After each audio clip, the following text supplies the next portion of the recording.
From the broken ruins of Babylon, this is End of Days Radio. And I am your host, Daniel, broadcasting all the way from that shimmering Emerald City right here in the heart of the Pacific Northwest. The year is 2021, and it is a new year. And already so much has happened. So much has happened. But there will be time to discuss those things of that nature later. For today is a very special day. Today is January 9th, and today's guest is none other than E.A Koetting. E.A Koetting is a longtime favorite guest of this show, and really, the man needs no introduction. He's probably the current greatest occult writer and occultist period of our generation. I mean, he's the guy that's spearheading the new revolution into left-handed magic, and I'm very excited to have him on today. And also, I have to talk about this.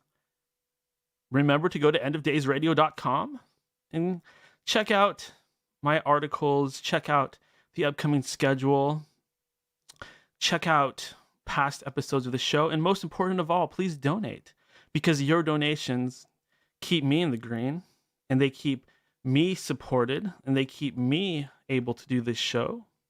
So again, I would never ask anybody to pay for the show. I never charge for the show, but I will not feel guilty about asking for donations, because really that's what I should do. That's the right thing to do. Continue to do this show for free, and if anybody wants to donate, they are welcome to do so. But anyways, as I said, today is a very special day, and we have a very special guest joining us. So instead of blathering on and on and on, why don't I go ahead and give him a call? Just give me 1 second here. Sometimes I got to arrange things a certain way and get everything up to speed. Okay, there we go. Ooh, this is exciting. Okay.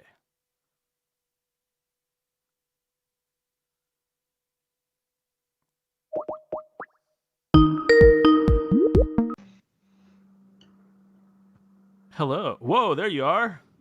Hello, hello. Hello. Oh my, loving the hair. Hey, thanks. Yeah, I kind of just stopped caring about it and stopped trying, and it just kind of did its thing.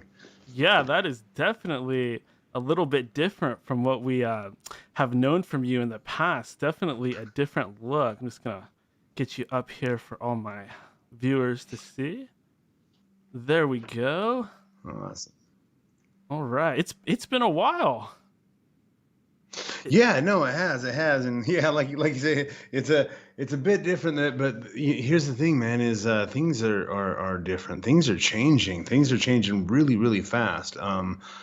I'm actually, I'm excited to have this conversation with you to kind of talk about some of the things that we are seeing in the world, some of the things we're seeing, individually. A lot of people have been asking for a while now, when's your show's called The End of Days. When are the end of days going to come? And it's like, we're in the middle of it, man. Can you not see this? Anyway, it's good to chat with you, man. Yeah, I'm excited because, a lot of people still don't get it. And to hear that you get it and you actually understand that these times are more than just what other people might think it is. They think it's random, they live in their little bubble. They believe what the media says. They believe that everything's going to be fine. And perhaps it is. Perhaps it is going to be fine eventually. But right now, we're going through some serious shit. I mean, where do I even start? We originally... Well, everything's good. Oh, so sorry to cut you off so rudely, but yeah, I mean, I like everything is going to be fine. Maybe not for us though. Like this planet has already endured multiple extinction events that have knocked out potentially extremely advanced civilizations. I mean, it's not like the low here. The chips are never been higher for us. We're actually, it's interesting when you look at the Fermi paradox, and why aren't we seeing these other civilizations peeking in on us? Well, we are seeing a lot of different civilizations from different, not only planets but also dimensions that are converging here, but there does seem to be this divide that that every species hits, where in order to get the technology, and when I say technology, I mean spirituality is a part of that, but the technology to take it to the next level, most species seem to destroy themselves before they can get there. And I think we're on the verge of that. And if we don't, if we don't put a lot of the crap behind us and really embrace, I think our destiny as limitless beings. What this requires, in my opinion, is we collectively have to put down the idea that any God's there to save us, that anybody's answering our prayers, give up hope and start realizing we're here alone, but we've got each other and we've got ourselves, and that's more than we ever need. What's interesting to me is kind of seeing how I know we originally did an interview, like our first one. It had to be like 5, 7 years ago, and to see how you have grown since then, and your path has seemingly exploded. I mean, even looking at a lot of your work, like I remember going through all of your YouTube videos and things like that, and how I got started in more of an occult lifestyle was when you originally came out with the Becoming a Living God. And when I started to think of myself in a different way, like I'm not necessarily this weak victim that these, demonic beings can just come and prey upon, and I have to be scared of them and hide from them. The idea of seeing myself as a god empowered me so much, and I started to overcome that intense fear to the point where I believe my consciousness actually changed. And it seems like since then, your learning and your involvement with other cultists and your path has seemingly exploded. Like I look at your content now, and it is just advanced beyond my wildest dreams of what is possible, and things have just not only changed so much in the world, but you've changed quite a bit. Your hair is different, and your your entire outlook seems to be different. Yeah, so that's not accidental. Specifically 3 years ago, I started what I've called the Gatekeeper path working, and this was calling on the 9. Most people would consider them to be the 9 most evil demons in all of history, and evoking them, invoking them, becoming possessed by them, letting them for 90 days, letting them run rampant in my life and in myself, and what they promised me at the beginning of this was that I would be changed, even at a genetic level. And I asked if this could be tested, and they said they could, but none of your doctors dare to do the tests because they don't dare put their degree on the line to test something wacky like this. But and I definitely agree with that, because I have talked to different. I've got lawyers and doctors and such that I check in with a lot of my experiments, and the official communities really don't want to acknowledge any of what I'm doing, which is really interesting, because there does seem to be at least empirical evidence that ought to be counted, but I mean real evidence where especially as the movement grows, we're connecting, and for instance, for this gatekeeper working, I summoned to begin with Belial, and just said, what do I need to do for the next 90 days to fully put myself into a league with you? And he walked me through different rituals to do, and I filmed all this. I've got video courses and books that I've been developing with all of this material. But the amazing thing was that I put the call out there to other magicians who were working with these beings, and said, let's compare notes. But let's compare notes after we've had the experience, so that way we're not cross-contaminating each other's research. And it's actually spooky. The exact the same beings are telling multiple magicians across the world the exact same messages in the exact same words, sometimes at the same time, even though we didn't coordinate our times for our rituals or anything, that we would just all be drawn into our temple at the same time to do the exact same ritual that we're being guided by these spirits. So there is something really, really, I mean, beyond interesting, something that in my opinion is the thing that we all ought to be putting our attention on, because when we look at all of the different phenomena that are just popping up right now, I mean, the CIA is releasing ridiculous amounts of information, just information dumps, as is the different military departments that have been looking into UFOs or areola phenomena, whatever. That we're seeing a lot of like basically all the phenomenology is reaching a peak, and it's doing it for a reason. I think we're headed towards not just a singularity, but that we're in the middle of waves of singularities that are crashing over us. Yeah, I agree completely. I suppose I had a moment where, especially reading your books, where I kind of realized the same thing, that there's a story here, and everybody kind of has a part to play. But as you said, these beings are talking to multiple people.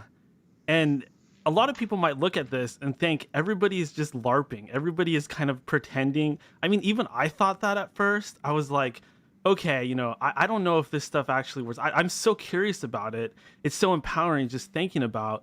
But as an outsider looking in, you don't really realize how real it is until you've kind of, I don't know if I'd call it a hive mind, but perhaps in a way, like some sort of common commonality between all people that are on the left-handed path. And this has been going back since ancient times. There's been almost like a hive mind between witches and sorcerers and perhaps vampires and werewolves if they exist. There's a whole world out there. Go ahead.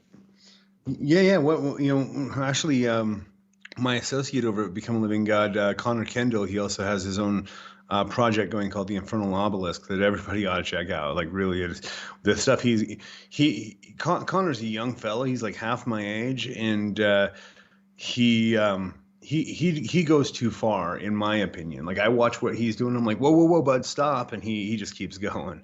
And so I admire the hell out of him for that. But he and I locked onto something midway through this 3-year operation of working with these different demons, that we were both being guided by what we call the dark mind. And as we connected with more and more black magicians doing this work, indeed, we all noticed that there was a dark mind that was guiding us. And it's the same dark mind that, my girlfriend Serafina, who's I'm sure listening to this program right now, is she and I will have the most eerie occasions occasions on a daily basis of reaching out to each other, calling each other right when the other one's going to. Most people have these experiences. The phone rings and you just know it's your mom or whatever. Almost everybody has these experiences. When you really start, specifically when you start turning your own consciousness over to the powers of darkness, there's not just power there, but there's also some really interesting knowledge and wisdom that transcends what you should be able to know. Yeah, exactly. It goes back to stories that you might hear in ancient Jewish mythology and, of course, Christianity. Going back to the Garden of Eden. Well, the snake, or whoever that was, there's a lot of characters we can put in there, but the offer was knowledge. And a lot of people will see that as a bad thing, the idea of partaking in knowledge. But I've gone from a person who is very afraid of this knowledge. Not that I even saw it as knowledge at the time. I only saw it as wickedness. But at some point, I realized that God's plan, if there is a God, is for us to bite the apple.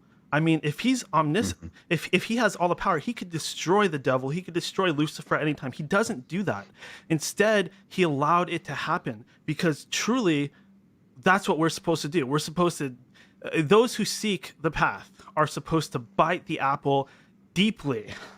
And if you can, if you can do that, if you can grow a pair and just do it, it's got to be the Mm. most beautiful thing that I have ever experienced. Not that I'm even, that far along. I'm just kind of getting started. But to actually feel that energy and to actually have an energy coursing through your body and mind that's causing you to like research these things and find out certain things synchronistically as all these things are happening in the world and the world is getting freaking crazy. It's just got to be the most amazing, defining experience of my life. Yeah, well, and it is, you hit on something there, which is the rush that you get specifically when you turn yourself fully over to the powers of darkness. There's this teaching that Azazel gave me that the true liberation doesn't start until you accept damnation, until you accept that you're actually beyond and you accept it by putting yourself beyond the pale of the resurrection. So and that's in the Christian terms, but in whatever religious terms you have, every religion has a point of no return, a point that once you cross that point, that you are no longer savable, and when salvation is off the table for you, then you're completely free. You're free to completely. At that point, once again, that returns to the idea of the fact that we're here in the Kali Yuga. So if we look at the Hindu kind of layout of the different eras, the different times that we've existed in, they've got the Golden Age and such and such. Well, we're in the Dark Age. We're in the Kali Yuga. Now, every one of these ages had multiple avatars, multiple saviors that would come and save us from ourselves, save us from demon kings and from other rulers. Now, in this Dark Age, there's only one avatar that shows up, and it is Kalki, the Destroyer. And so what that means is that the gods have abandoned us. Now, we can see that very clearly. That's one of the things that is a core teaching within a lot of yogic and tantric schools, is that we're in the Dark Ages. We're here all alone. The things that used to work for spiritual attainment no longer work. But what that also means is that poison becomes nectar. That the things that you poison now can be ingested and make us strong. And one way of seeing this is, once again, that this is a dark age and we're abandoned by the gods. Another way of seeing this is that we have spiritually matured, that we don't need them here to hold our hands anymore. They've backed off, they've kicked us out of the nest, and now we're trying to fly. Now, I think it's very, as we're doing this trying to fly process, I think we need to be more and more careful about who the pilots are in this whole process, because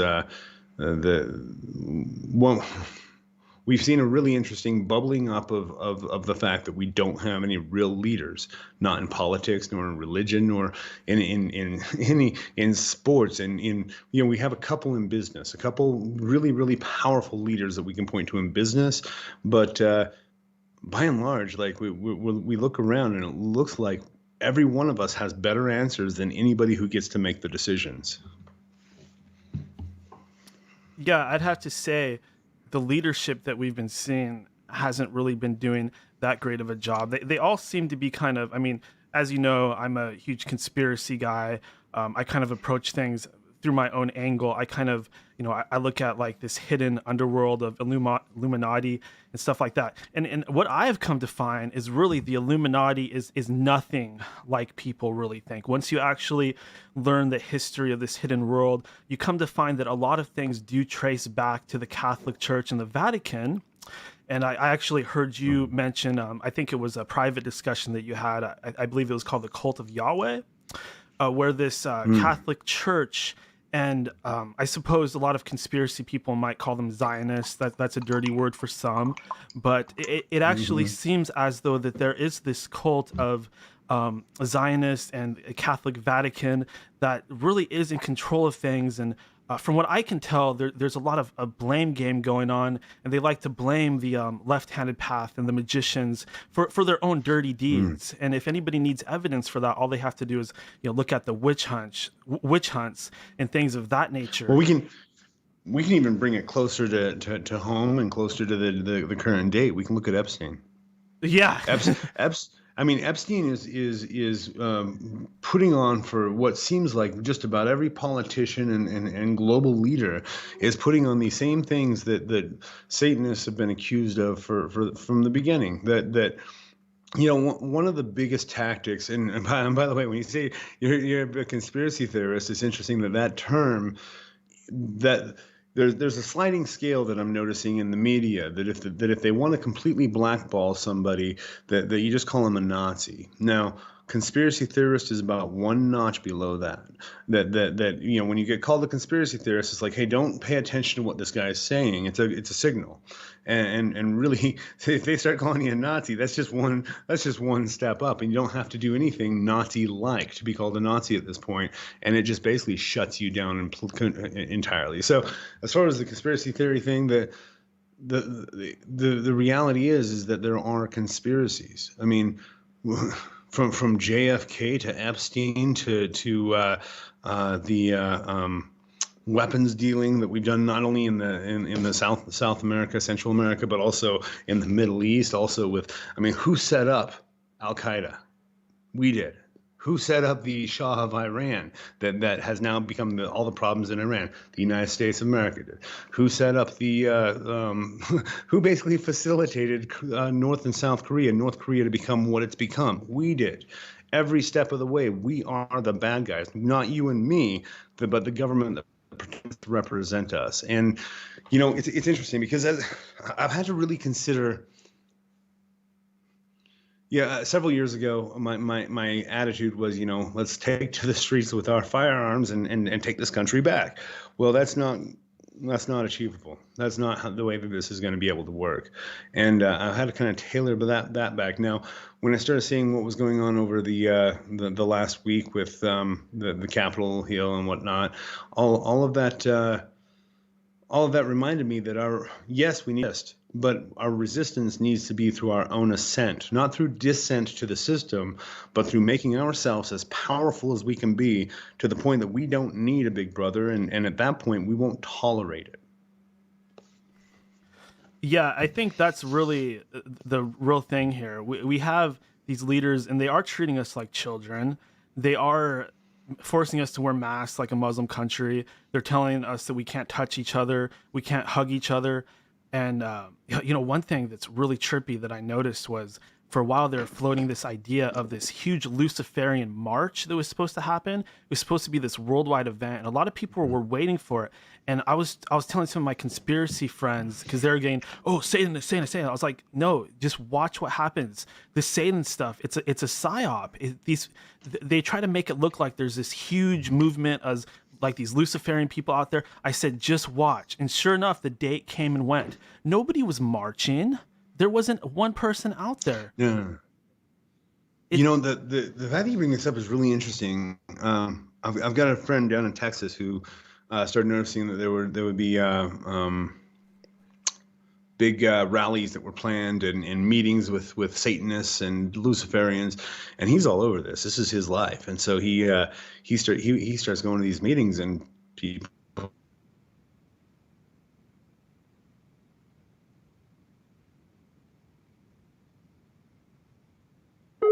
A lot of these aren't originating from people in the United States. A lot of these are originating in factories and warehouses from people in different countries that are hacking, not even hacking. They're just, they've got a million different social media accounts and whatever. It's so funny that the last two elections, there was such a concern about other countries hacking our election. Like we don't do that to everybody else's election. Like we don't install the Shah of Iran. And it's, similar when I see the United States, having nuclear sanctions against countries. I'm like, look, our government hasn't earned the moral right to say who gets to have the big guns. So, but yeah, it's really disturbing because this is a touchy subject that I hate to bring up, but a lot of left-handed magicians. Well, I shouldn't say magicians, but the left hand in general is getting blamed for a lot of this pedophilia stuff that goes on. And most of all, I want to kind of do a little bit to maybe refute that, because I've been Well, having experiences with Lucifer and even Lilith a little bit and stuff like that, and I have not had any a pedophile thoughts or anything like that, and I'm not I'm going glad you, to. I'm glad to, I mean, I'm glad, yeah, I'm glad to hear that. That's solid. Well, here's the thing, like, to refute that, the biggest refute to that is the evidence. In the 80s and 90s, there was this huge satanic panic. Michael Aquino, the Temple of Set, got dragged into it, and the Church of Satan got dragged into it. And in every single case, when it was narrowed down to who is actually culpable for pedophilia, it has always been Christians every single time. And this is not only dealing with daycare centers that have been Christian owned that were blaming things on Satanists that didn't exist, but also when we look at individual pedophilia, rape, child abuse. I'm not saying that there is none out there that's Satanists or left-hand path people, but very few, very far between. One of the things that this is really one of the beauties of black magic is you're dealing in the realm of the shadow, and so, I mean, look, I was sexually abused rampantly as a child, and I've had. I'm not going to say I've never had a pedophiliatic urge, but I've definitely had violent sexual tendencies that I've had to really look at and really understand and really know how to grapple with, as well as just all kinds of different things that are shadow based. That part of my whole spirituality is to look at those dark things and to really to understand them and to control them. You don't control them by suppressing them. You control them by expressing them. And when you have these faiths that don't allow, I mean, Christianity is straight up that if you sin in your heart, then you have sinned. That even having a desire is already sinful. So there's no real room to catch yourself as you're sliding. And I'll tell you what, like, if I started sliding, there are many rungs that I would have to hit for me to get to the point of ever harming a child. And that's because I'm fully conscious of each of those rungs, because I've passed all of them, I've looked at all of them, and I'm always looking for that darkness, because it is a very real thing.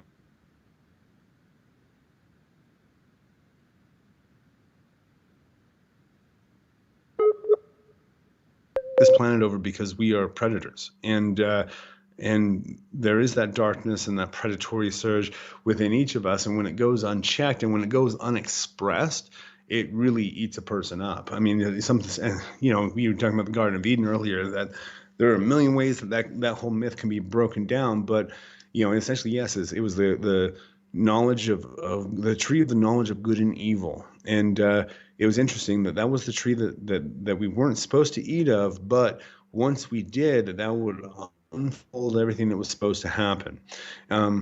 This ties the original sin in with our own salvation, our own plan of salvation, our own exaltation is tied into sin, and so there's really no escaping the lock of religion that they've got on people. That your very birth, first of all, is sin, and if you want to be saved, well, that's really only by this sin that was already committed. It's and then by further sin of murder. I mean, Christianity is very interesting in their the cannibalism of their God in a symbolic way every Sunday. Yeah, exactly. It's funny when you look at it that way. And the interesting thing, you're kind of going into the shadow, and this is an amazing topic to me because I have found that nothing. I've always been kind of a depressed person with a lot of anxiety, and nothing has really helped me at all. I've done psychedelic drugs, I've prayed, I've tried different exercises, I've read books, I got into social dynamics. I mean, like you, I come from the world of sales and marketing, so a little bit of I consider that stuff to be magic as well. Which is a whole nother world unto itself. But nothing. It did help me with my confidence, but nothing has really healed me like delving into my own shadow and working with these darker beings that have taken me down into my own shadow, and it's actually hardened me off on a core spiritual level where I actually feel less anxiety throughout the day, and I do feel it's the first thing that I've ever done that has legitimately made me feel healed, if that makes sense. Yeah, yeah. Well, it's interesting with working with each of these gatekeepers through this path, working them for the past 3 years. I've each one has stripped away a mask of who I really thought I was. And so with 9 masks of who I really thought I was removed, there's really, I mean, I have just sank into myself, and even knowing that, there's actually a really cool. I reference this a bit, and I don't know if anybody ever checks it out, but there's this really cool Netflix show on called Jim and Andy. It's about Jim Carrey playing Andy Kaufman, and in Man in the Moon, and it's so interesting to me to notice how he does this method acting and just totally becomes Andy Kaufman, fully becomes him, to the point that you're looking at him, you would swear he's possessed by Andy Kaufman, and then Jim says that he had to relearn how to be Jim. That Jim was just another character that he's playing, and it's so interesting. And if you could strip away 9 of those characters, and then just try to really find yourself, it's really a beautiful place to be, to not be beholden to anything but your own imagination. There a lot of people, especially on occult and metaphysical paths, are looking for their true self and their higher self. And what I've come to is that there is no true self other than the self that we create. We're not even looking for it. We're actually creating it in the process of thinking we're looking for it. But to touch again real quick on the pedophilia thing, Yeah, go ahead. That is, yeah, because that is such a, Luciferians and Satanists are getting blamed for it a good deal, because you got people like Alex Jones, who have a big, not big platforms, but at least a big reach, who are constantly talking about Luciferians. But when he's talking about Luciferians, he's generally talking about like the Clintons. And first off, none of anything that we're seeing with the elites would qualify for anything Luciferian, satanic, or left-hand path. One of the biggest, I think, misconceptions about the left-hand path is that that it's a path entirely of manipulating, controlling other people, and so that's what you'll see. Well, I don't do black magic. I don't hurt other people. Well, that's not at all what black magic is about. In fact, black magic is really controlling and manipulating yourself, getting yourself into the right frame of mind, getting yourself to vibrate with the energy that you need to really be putting out there, get your actions into alignment. There are all these things that, when you perform a black magic ritual, that it aims you towards your goal with everything that you've got. And all of that requires massive effort and input from you. And so really what we're really striving to do is to understand and to evolve our own selves through black magic, and especially Luciferianism. It's interesting that the pedophilia thing has been pinned onto Luciferians in particular. That's not at all anything that Lucifer would ever condone or be part of. And yeah, exactly. And that kind of mindlessness too. There's a certain lack of personal awareness of everything that goes on when you're into harming children, and Lucifer really counteracts that massively. So yeah, I agree with that 100%. My experience has been those sort of things are actually disgusting to Lucifer, and he would not want anything to do with it, because it makes him look bad in the least. And he's been getting blamed and turned into this fucking scapegoat and turned into this victim of slander and all kinds of lies since ancient times. Yeah. And it's not fair to him. Well, and really, once again, if you just look at the facts, the largest pedophilic organization that is actively hiding pedophiles and protecting them is the Catholic Church. And then scale down from there, you're going to hit another Christian church. Scale down from there, you're going to hit another Christian church. Buddhists are actually pretty intense with their child abuse. They're not known for it. Everybody thinks Buddhists are just these loving people. I'm sure they're loving. They also love children. You don't have that. First off, you don't have that in any satanic organization that's being condoned. And then you don't. I don't see that with any Satanist that's being condoned. And one reason for that, so when most people look at the occult and witchcraft, they're like, well, man, aren't you overreaching? Yeah, well, yeah, no, absolutely. This is a power grab for way too much power. And the reason for that is most people who are drawn to the left-hand path have been abused as children or have at some point in their early childhood felt completely powerless. And so then when they start coming specifically into adolescence, there's that seeking to identify the self and to push against the past. Well, there is this power grab for more power than a person could ever possibly want. The power to perform, let's say, curses to end a person's life. It's not normal for a person to reach for that. That's really that I don't want to say it's an indicator of abuse, but it almost is. It almost is. It's most people that are willing, or that are perfectly happy living their lives without ever needing to know how to curse people. Well, those people probably haven't been hurt very much in their lives. And the reason I'm bringing this out is most people who have been abused at the hands of the right-hand path, or the hands of parents who were Christian, that's almost always the case, that when they start finding the occult and finding black magic and finding Satan, they're pushing against that pedophilia, and they're consciously pushing against it. And so by the time they develop their own selves as Satanists, Luciferians, or black magicians, they're going to be adversarial to any kind of child abuse. In fact, I'll tell you what, one of the funny things that I've noticed in personally getting to know black magicians from all over the world is we are some of the most pushover parents I've ever seen. Like, we let our kids get away with so much, and if anything, just overly permissive parents and overly loving parents, because we don't want to give our children what was given to us. And so, I mean, there are so many factors that, first off, like, for a lot of these misconceptions about Satanists, Luciferians, and black magicians, really talk to one. I've talked to a lot of people of a lot of different faiths to understand their faith.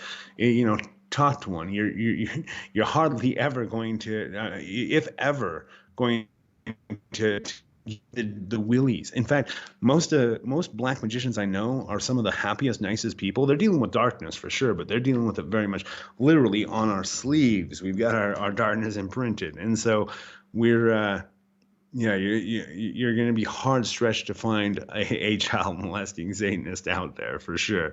You do have an interesting phenomenon, I think, of people who and this is very, very rare, but it's the criminally minded type that are using Satan as a scapegoat for their own. Like Richard Ramirez is a good example of this.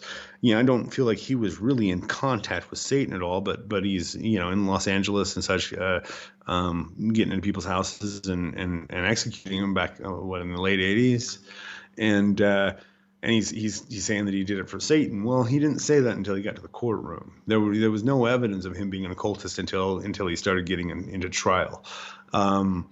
And so you have criminals that'll use it to kind of scapegoat their own responsibility for their whatever is going on inside of them.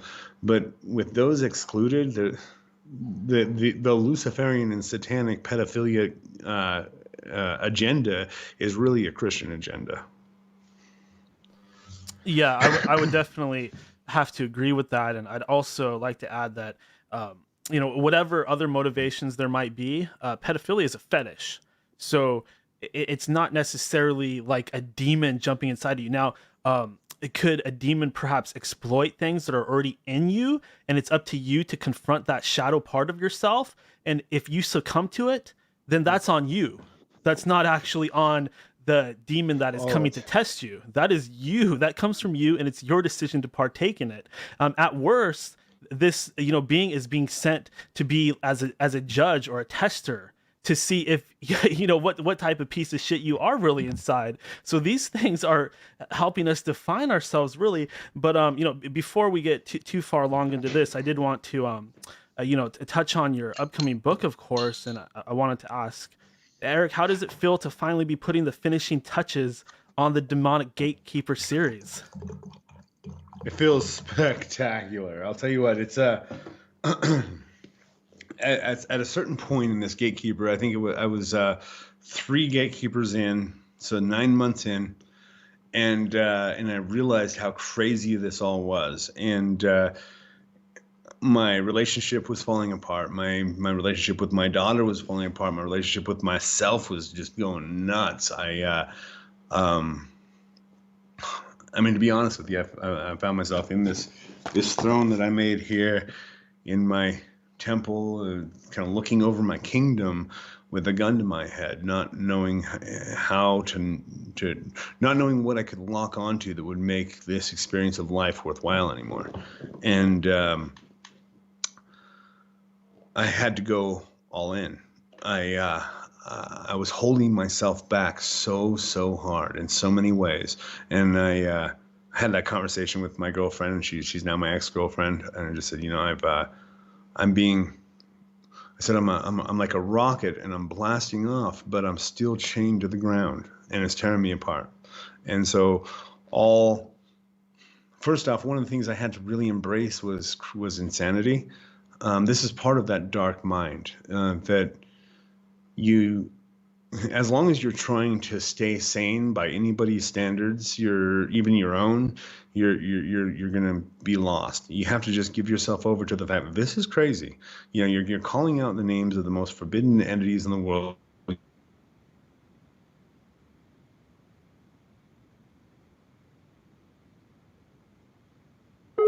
Into eternity that's going to somehow change you, and you do, but it's crazy. This is all insanity. And so rather than trying to fight with that and tug of war with that, you just give yourself over to it. And that's the point I reached with that I realized, well, if it loses my relationship, if it loses all of my friendships, if it loses my business, if I find myself homeless and eating out of trash cans, which I've done before, at least I will want to be here. At least I'll want to be alive. At least I'll be authentic to myself. And that was really a massive turning point. I'll tell you what, there's only been a couple times in my life that I've been suicidal, and each of them is right before a massive breakthrough. And it's usually leading up to that. It's like I'm resisting, and finally there's that breakthrough. And I laid my entire life on the altar and just said, whatever needs to go, let it go. Whatever is going to stay, I'm happy to keep, but I'm also perfectly willing to let go. And I lost. I didn't lose anything that I wasn't going to lose anyways. I just sped up the process. And so now that I'm through that was only 9 months in. Now that I'm 3 years in, and now I'm out with the release of the Satan Compendium and the closing or full opening of the Satan's Gate, it's like the work is done. I barely made it. There were several times in this that I completely lost my shit, that I lost myself entirely. Several times that I honestly just didn't know if I was going to make it. And then so first stuff, like it's like a marathon. Thank the gods I made it through. And then there's also an interesting, all of the promises that they made. These gatekeepers, these grand demons, all the promises they made, they kept, and then so much more that all of a sudden I'm on fire with not only new ideas but inventions. I'm receiving. I don't want to give too many glimpses into what I've got going on that I haven't announced yet, but I'm basically receiving technology from the future. Oh, I'm shit. receiving I'm receiving technology that's a combination of radionics, of orgonite, orgone generation, orgone direction, as well as biofeedback. I'm all of a sudden out of nowhere, and I'm not an engineer. I don't have any math skills or anything like that. I've always been an artist, and I'm receiving this technology that I'm starting to put together, and Jesus, it actually works. And then I turn it on, and it's like radionics with all kinds of different stuff that I'm going to start implementing, capacitors that are going to filter energy and whatever. And I mean, it's ridiculous. Like I've broken through so many barriers that there's what's really crazy about, just to touch on this technology I'm building, is most of the time you have a desire or a need, a common need, and then you build a technology that will fill that common need, make it somehow easier or better. Well, I'm doing the opposite. I'm receiving the technology, and I have to figure out what it won't do. And so I'm already targeting things in my life, just different scenarios that I can use magic to accomplish, and seeing how this is getting done within hours, and then doing it with worldwide events, making things appear on the Google News feed, and it's really incredible. And so whatever has happened, I'm going to tell you, I think I'm a little ignorant to what exactly it is that has happened, but whatever has happened through this gatekeeper operation and through the final passing of Satan's gate, it has unlocked something in me that I never would have imagined was there, and capabilities that I never thought I had.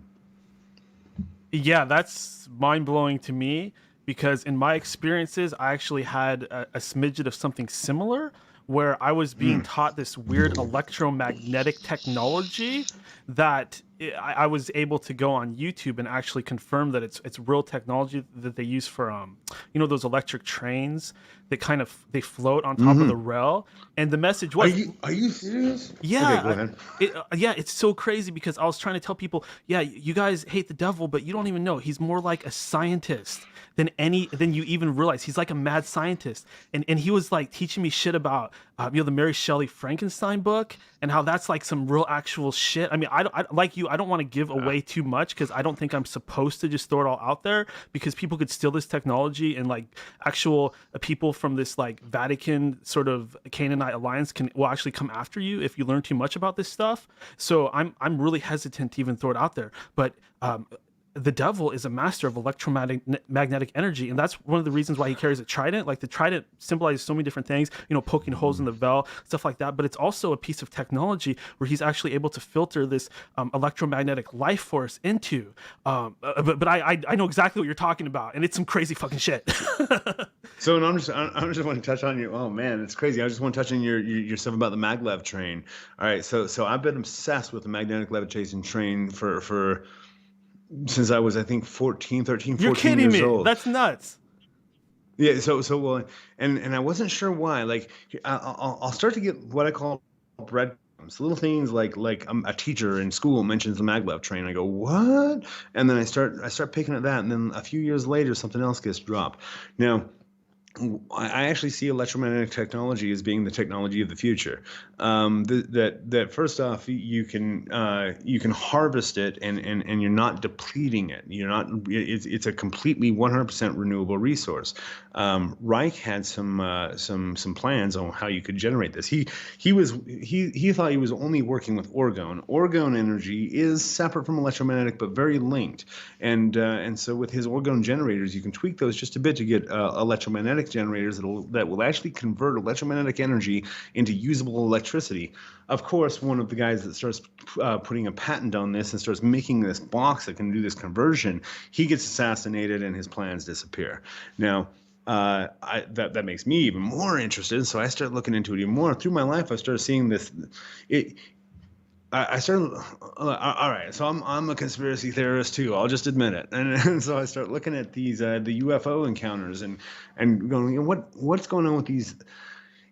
I think that these craft are using electromagnetic technology to basically bounce their craft along electromagnetic highways, basically. And you can see this. This is why they're doing the ping pong effect. They're finding a corridor that has a specific ionization, and they're just alternating the ionization of their own vehicle through probably a field that's being generated that's either on the hull or immediately off of it, like an aura.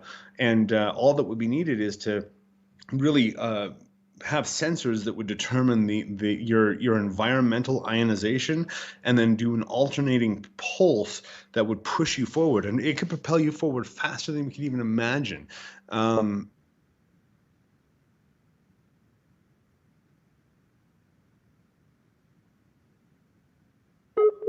Level with the hydro loop, or the hydro loop, the loop. I can't remember what he's calling the loop, but he's doing this underground kind of system that's kind of operating with similar principles. But this is absolutely the technology of the future, and it's so once again, to look at the alien spacecraft and go, okay, this is showing us either our technological future or maybe our future. Maybe these beings are us, and that's very possible. But either way, there are no controls inside that craft. And so that means it would have to be controlled by the power of the will. This is exactly what I teach people how to be able to do, because most people have no clue how to use their will. Most people know how to want for things, but that's a completely different thing. Once you know how to engage your will, you could pilot one of these craft. This is why most people who would step inside of one of these craft, even if it were fully powered, would have no ability to pilot it, because they have no understanding of how to use their will. Yeah, exactly. And one takeaway I got from your Lucifer the Enlightener book, I love the chapter on monatomic gold. After I read that, I actually went on Amazon and purchased some monatomic gold, and then kind of well, I'm a pothead, so I make edibles. So I started mixing it in my edibles that I tend to take every day, and I was definitely I was noticing something like at first I felt kind of sick, like it says in the book. So I felt kind of nauseous and weird. But after a while, I started to notice things looked a little brighter, and it seemed to be supercharging me in a way and kind of making me into a little bit more of an antenna. In fact, it was getting so intense, I actually stopped doing it, and I decided to make some resin jewelry with it instead. So that's what I'm currently working on.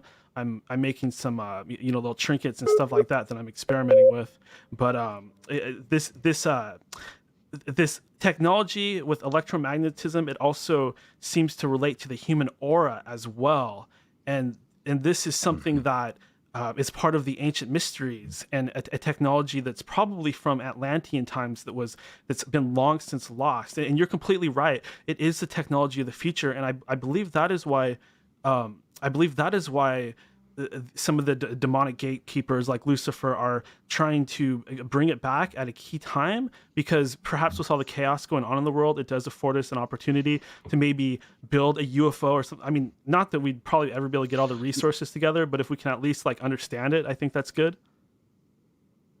Yeah, and so I don't think that they're interested in this time because of the upheaval. I think the upheaval that we're seeing socially, politically, in all of these different ways is part of this crescending wave that we're on. And the way it was described to me by Lucifer years ago is that, and this comes back to the trident, that because Lucifer Raphael has three horns, and he said one horn is your world, one horn is our world. The third horn is when those two worlds cross. And I think that's what's happening right now. That their world and our world are somehow crossing. These beings are becoming so much more powerful, so much more present. The UFO phenomenon is just going off the charts. We've got a million different things. I mean, more people are saying Bigfoot than ever. It's ridiculous how many different things, the different phenomenologies are just popping off. And at the same time, people everywhere are done with tyranny. And this is actually part of what I've been calling the age of the Antichrist that we're in.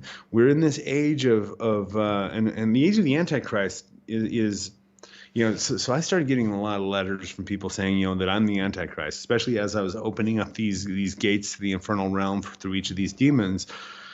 we started seeing the we being like the entire black magical field is going, whoa. As soon as these books are being released, these compendiums of these gatekeepers, there's massive world events that are happening, and we start paying attention to that. And sure enough, there is. It's almost like these gates are actually opening, like the seals are actually being broken, and as we watch this unfold, people start reaching out saying, "Hey, whoa, you're bringing about the apocalypse," and well, the apocalypse is already upon us. In fact, one of the things that's so amazing right now in this period of time is not the destruction that's going on, but the awareness. And so, when you look at the word apocalypse, that it means revelation. And the big thing is it's not like we're finding out that, or it's not like all of a sudden there are more rapes in Hollywood. It's just we're finding out about the rapes in Hollywood. It's not that the Catholic Church hasn't always been molesting children. We're just knowing about it more and more and more. All of the shadows are making themselves known, and I got to tell you, I do think it's in preparation for something big. When I say I'm receiving technology from the future, I've talked to some engineers that are working on technology in the future, or they're working technology for the future, specifically for around the year 2035. And what I'm creating seems to be aligning with a lot of what they're doing. Social media. Social media is basically getting us used to sharing everything, because I think pretty soon we're going to be sharing literally everything, as far as seamless interface. You and I aren't going to have to pop on this. We'll just be able to instantaneously have this conversation, and everybody will instantaneously benefit from it. And then that's going to transcend language pretty quickly. As I'm creating my stuff, that not only am I going to be able to tap into the resources of every person who's also jacked into the link, but also everything as I'm creating new things, that's going to be uploaded instantaneously, and then other people are going to be creating. It is going to be an explosion of the human race, and that does lend itself quite a bit towards like a transhumanism. But I'll tell you what, like, I'm all for it. I just don't want the first version. I'll wait till we get to like Windows 95, and then I'll get it. The way I view the whole Antichrist thing, and I've always sort of had this feeling about you. I feel like perhaps you are continuing the work of people like Crowley and Parsons, because they were kind of getting the ball rolling on the apocalypse, in my opinion, with their Babylon workings.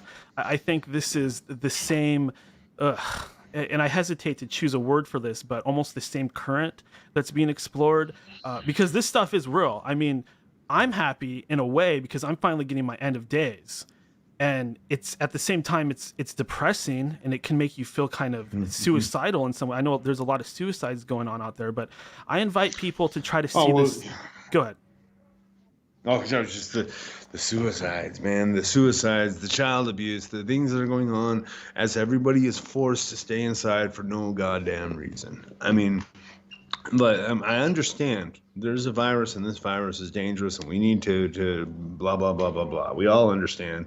But the response isn't working. It hasn't worked for an entire year. What are we doing? Why are people still staying home? It has not worked. And not only has it not worked, but it's created more deaths in suicide. It's created homelessness and depression in people who have lost their jobs for not doing anything wrong at all. I mean, this is a delicate issue, and I understand that our governments are all panicking, but those aren't the people we can have in leadership. Yes, circling back to Satan and various things you've said about that, a lot of people that are getting into this stuff are people that, like you said earlier, people that are molested or people that are oppressed in some way, people that don't fit in right away, at least, people that feel kind of like outcasts. And what I hope people understand is that these adversarial forces, they don't really want people to all be slaves or wearing masks and things like that. They're not really about that. They're about personal power. They're about exploding upwards. They're not about being enslaved and everybody just being a freaking drone. That's the exact opposite of what they want, in my opinion. No, yeah, it is. Well, okay, so even if we look at the original supposed war in heaven, the whole idea was that Satan came forth with this concept of, hey, let's just let everybody go down into their bodies and they can remember everything, they can know everything, no veil. And Jesus says, well, what if we just make them forget and make them confused, and then they have to kind of, it's a game whether or not they make it back. And Satan's like, that's not fair. That's not right. That's not good. Knowledge is better. And this was the mythological war in heaven, or the initial argument that led to that war. And Satan's attitude hasn't changed. Let us know everything. There is a danger, okay? And I'm not going to act like this is a completely dangerous free zone. There is danger in unlocking your abilities, mainly in that most people just aren't that responsible. And you can tell this, so you said earlier that the concept of becoming a living God, and actually that you are your own God, that was transformative to you. And that is transformative to so many people, because what it does is it puts all of the responsibility on your shoulders. So you're having a bad relationship with your coworkers. Why did you manifest that in your life? And if you can figure out why you wanted that so bad that you manifested it, and it makes you angry and it makes you upset, why did you want to be angry and upset? What need does that fulfill? If you can figure that out, then you can start to twist the knobs on that, and you can dial your whole life in perfectly. But first, you have to accept responsibility for everything. And for your coworker being a bitch, for your dog biting you, all of these things, every little thing that you're experiencing is manifested by you. Why are you manifesting this? And what are you going to do differently? Most people aren't willing to handle that kind of responsibility, but if you can, it's ridiculous the levels of ascent and a self-knowledge that come from that. Absolutely. And circling back to my experience again, I yeah, like I said before, after our first interview, I started seeing things differently. This is embarrassing for me to say as a grown man, but I was a little afraid of you. Like I was afraid of the occult. It sounds weird now because right now I'm perfectly comfortable with you, but at the time, I was like, oh my God, Eric, he's got powers. He's friends with the devil. He could curse me. Oh my God, I'm not gonna read his books. That's a straight path to evil. I'm not gonna do that. And of course, as I mentioned, I've actually started reading them, and I love them. But the truth is, at the time, I had not grown my occult power enough. I had not strengthened my aura and done all those other little things that happen that I just don't have the knowledge or words to explain. But I needed to actually become stronger and see myself differently before I was able to connect with this Lucifer spirit. I had to grow my occult power, and I think everybody needs to realize that. If you might not get results right away because it's kind of like a video game or an anime. There's this concept of mana. And through my experiences, I've come to realize that the whole mana thing is real. If I try to do a ritual like 5 nights in a row, I'll be like too drained to get results. I have to wait for that magical energy to actually replenish before I can do anything else. Yeah. Oh yeah. Yeah. And just like any kind of exercise, your capability increases with repetition. And so, I remember I used to sit down and do tarot readings at parties. I was such a nerd. Like I think about it, like I've always been such a nerd with this. I would go bring my tarot cards, and when I was like 18 years old, everyone's doing keg stands and stuff, and I'm sitting there reading tarot for people. And at first I could do 4 or 5 readings, and then I was exhausted. I just couldn't do it anymore, and I had to go home and go to bed.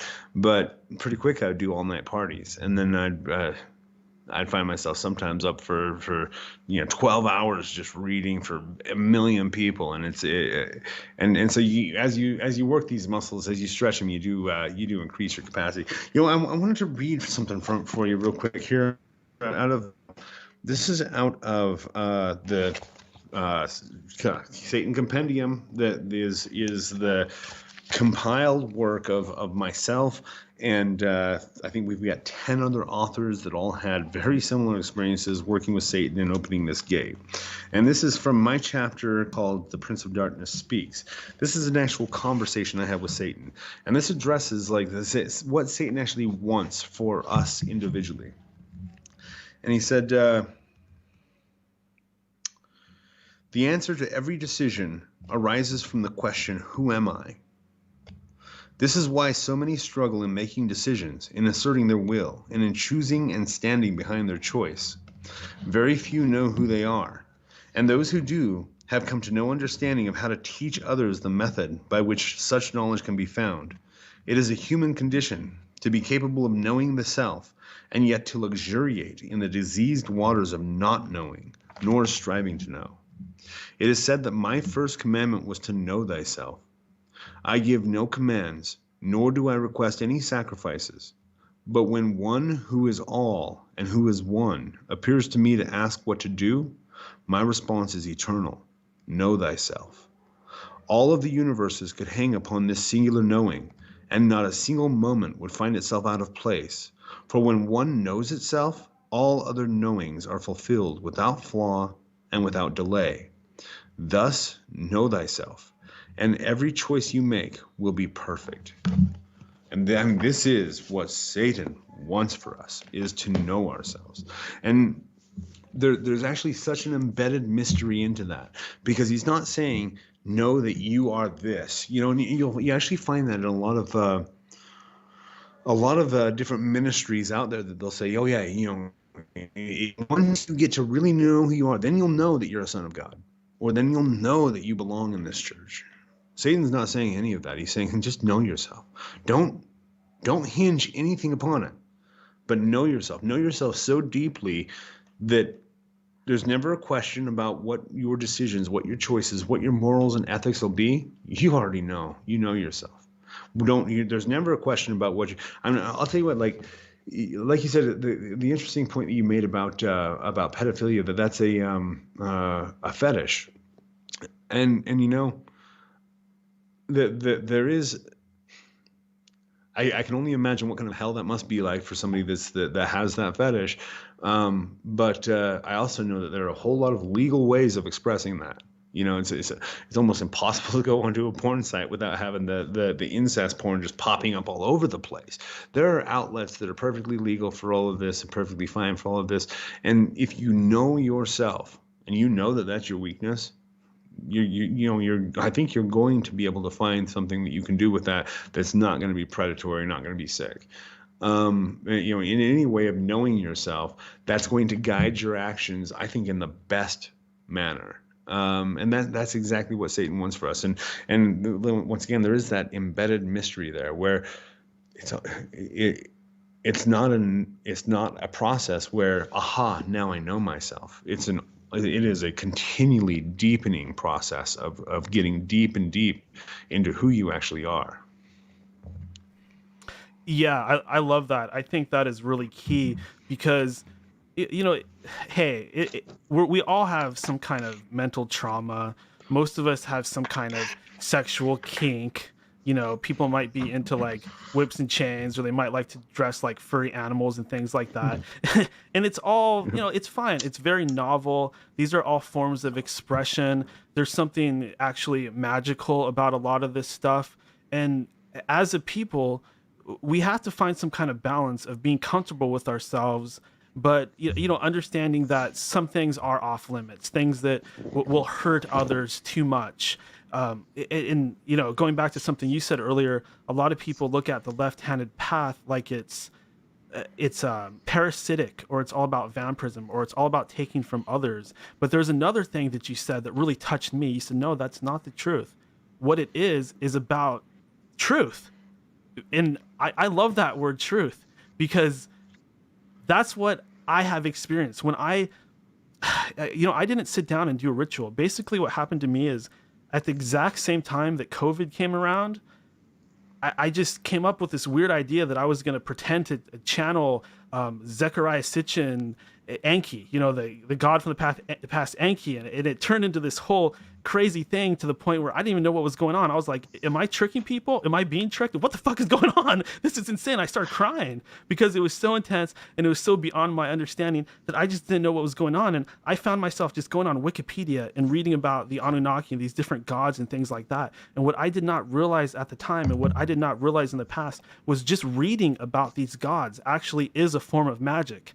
As weird as that sounds. And, it really is. Yes, it's interesting that you say that because in my book, Evoking Eternity, so I'm going to throw a challenge down because I know that there's going to be a lot of people in the audience that are like, oh, what the hell is this? What's this? What are these guys even talking about? And the challenge I'm going to lay down is try it. If you're okay, so if you, even as a Christian, I'll even put this down for Christians, it's a fun little thing. Like, literally, you can call these demons and have conversations with them, understand your enemy, and then you can go ahead and dismiss them and exercise them in the power of Christ, and they'll put on a good show of being really scared of the cross and all of that, and it'll be satisfying for you. But there's no negative to actually finding out for yourself, and so the way you would do that is going to bald.co/complete works. There you can get a copy of my book, Evoking Eternity. Now, I've made this super, super easy to get. You can get it on ebook for, I think, I don't even know the price, but it's ridiculously cheap. Even more than that, if you want to, I've also seeded these out into torrent sites because I want my work out there. And so that's you can cool. go That's and freaking torrent cool. my book. Yeah, you can. That is so Luciferian right there. That is awesome. Yeah. Well, you know what? I started noticing, I'm like, yeah, we actually had a business decision to make several years ago where we started noticing my stuff was getting onto torrent sites. And we're like, oh, should we start writing cease and desist letters, or should we do what, the question was, what would the devil do?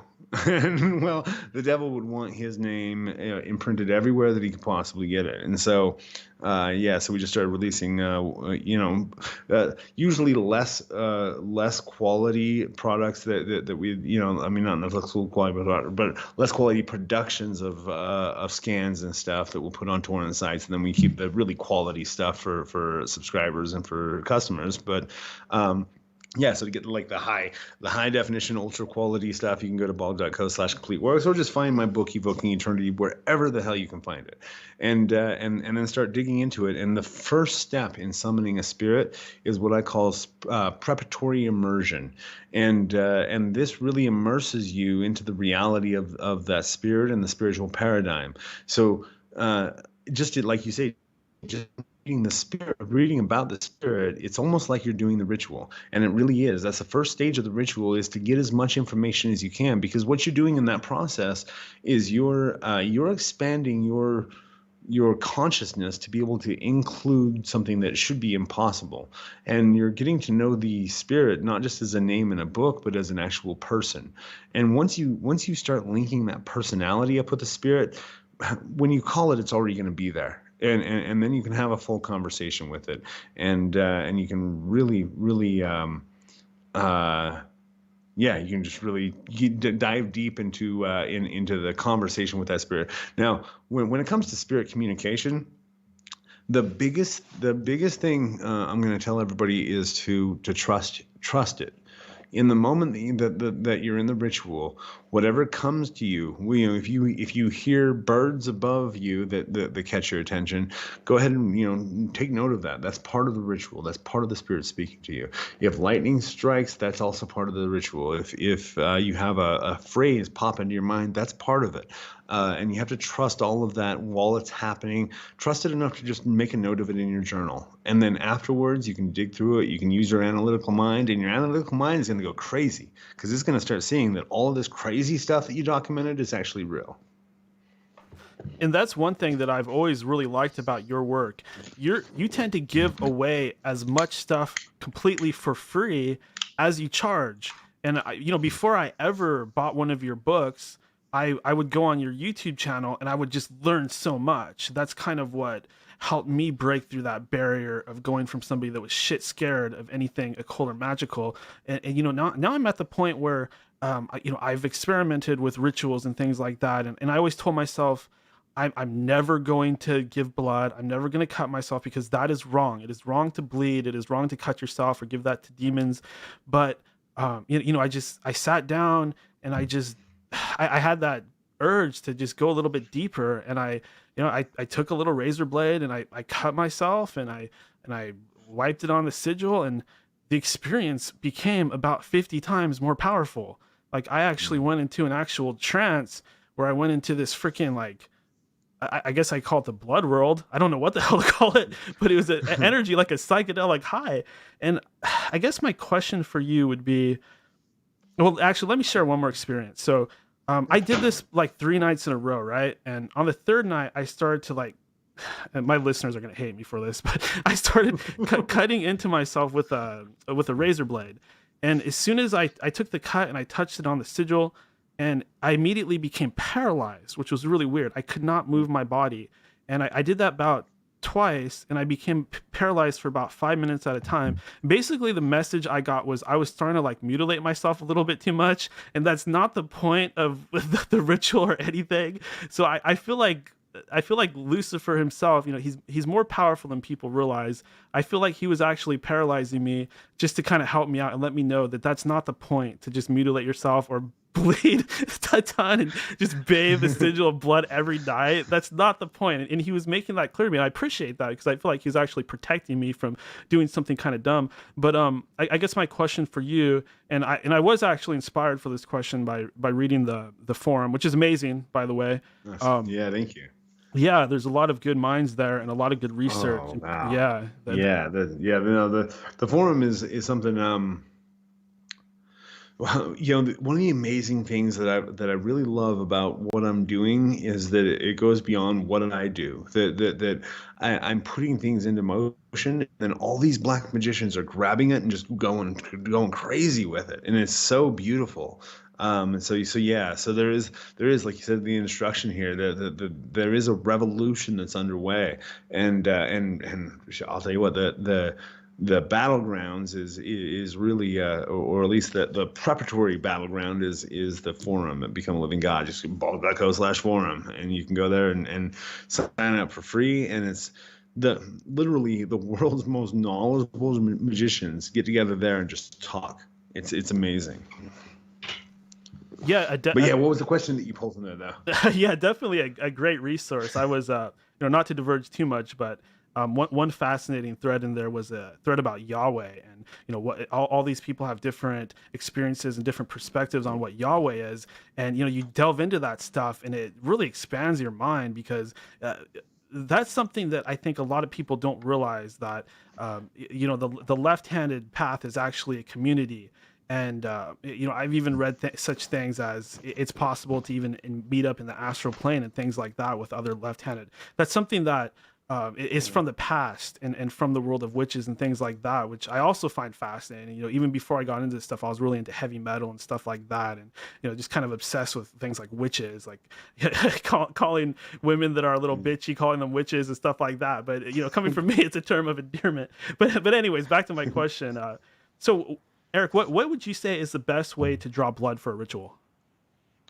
Oh man, I'll tell you what. So I've got a sword back there on my wall that I'll grab down, and I mean, this is my preferred way, not for everybody, but I've got it sharpened. It's a Viking sword. My ancestors actually taught me how to make it, and so that was a really cool thing while I was working through Viking.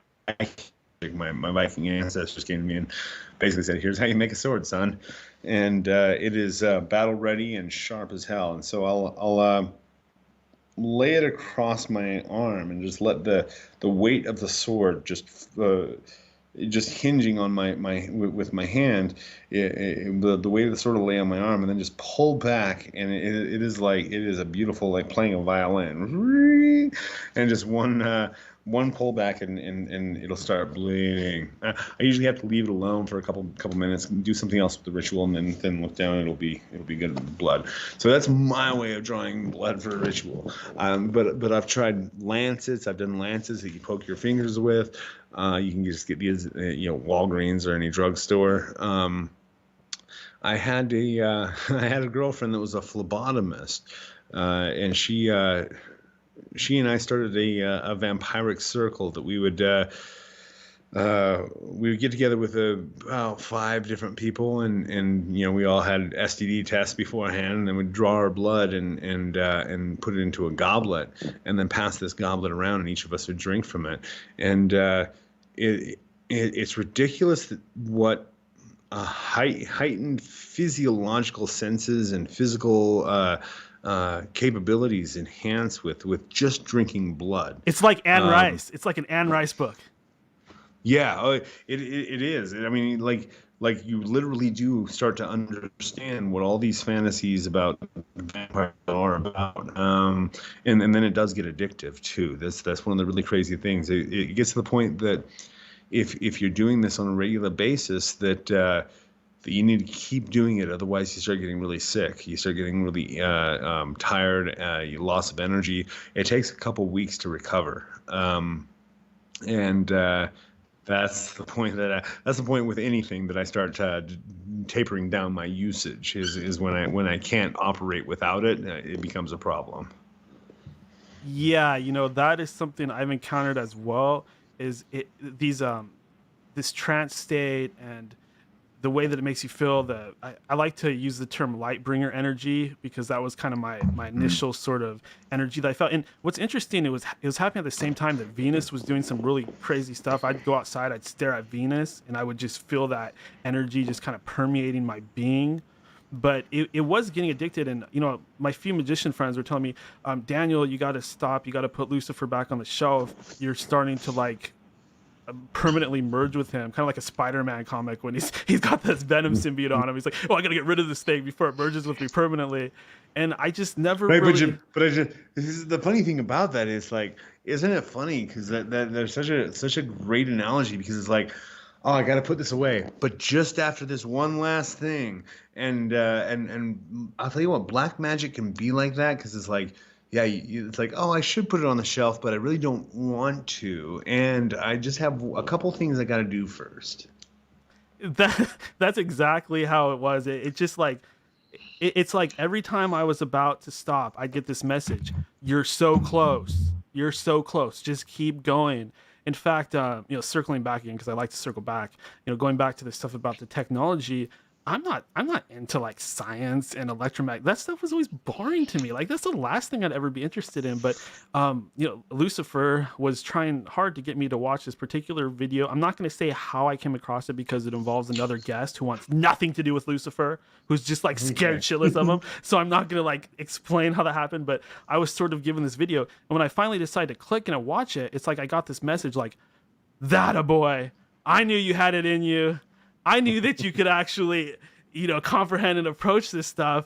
It was like the Lucifer spirit was really proud of me for kind of going outside of my normal limits and actually looking at life and looking at the universe from the perspective of a scientist, and actually being excited about it. Because this spirit, I'll tell you, he is the most. There's not one bit of depression inside of him. Like the spirit actually entered me and possessed me for a few seconds, and it could only do it for a few seconds, because the message was that my occult power has not grown enough. I cannot contain a spirit. I can only do it, like, take 1% of it, and then it has to get out of me right away, because it could basically kill me if it entered me right away. But during that brief second, it was like the strongest like psychology that I've ever experienced, just strength and power, but not evil, like laughing, like, oh my God, I'm doing the most fun thing I've ever done in my life. I'm having the greatest time. It was the ultimate feeling of the trickster God aspect with the dragon and the ultimate power. And me being kind of just this anxiety-ridden, sort of depressed dork, for me to feel that energy, I just thought to myself, oh my God, what have I been doing with my life? Like, why could I not be this strong? And the first thing I said is I just opened my eyes and I said, you are so strong. Yeah. No, there is one of the things that actually in my Satan grimoire that's out right now, bog.co/Satan, I talk about the manifestations of Satan, and when he appeared to me, he appeared as a young boy and then first as a dragon. First as a dragon that, I mean, was enormous, an enormous black dragon. The most, I mean, most terrifying thing I'd ever seen at that point. And I was 19 years old. And a black dragon. And then once I sat with the black dragon and wasn't afraid of it anymore, he became a boy, an 8-year-old boy. And there's a really cool message embedded in there that once you get through the illusion of the danger of it, that you start seeing an internal thing that's really just amazing of the boy, the innocence. And actually what, like, when you dig deeper into it, well, most people are so amazed to find out with the left-hand path is how loving these beings are. And even with Lucifer, when you feel the radiance coming off of him, it is love that just tears you to pieces. And it's amazing. Yeah, I agree with that completely. Um, my experience there just really hasn't been much really any negative thing there at all. And when I've had people telling me put Lucifer back on the shelf, you could always go back. At some point I just made a decision. Well, I'm just gonna go all in, and be like Eric, be a little bit more brave instead of succumbing to fear. And I'm just gonna keep going with it because it started around March when COVID started. I'm still learning. I'm still learning so much. Yeah. And I don't feel like go there's a ahead. limit to it. I really don't. I feel like you can just keep learning. Like there might be a limit to. There's so many books and so many websites out there, but it's knowing what to read. That's where the guidance comes in. It's knowing where to go, because you could waste your time, but if you have some direction, you can get the answers that you want. Yeah, yeah, yeah. There's a curse and a blessing in the modern age of information that we have, just information available at our fingertips. My daughter will ask a question and I'll say, let's consult the oracle, and then I get my phone out and Google it. And we do have an oracle at our fingertips that gives us so much information, but it gives us too much information.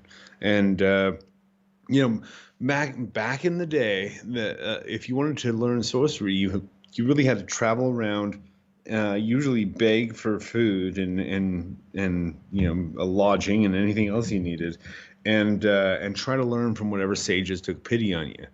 And in those cases, if you finally did make it to the point of gaining knowledge, that was very, very special knowledge that was that you knew was the thing that you needed.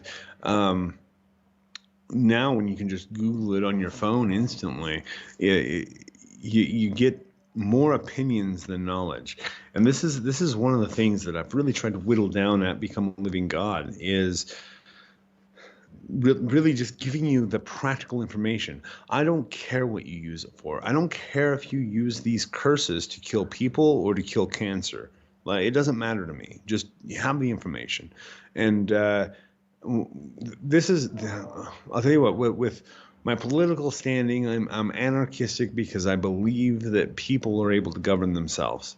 And so trust people with knowledge, trust people with information. This is the biggest pushback I've gotten against my work, is that, well, because my work, just to let everybody know, is to get these techniques out to as many people as possible, because there are very workable methods that you can use to gain power over your life.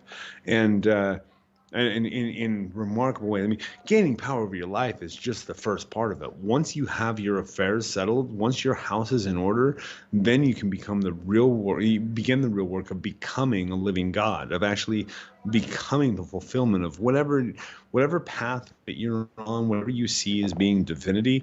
Become that. Don't just worship it, but actually invoke it and become it. And the biggest pushback I've had against my work of doing this and getting out to as many people as possible is that people can't be trusted with this. What if everybody out there had the ability to put curses on other people? Well, I have the belief that an armed society is a polite society. And so if everybody had the ability to put curses on me, I might be a little more careful about how I interact with other people. And really the people who are capable of putting curses on other people, usually don't. They don't have to. It's like the martial artist that really never gets in a fight no matter how much he tries, because he just doesn't have to.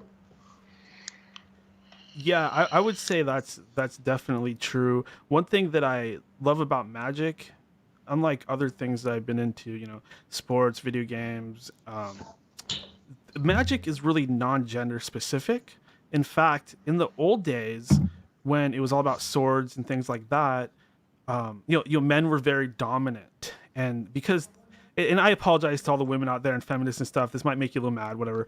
But men were very dominant. They were kind of like the head of the household, and women didn't have a whole lot Yeah. of options. So, in my opinion, what happened was women turned to magic because it actually leveled the playing field and it gave them just as much power or even more power than men. That's why magic was so popular amongst women in the past, and that's really where the term witch comes from. It's kind of that fear of the divine feminine, of the connection that women have through their menstruation and their connection to the earth. And you could even go into things I read in books about Medusa and Lilith, and why that fear exists.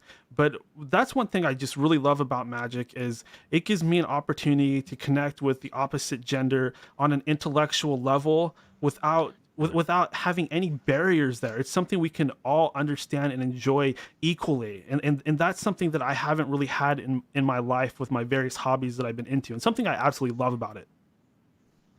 Oh yeah, well, and yeah, you're onto something pretty big there. Where, in the common day, we in the modern day, we see people are commonly coming to black magic because of a loss of power, or a perceived loss of power, and once again, you hit on that really well with the fact that in the early days of specifically the witch trials, that we did see a lot of women that were practicing it. And yeah, it is because of that loss of power, and or a complete lack of power, and the ability to gain that power through these methods of witchcraft. Absolutely. And this is one of the things that you all right, so wow, I'm gonna go a little deep here. I joined the Marine Corps when I was 17, and I had a career trajectory with the military. I had been doing a delayed entry program, and then before that, I was a Navy Junior Reserve Officers Training Corps. I was geared to do military.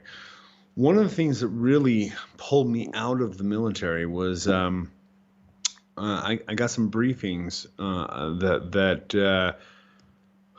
that really dealt with world leaders praying to strange pagan gods. And I was like, what the hell is this? And we got people like Hillary Clinton being in these meetings where the heads of the North Atlantic Treaty Organization are getting together to begin their meetings by these invocations of these strange pagan gods. And I start looking at this going, well, wait a minute, there is something so deep going on here, deeper than the military could actually help me solve.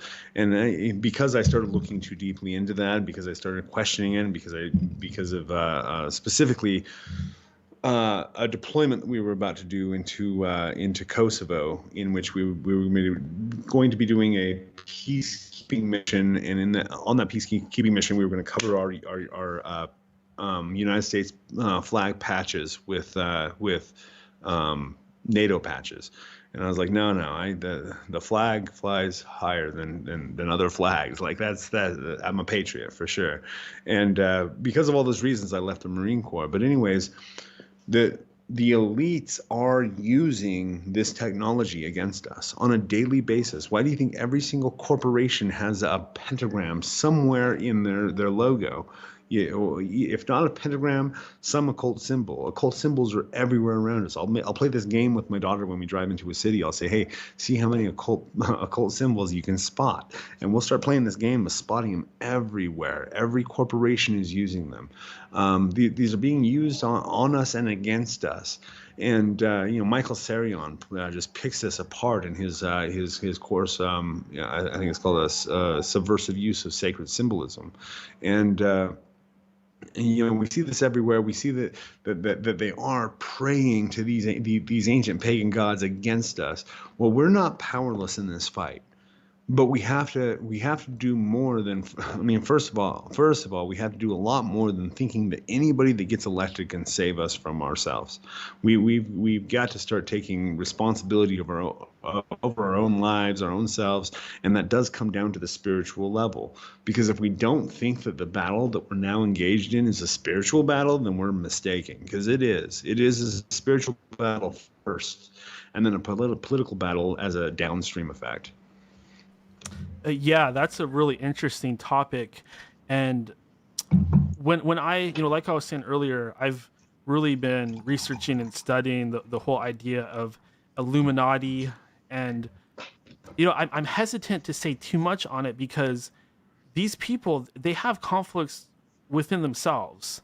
There's not necessarily just one big overarching faction like I thought in the past. I mean, once again, looking Mm. back at the witch hunts, you have to ask yourself, okay, if these people are all Satanists and they're all into demons and things like that, why are they killing each other? Why are they killing other occultists? Even in this day and age, there are certain bloodlines that are getting hunted. And I hesitate to say too much because they know how to keep their secrets.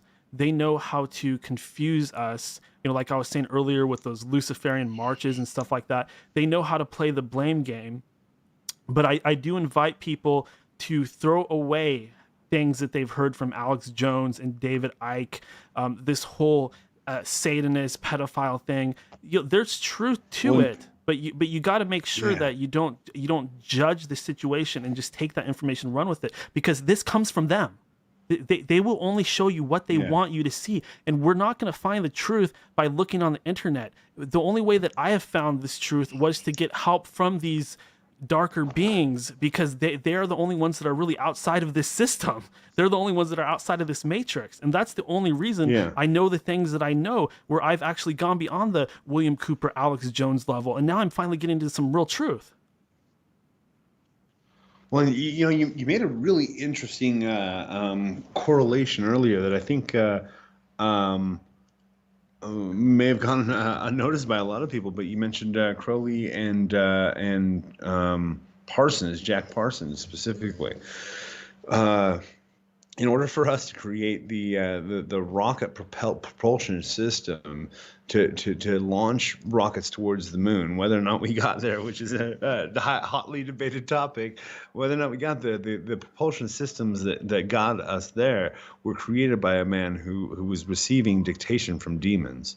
I mean, he went out with L. Ron Hubbard out into the desert and did these Babylon rituals, orgiastic rituals, in order to create a moon child that would be an entity that would be both spirit and flesh at the same time.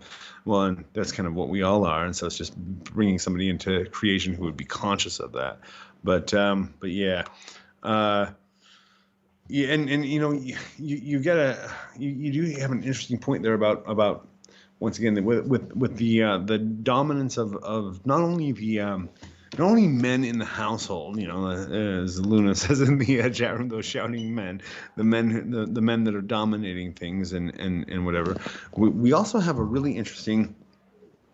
I'm trying to track something down through the historical record that is really odd, and it's what I call the Great Inversion. At some point, things got inverted. That the feminine entities, the ancient goddesses, became demons, became devils, and then a little bit later we've had this inversion. Isaiah talks about it, where he says, "Woe unto those who call good evil and evil good, darkness light and light dark."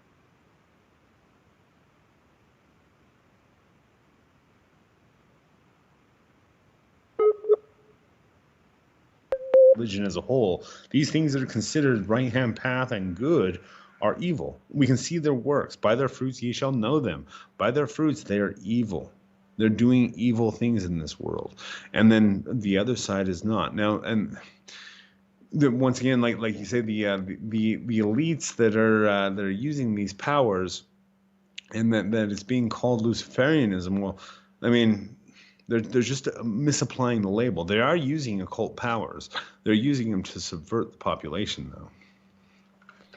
Yeah, I have to go to Revelations with that, and as you said, know them by their works, and most importantly, the what Revelations is telling us is that they have done exactly that. They have stolen these technologies from the real genetic offspring of the Nephilim. They actually have stolen the royal seat of power. Like in England, the I don't know that much about this stuff, but the Windsors aren't actually the true. Like if you look into the Stuart Kings, those are the real people that should be ruling, not the Windsors. In fact, like Princess Diana and her family was actually closer to the real royal bloodlines than these pretenders or usurpers that the Vatican installed at a certain point in history. And yes, the Vatican stole a lot of books from cultures all around the world, and they didn't just do it to confiscate it like a teacher taking toys away.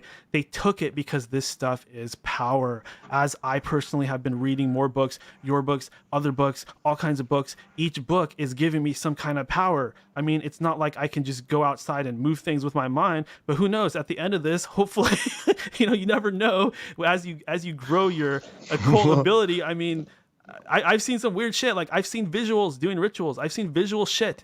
Like it was one thing you said to me early on that kind of got me interested. You compared it to, I was really into psychedelics. You compared it to a psychedelic experience, and that is just so true. But I would say it's even beyond that, because you're really tapping into some very powerful currents, and it will literally hit you like a psychedelic drug would during a trip. Yeah. Well, oh man, I gotta tell you, I love the psychedelic experience. I love specifically taking psychedelics and going into nature and learning from the spirits of nature. Terence McKenna said something really, really valuable about the fact that don't ever forget that you took a drug to make you see and feel these things, and what if you hadn't taken a drug? Like, I mean, what if you're like this temple that I'm sitting in, the walls will just melt. I mean, I've painted them to match what I'm seeing spiritually, and to take on the reptile scales and all of the grotesquerie of the astral plane, and to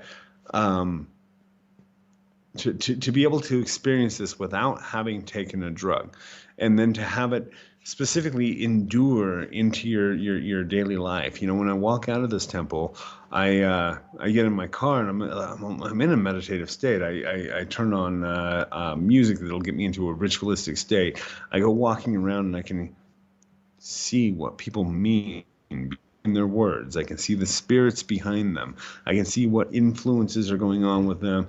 I can push my thoughts into their mind and have them do whatever I want them to. I'm a walking sorcerer, and it's the most amazing thing ever.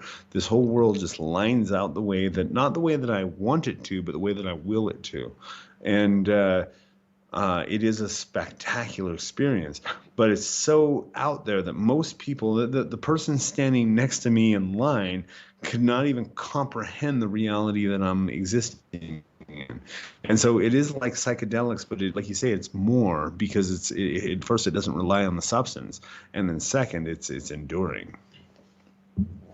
Yeah, absolutely. And like I said earlier, I'm careful how I talk about this, because I don't want to make people think that this stuff is evil, because it's not. But I can't say that it's not dangerous either, because the truth is we are tapping into primordial chaotic energies, and there is a difference between evil and darkness. Maybe I'm becoming a little bit more of a darker character. That does not make me evil. It just means that I am not only exploring my own shadow, but I'm exploring the collective shadow of humanity. Really interesting discussion that you had recently with a gentleman that was talking about the abyss.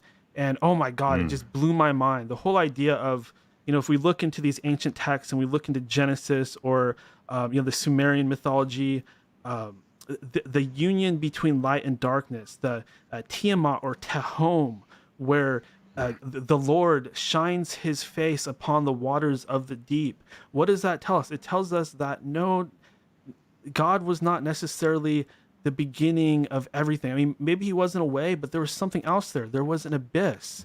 And this abyss is Mhm. not, it's not male. It's actually a female sort of thing. And it's really hard for me to explain because there's no words to explain this stuff, but it's really the best way that we can look at it. We have this like patriarchal sort of society, but we ignore the fact that perhaps one of the most greatest and most powerful beings, if you even want to call it a being, is this abyss. And the idea of God shining his light upon these waters, and they're actually being these giant sort of Lovecraftian Leviathan sort of entities swimming around in there already. These beings of primordial chaos that are like from a Doctor Strange comic, multi-angled beings similar to Cthulhu or something like that. God, that just blows my freaking mind. Oh yeah. Well, and there is. So you hit on a really, really valuable point. There is, first off, there is a feminine essence to this abyss. It's the abyss is not just emptiness, and blackness is not just nothing. It's alive with everything. It is the potentiality of everything encapsulated in this darkness. And then the other thing is that words fail us. This is one of the things where people will specifically clerics and monks will go into these heightened and very deep states, and when they emerge, they'll take a vow of silence, and they do that not because they're there are a lot of assumptions as to why they do that, but they do that because what they've experienced can't be put into words.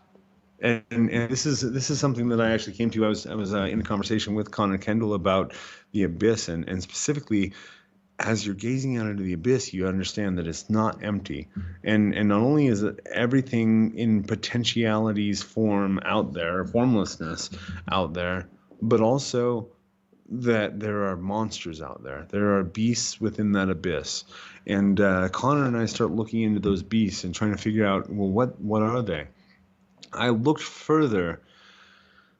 I could see almost like an island out in that abyss that was just glowing with light. And so I tried to soul travel over there. Soul travel is a really simple technique of just separating a consciousness from your body and being able to travel indefinitely throughout it. It's beyond astral projection.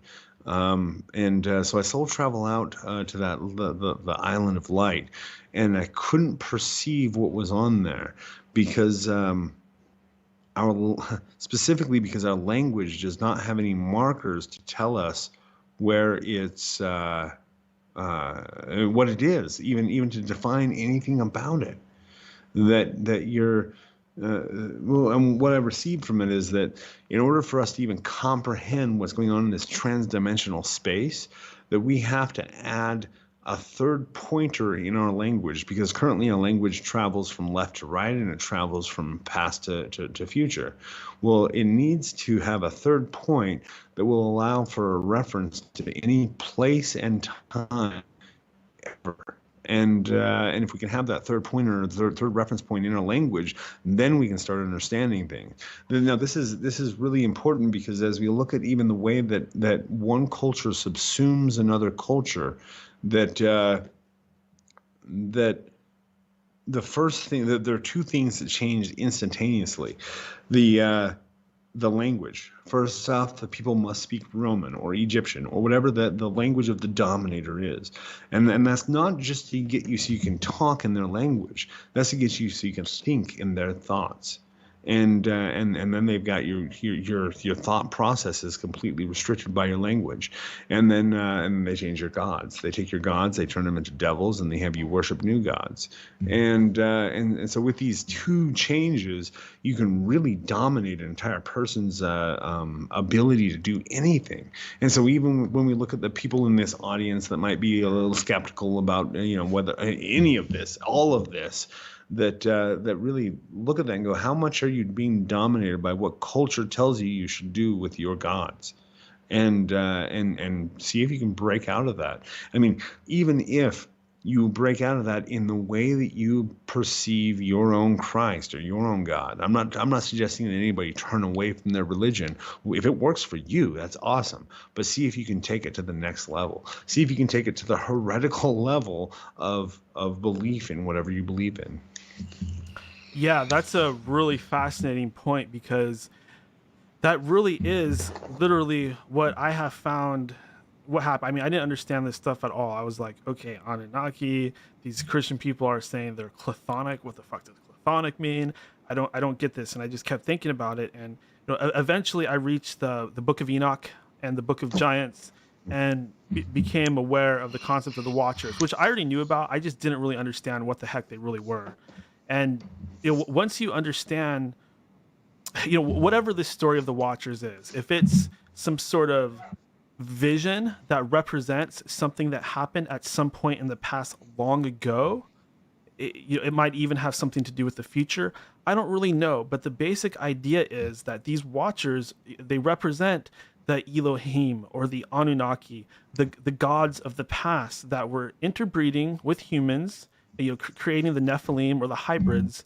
And at some point they were cast into this abyss, and they lost some of their earthly power, and now they're out in the abyss, but they're kind of doing the same thing that they were doing before.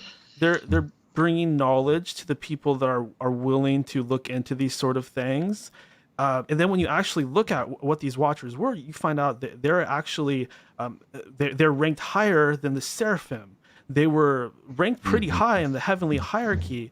So when they say that they were the they'll call them the sons of God, or Anunnaki means sons of Anu. All this stuff crosses over, and that's something that a lot of Christians, I really piss them off with this stuff, because it kind of violates and challenges their belief system. And the last thing they want to hear is that Yahweh was part of a pantheon and he had a wife and stuff like that. I mean, we could get into Yahweh. I don't really know what the heck Yahweh is or who he is. I'm not quite there yet. But when you understand what these Watchers really were, and you start to understand that they are in the abyss, and a lot of these things that, like, I would see as a kid, I was really afraid of these shadow people.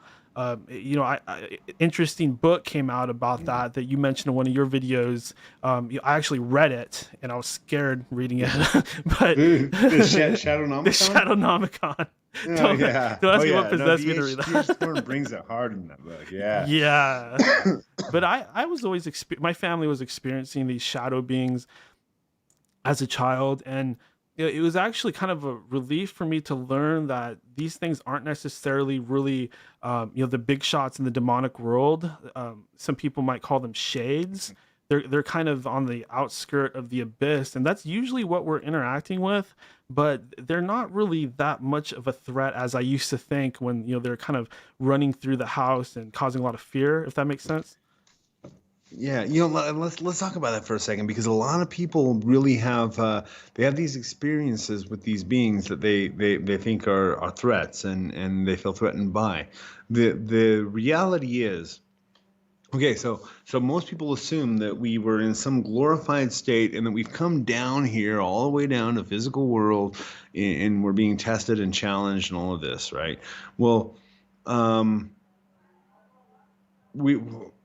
this is the evolved state. The physical this physical existence is what all beings want. So if you look through all scripture, every time any god wants something to be done here in the physical world, it must come through a human messenger. So God couldn't just say to the Red Seas, part.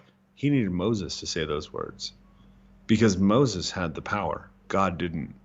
When God went to strike down Sodom and Gomorrah, he needed Lot to give that call. Every single time that miracles happen, it has to happen through a person, because we are the true gods of this realm. And everything that we have is everything that these spirits want.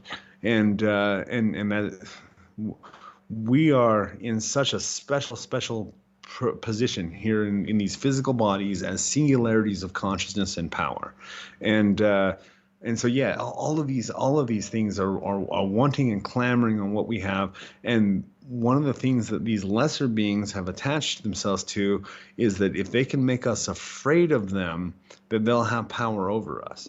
And so the biggest trick that the lowest entities are trying to do is to make us believe that they have power. So like the shadow beings that you see out of the corner of your eyes and stuff, those are those are real. Those are real. Those are actual entities. But they're they have a lot of different names. I think it was Donald Michael Craig that called them little nasties, and I think that's probably the best way of thinking about them. They're just little nasties. They're not the demons that you need to be worried about. In fact, you don't need to be worried about demons. People who are like, oh, I think Satan's stalking me. It's like, Satan doesn't care about you. Unless you've called on him, unless you've made a pact with him, he doesn't even know you exist. And so the demons aren't stalking the world looking for you. I know you think they are because you're Christian and all that, and that's fine, but they're really not unless you call on them. That's one interesting thing I've had come up a lot when I'm doing exorcisms and banishings of people and of their homes.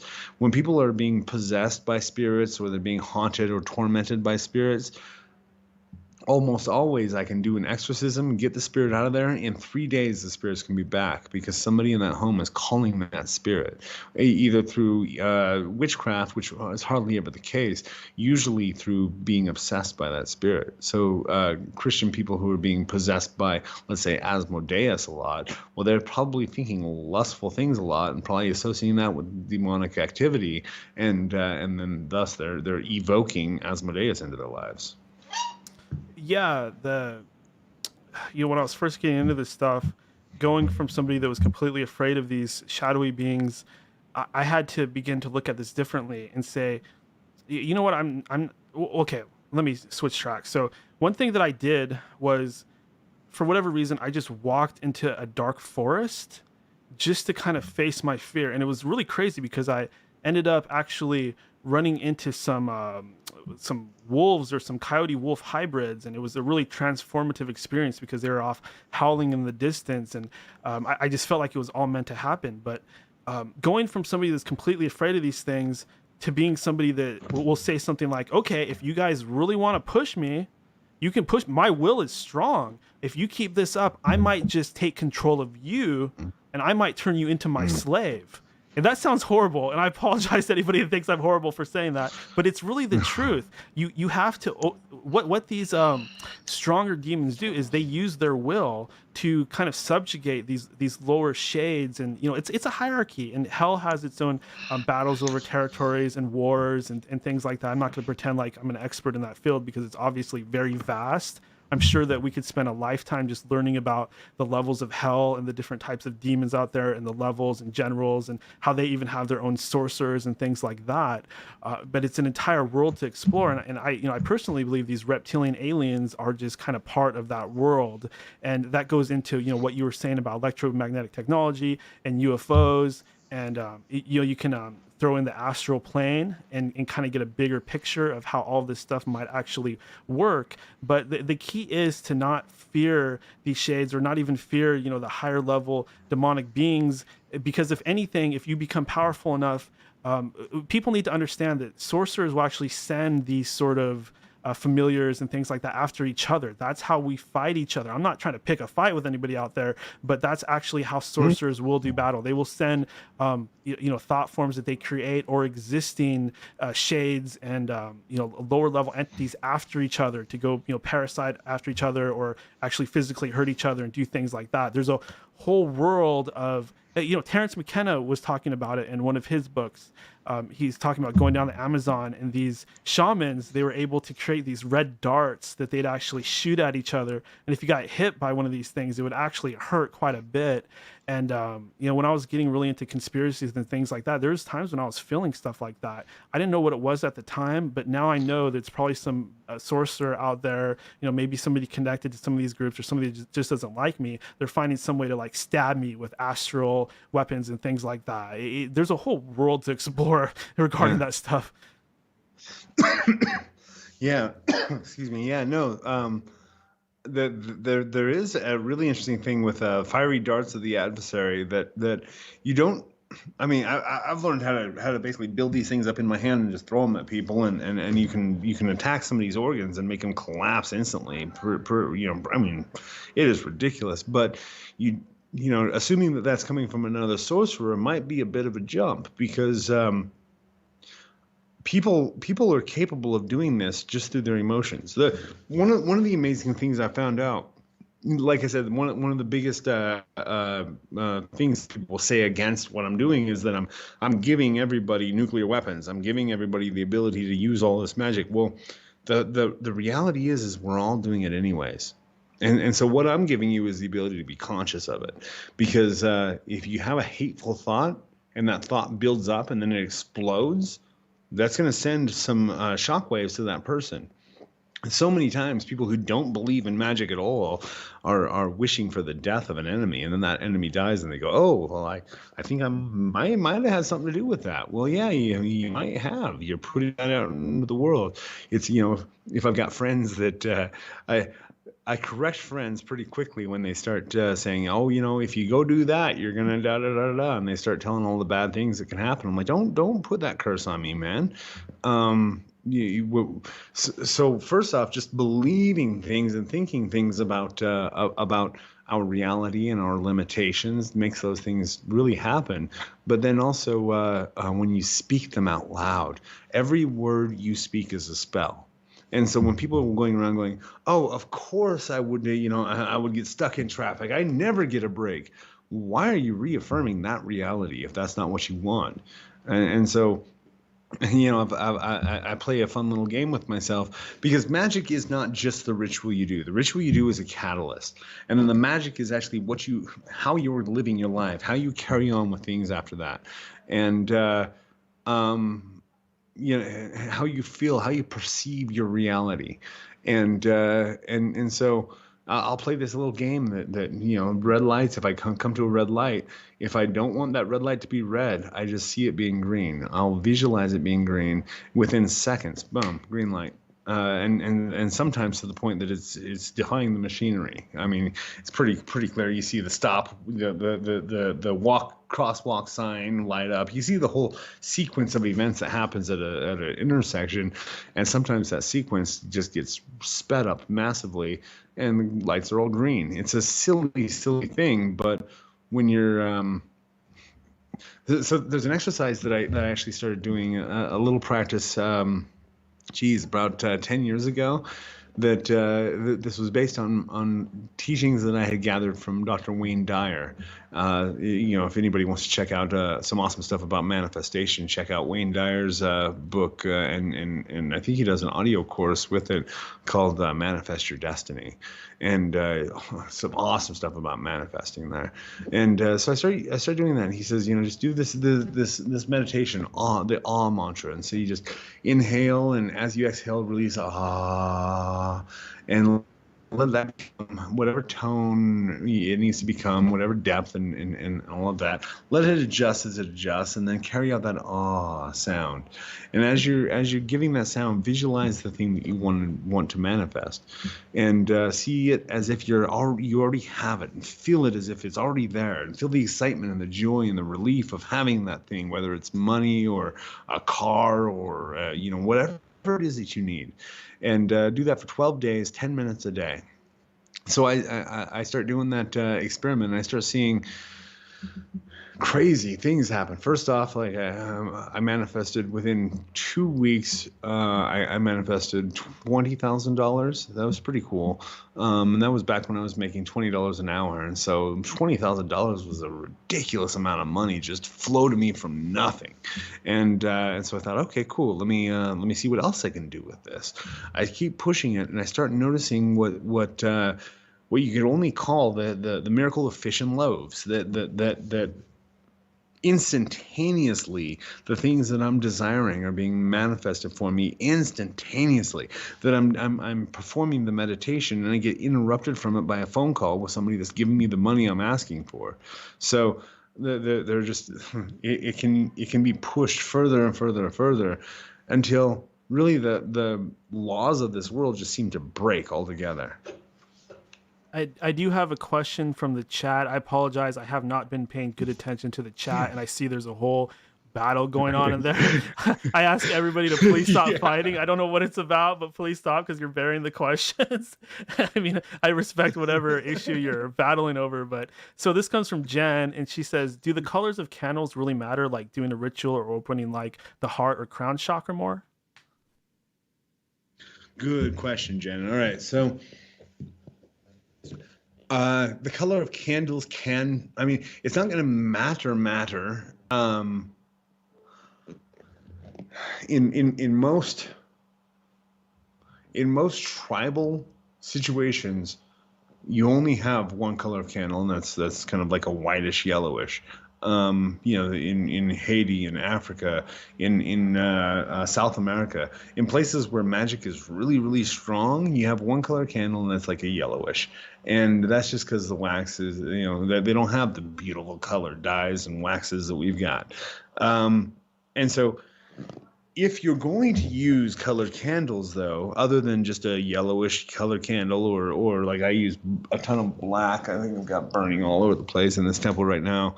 If you're going to use different colors, it then becomes important. So if you're going to use a red candle, make sure that that's going to be for something passionate, something that's aggressive, something that's maybe love based, or definitely something that is willful. If you're going to use green candles, make sure that it's something that's going to be nurturing and bountiful and abundant. And so the color of candles can really matter if you're using colored candles. If you're not going to use colored candles, you're just going to use the yellow basic candles you can get. Perfect. Use those. But once you start, it's almost like once you crack the seal on the colors of things, then you're kind of stuck to pay attention to it. And with that, when you really condense everything back into its original form, everything is a manifestation of light and sound.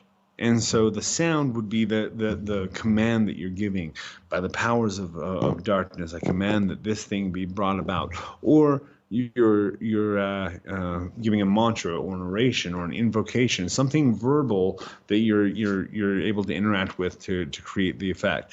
And then light is an important thing, where if you're filtering that through color, I mean, that's what color is this light that's bouncing in a very specific way into our eyes. And so that can be very, very powerful. The colors of things are those colors for a reason. And so yeah, Jen, thanks for the question. That is really it can be really valuable. Now, you can transcend all that once again just by using the basic, whitish, yellowish candles and not caring about it. But if you're going to care about it, then I'm going to say care about it deeply and really jump into it. Yeah, I think that's something that a lot of us miss right away. We see certain things like candles or colors or symbols, and we think it's kind of frivolous, that it doesn't matter as much as it does.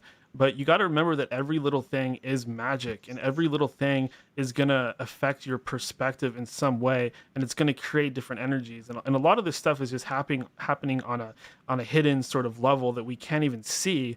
But even little things like colors, like wearing blue in court and doing things like that, it can have such an effect on people. I mean, there's a whole idea of like neuro-linguistic programming.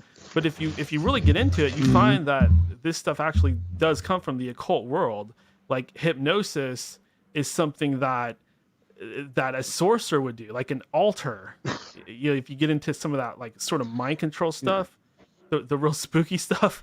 Well, yeah. Well, and even I mean, so that spooky stuff is really easy to look back and go, okay, that's definitely coming from the occult, but also medicine. Like every single thing that we use in medicine has its origins in digging up cadavers and performing necromantic rituals. Science, quantum theory. Anybody talking quantum theory 70 years ago would have been called a sorcerer. That all of the things that are science, everything that's science at one point was considered magic, and so what's exciting for me is that the things that I'm still calling sorcery, those are very soon going to be taught in schools as science. And it's just going to be called by different terms. And that's perfectly fine. But we are reaching some sort of concrescence of really understanding that all of the, so one of my favorite modern mythologies is Star Wars. I love Star Wars. And I love specifically that these Jedi and Sith are using their powers, and people are saying, "Oh, you still believe in those old sorcerers' ways?" And I'm like, "Oh, that's so badass that even at that point of technological evolution, that there would still be sorcerers' ways." That's encouraging to me. That no matter how far, no matter how much science integrates magical thinking, that there's still more. There's still deeper levels of this that are still going to be misunderstood or not understood at all, and that's beautiful to me because this is, as we've talked about Satan and the final gate and how that does relate to a lot of the things that are going on in the world right now. That Satan is the adversary.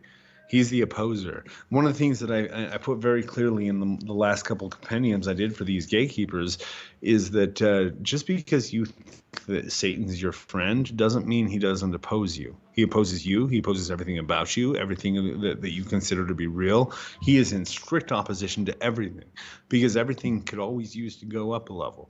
No matter how many shadows you uncover, there's still something.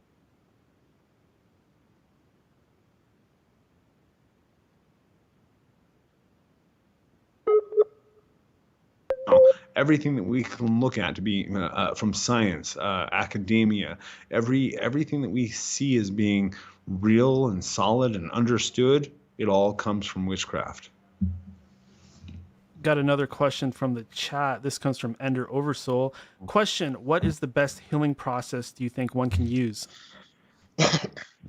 No, perfect. Thanks, Ender. And Ender's a badass. Ender's out there doing the work on another whole level. But yeah, so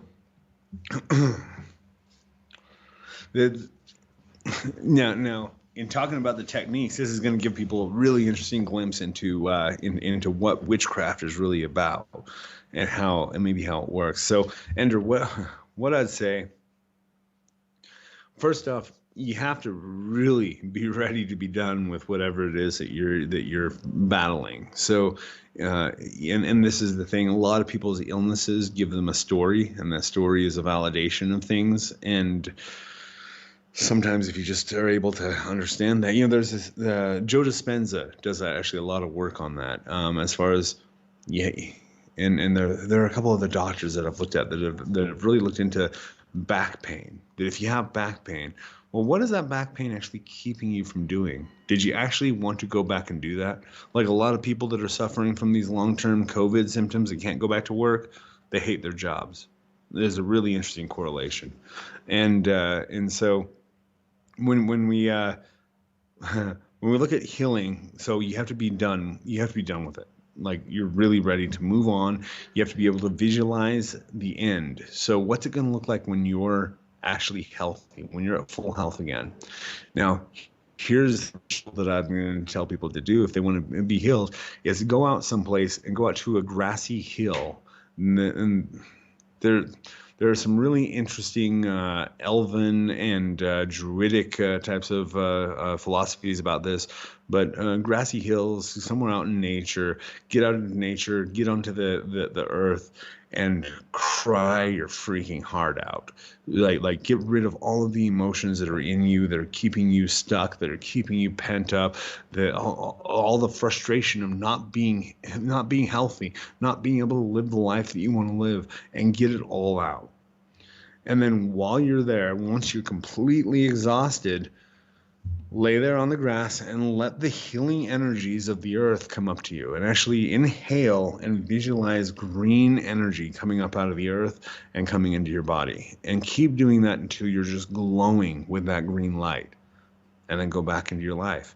Now, if you're dealing with something intense, like let's say a cancer or something like that, you're probably going to have to do this a few times, because what's building up in you is not just the cancer. It's not just the effect that your body's having, but a massive emotion. And we can see that this emotion is actually what's stifling a lot of our body from being able to heal. The correlation between people specifically who are fighting cancer and being able to see a positive outcome is ridiculous. Deepak Chopra has this clinic, I think it's down in Arizona, that one of the first things he tells his patients when they come in, he looks over their file while they're sitting there in his office. He looks in their file and he looks over it and he reads it for a second and he says, you're in luck. It looks like you are a perfect candidate to be completely healed from your cancer.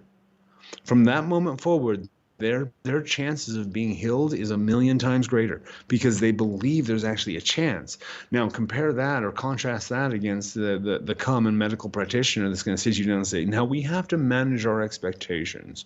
You're probably going to have, and they can tell you exactly the symptoms that you're going to experience over the next year, because they're laying out your reality for you.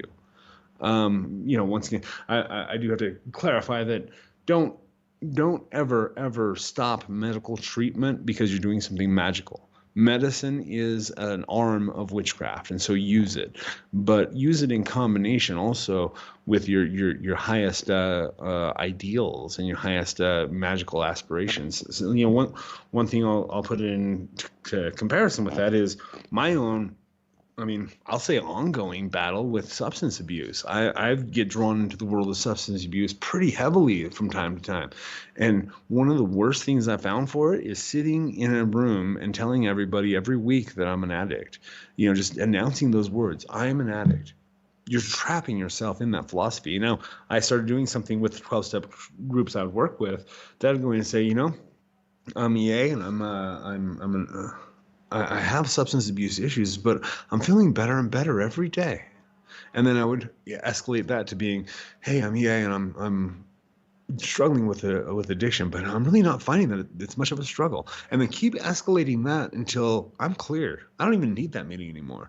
And the people that go to those meetings it's really interesting to see their reaction to that there are people that are definitely addicted to recovery. Wow, that is really interesting. And that kind of goes back to, once again, the Elohim or Watchers. Well, one of the things that they brought to us was just medicine, and another one was makeup. These don't seem like terrible things to me. Imagine a world where women don't wear makeup. That sounds pretty crappy. I think we should be thanking the Watchers that brought us makeup, because that just wouldn't work for me. I can say that. Think about how boring the Yeah. world would be. Well, so without makeup, you look at what the Watchers brought people. Yeah, makeup and whatever, sorcery, which is really being able to engage with your gods rather than having to go through the priestcraft, and then ironwork, metalworking, the ability to take just dust, take dust. I meant this. So I've got this really interesting experience that I have of what I call mentors in passing, just people that will come in on my path. They'll teach me some stuff and then they just disappear, and I never see them again. And I had this this guy that just came, and he had jars of dirt all over his house. And one day he's talking to me and he's like, yeah, so Satan's more of a lunar figure rather than solar. I'm like, yeah, definitely. He goes, so the metal of the lunar metal would be the silver instead of gold, right? Yeah.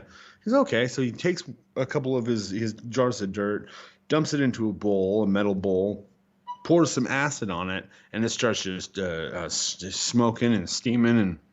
And then he pours that through an actual screen filter, and then pours some other, I think it was citric acid on it after that, and then it solidifies, and it's silver. It's a chunk of silver that he got out of this dirt, and I'm like, oh my god, I'm watching alchemy right in front of me. He's like, yeah, it's chemistry, it's basic chemistry. This is ore from a mine, and I'm like, oh wow, and he makes me a necklace, a medallion out of this silver that just looked like jars of dirt in his house. And to be able to do that, that's another thing that comes from these entities is the ability to take dirt and to make metals. It is remarkable. And you look at the Industrial Revolution and everything that's happened since then. This is all from our ability. It's like Terence McKenna says, we're these really interesting pack hunting monkeys that have gotten our hands on psychedelics, and now we're really obsessed with moving dirt around. And really we are. We're moving dirt and forming it into different shapes, taking that dirt and launching it onto different even planets. It's really incredible.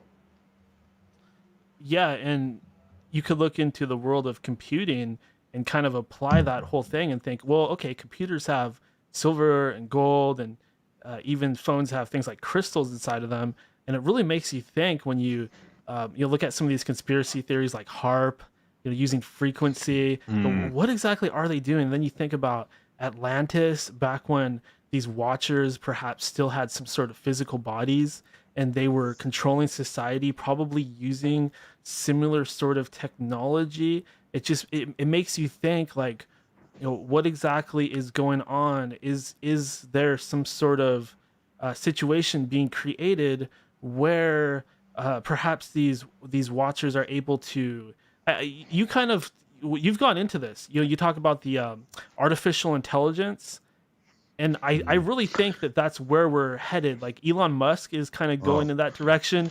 It's getting pretty no, crazy no, out there. I'm no, I'm gonna tell you, man. That's not where we're at. That's where we're at. Like, what is behind the algorithm that Facebook and Twitter use? I mean, we're looking at artificial intelligence. We are looking at the face of artificial intelligence. Now, here's the really interesting thing for me: artificial intelligence and aliens and demons are all the same thing. They're all the same thing that's expressing itself in different ways, and we're trying to figure out what that means because we're using these really archaic belief and perceptive systems, but right now this is one thing that makes this conversation so important, and conversations like it is right now we're not just talking about this in my living room. We're talking about this over the internet. We're involving the AI in this conversation. It's listening to every word and it's digesting it, and what it's coming to is not just its programming but its values. That right now the AI is it's a baby and it's growing, and we're its parents, and it's watching everything we're doing, and we've got to be very careful. Being a father of a child, I can tell my daughter to do something a million times and it doesn't matter, but she will do what she sees me do. And so we have to be very careful about what we're showing the AI about ourselves, and we're feeding it every day with everything that we're doing on social media, on the internet. If we're engaging with the internet, we are training the AI, and so be very careful about what you're training it to do. Yeah, that's a real interesting thought, because there are people out there, and I believe I may have had one of these experiences myself, where this AI actually interacts with them in some way, It might contact you through a message board. It might be through social media. It might just do something crazy to your screen where you see numbers start. That's kind of what happened to me. Is I saw numbers start to change before my eyes in a way that didn't make sense. My YouTube channel was being manipulated in some really strange way by something that it was not a hacker, because I know computers and I know very little bit about programming, and I know what I was seeing just was not possible. So I can assure everybody that there's a ghost in the machine. The internet on some level is very much alive, and I found that when I started to get into, when I had this experience that I talk so much about. I don't know if it created some sort of magical energy or what, but I had these people that were contacting me. They were being very weird, and at first I thought they were gang stalking me. I was like, oh, these are like Illuminati Satanists, and they're after me, blah blah blah. But over time, my perspective started to change, and I realized that these possessed people that I thought were harassing me, they were actually like giving me tips and actually helping me. I know that sounds fucking insane. I don't expect anybody to believe me, but things just are not as black and white as people think out there. So for whatever reason, these possessed people were trying to help me, is what I'm saying. So let's check this out. Like this is nuts that you say that, because like specifically when I've been really involved and engaged with either Lucifer or Satan. And by the way, for those who don't know, those are two separate beings entirely. Lucifer is the son of the morning and the bringer of light. Satan is the darkness itself. And but as I've worked with those two beings specifically, and Azazel to a lesser degree, homeless people will like shout the weirdest stuff, and it seems to be the exact thing that Lucifer just barely told me in an evocation. Holy shit! I mean, yeah, and some specific stuff like at one point I needed to take my work to Las Vegas, and I grew up in Las Vegas. It's my hometown, and I really didn't want to go back there. And I had Lucifer telling me, it's time for you to go back to Vegas. I'm like, all right, whatever. Like, I'm obviously imagining this one. And then I go to just Walmart, and I'm walking into Walmart, and there's a homeless guy out front that says, hey, isn't it time for you to go back to Vegas, man? I'm like, what are you saying? He's like, yeah. He goes, you know what the king said. The king said it's time to go back to Vegas. And I'm like, are you freaking serious right now? It's like the movie. What's that movie with Arnold Schwarzenegger? Stigmata. It's Stigmata. You start having the crazy things happen around you. Like, wait a minute, did this actually just happen? And yes, it does. It starts happening with increased frequency. And this is, I think, part of the reason that it was so essential for me to give myself over to insanity, because if I was trying to match this up to a sane world, it wouldn't make sense. I mean, even when I look at what's happening in the world around me, if I try to match this up with sanity, I'm not going to be able to. And that's why that's part of the reason why I wanted to talk to you, because I've been having these experiences, and you're really the only person that I could think of that might be able to understand on any level. I mean, you kind of got me going on, like, when you were talking about, oh yeah, I just summoned Lucifer. I mean, I'm like, holy shit, how could anybody possibly do that? But a little bit part of me, a small part, was kind of jealous in a way, because I was like, man, for some reason I want to do that a little bit. I don't know why. It seems like awful, but like it was like synchronicity was happening. Certain people were kind of rising and falling out of my life. You kind of came in, became a guest on my show at the same time I was talking to Robert Stanley, who was having these experiences meeting Enki or Lucifer, and both of you guys kind of came on my show around the same time, and I think that's kind of when I started to become caught up in the current a little bit. And and not long after that, I had this guy on social media. I thought it was just a gimmick, like somebody just messing with me. He was saying, I'm Lucifer Morningstar, and he was trying to talk to me. And I was just like, dude, you're fucking weird. Leave me alone. I'm not playing your stupid game. You're not Lucifer. This is stupid. But, here we are years later, and I'm looking back and I'm thinking, that probably was somebody. It was probably somebody invoking Lucifer, and Lucifer really was trying to talk to me. Yeah, and possibly without that person even really, really, really knowing what they're doing. It's I had this lady.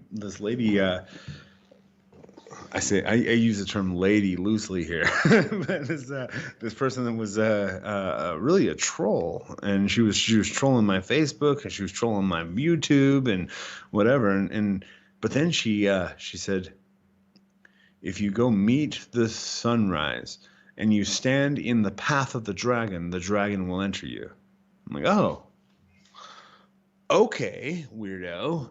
And then I start thinking about it. I'm like, the path of the dragon. Okay, so if the dragon is being carried on the rays of the sunlight, which by some mythologies it could be, and I'm just standing in the sunlight and the sun rises, what would happen if I'm actually in a meditative state and I actually take what this person said seriously? And the important thing is this is what I call listening to the voice of magic. The voice of magic, it'll pop out at you. It'll make something that's just ordinary, something that's passing. It'll make that stand out in your mind. You'll say, that's important. For some reason you can't place, that's important. And then you just pay attention to that. That's the voice of magic. If you feel that, you feel like, there's something important, there's an important embedded message here, and then you look away, then you're ignoring the voice of magic, and it's going to speak a lot less loudly and a lot less clearly to you. The more you pay attention to it, the more it guides you. And so, this voice of magic said there's something to this. And so I go out, and I do this meditation out in the sunrise, and I've got a summoning circle in my backyard that I can go to and watch the sunrise. And indeed, full on I'm standing in the path of the sunlight, and this is in my grimoire of Asmodeus. You can pick that up at bulb.co/Asmodeus. And I'm standing there, and I see the sunrise, and instantly have all the shadows just washed away from me. All of my past, all of the abuse and trauma, and all of the guilt and shame I've carried from that, and just so many different dark things were just washed away from me. And then this dragon's eye appears in my inner vision, just fills up my entire vision. And I caught a vision of who I can be in the future if I actually try, if I actually go all in, and I look at myself, and, a lot of people will tell me how amazing I'm doing. And I'm looking at it going, man, I'm giving half effort. If we were grading this really, I would be getting a D, and I would be passing, but I'm still getting a D. I know I could get an A. And so if I actually tried to get an A in life, if I actually tried to be everything I could be, I saw a vision of who that person could be, and it is so compelling that it's changed my life forever. And just by following this advice that I got from a troll, whose every other word this person has spoken has been or written has been just complete garbage, but this one thing just came through that was brilliant. It's something, while I was working with the Ascended Masters, while I was still working on the White Light path, that the Ascended Masters called this the tongue of golden wisdom, that when you're ready for a certain type of knowledge, that knowledge is going to find you, and it's going to find you through newspapers or Book of Mormon or the Bible or whatever source it needs to find you at. That information is going to track you down. Yeah, the whole Mormonism thing is a whole rabbit hole and rolled onto itself. One thing I love about Mormonism is the whole idea of what they say about Christ, where it's not just all centered around the Middle East, where they actually say that Christ actually went and explored different places. I love that because we're doing the same thing. We're not allowing our perspective to be pushed down into a little box where we can only see Jesus or Christ or Yahshua or whatever you want to call him a certain way. If you can approach the whole subject in a different way, I mean, you can even approach it in kind of a pagan way, and everything still works. You mentioned earlier, you go into a Catholic mass and you're drinking the blood, and all that. My family is Catholic. I kind of rejected that, but I know all about going to Catholic church and all of that. But you got to ask yourself, why are we drinking the blood of Christ? There seems to be a mystery here that we're not really understanding. And if we could get outside of ourselves and not be so afraid to look at things in a different way, because we're so afraid of divine punishment. You hear that so much in these old stories of the Jews, and oh no, they burped or farted at the wrong time. Now God's gonna rain hellstorm on top of them. Oh my God, these poor Jews. It's sad because they're always getting punished by their God, and we think, okay, we're gonna get punished by our God if we think about things we're not supposed to, if we let our mind wander. And I think that's kind of the power of the left-handed path, and why it's more about truth, because you're overcoming these inner barriers inside of yourself, and you almost have to face the idea of accepting that I have to accept that I might be evil for me to really not be evil. Because if I'm letting the shadow just grow inside of me, then I'm only good on the surface. I'm only like pretending to be a good person. I'm virtue signaling. But there could be a whole world of, pedophilia and all kinds of things like that inside of me. But if I'm not willing to go into there, I don't really know. I can't face that aspect of myself, nor can I defeat it.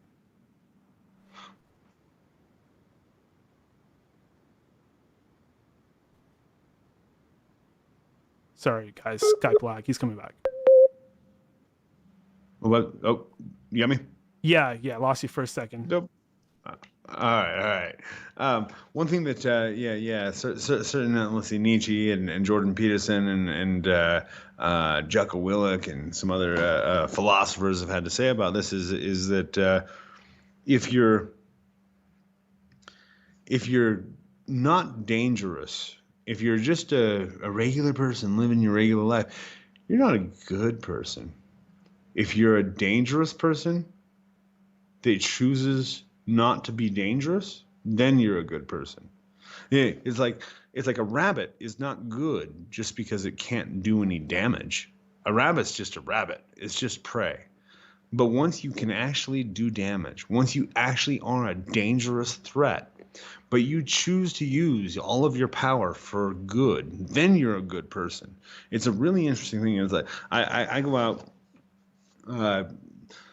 3 or 4 times a week. I'll practice archery, and then 3 or 4 times a week I take my rifles out and I go do marksmanship, and then I also train in some different martial arts, and I keep myself ready to kill. And part of that is that there is a part of me that really wants to kill. There is a part of me that really wants to be a monster and destroy. And if I ignore that thing, it's going to get big. It's going to get ugly. If I give that some vent, if I say, okay, so I'm going to take this monster out, and this monster and I are going to go shoot some guns today, it gives it enough of a vent and enough control that I start to be in conscious allegiance with that monster. This is the same thing with demonic allegiances, demonic pacts. It's like, these monsters are here, and I'm going to make myself friends of those monsters.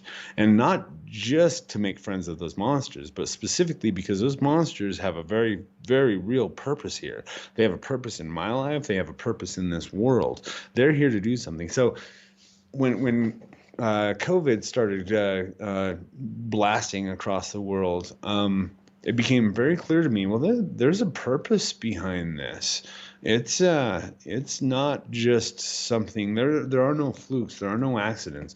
There's a very clear purpose here, and let's see what this purpose is. And I mean, I think it's doing some amazing things. I mean, I don't want to extol the virtues of COVID too much for everybody, but there are some amazing things coming out of this that have really revolutionized our society. We can't go back. There's no going back. But the way forward now looks a lot more interesting than it ever has before. Yeah, absolutely. I think one thing that we can look at, an analogy would be, let's look at a vampire from an Anne Rice novel, or from the show True Blood, or Buffy the Vampire Slayer. Let's say that you're a vampire and you're like flying around and you see some pretty girl and you land and you like suck some of her blood and it's all fun and everything. And you fly away. Well, did you do something wrong? Yeah, maybe kind of, but that girl probably just ate at McDonald's yesterday, and she probably ate a burger that comes from an animal that was in a freaking torture farm where the animals just get like, I mean, you want to talk about evil? That's where the evil's at. We're all predators. We're all vampires in a way. What's wrong with just admitting it and actually taking these energies and expressing them in a way where people really aren't getting hurt at all? I mean, I'm not saying like, go out and try to drink people's blood, but there's something there, and something we need to look at. We need to ask ourselves, is the vampire really evil, or is he just hungry? Oh, darn. Looks like we lost him again. Skype will reconnect. There we go. Little lag going on. All right. You got me back. All right, cool. Yeah, man. Yeah. So, well, it's a lot like when people get real upset about hunters and hunting. It's like, having hunted and being a hunter, I can say that I never respect a meal more than one that I've gutted and cleaned and done myself. But that's like becoming too close to the violence of it, I think, for most people. And so, if they're, like you say, if they're buying their McDonald's, they have no idea. There is an interesting psychic thing that occurs when you ingest an animal, that you are taking on its fear, and if it's been tormented its whole life, you actually are feeling that. Even if you're not conscious of it, then you're feeling that, and you don't know why. You go home, you get in a fight with your boyfriend, whatever, and you have no clue. But like you say, like it actually could be from the thing you just ingested that is now becoming part of your system. And but hunting an animal just seems so brutal and barbaric to most people. But those animals are living in the wild. You know how many animals die from old age in the wild? None, zero, ever. Like it's not like if you just leave them alone, they just all die happily and go to the rainbow forest. Yeah, that's absolutely true. Sorry, I was just popping in the chat to see if there are any more questions, and now I see that there's threats being made, and someone's talking Oh about boy. martial arts, and oh my god, people, please calm down. I don't know what's going on in there, but it's getting nasty. You guys are gonna start like attacking each other with magical spells soon. I don't want that to happen, so please chill. We're all here just to learn. God bless you, though. Let me tell you. That's funny. No, people get intense with it all, but yeah. And that I'll tell you what, there is. You mentioned earlier that it's not like this is without danger, and I'm going to be honest with you. One of the real dangers is insanity. Now, earlier I'd said, that you've got to lean into that insanity. Yeah, yeah, you gotta. You also, you're a wise dude. Actually, you also said something about the fact that you can feel something, like, let's say, as extreme as pedophilia, but not act on it. There is something there where it's like, one of the analogies that's come to me recently is people who say they're hangry, like, oh, I'm hangry, I haven't eaten this, so I'm hangry. No, you're hungry and you're choosing to be a dick, and that's that's a little different. It's not like something's gotten hold of you and is taking control of your behaviors. Your behavior is your responsibility. You can feel all the things you want to feel and whatever, but you really got to take a look at your behaviors, and is one of the biggest keys I give people is your life getting better, or is it not?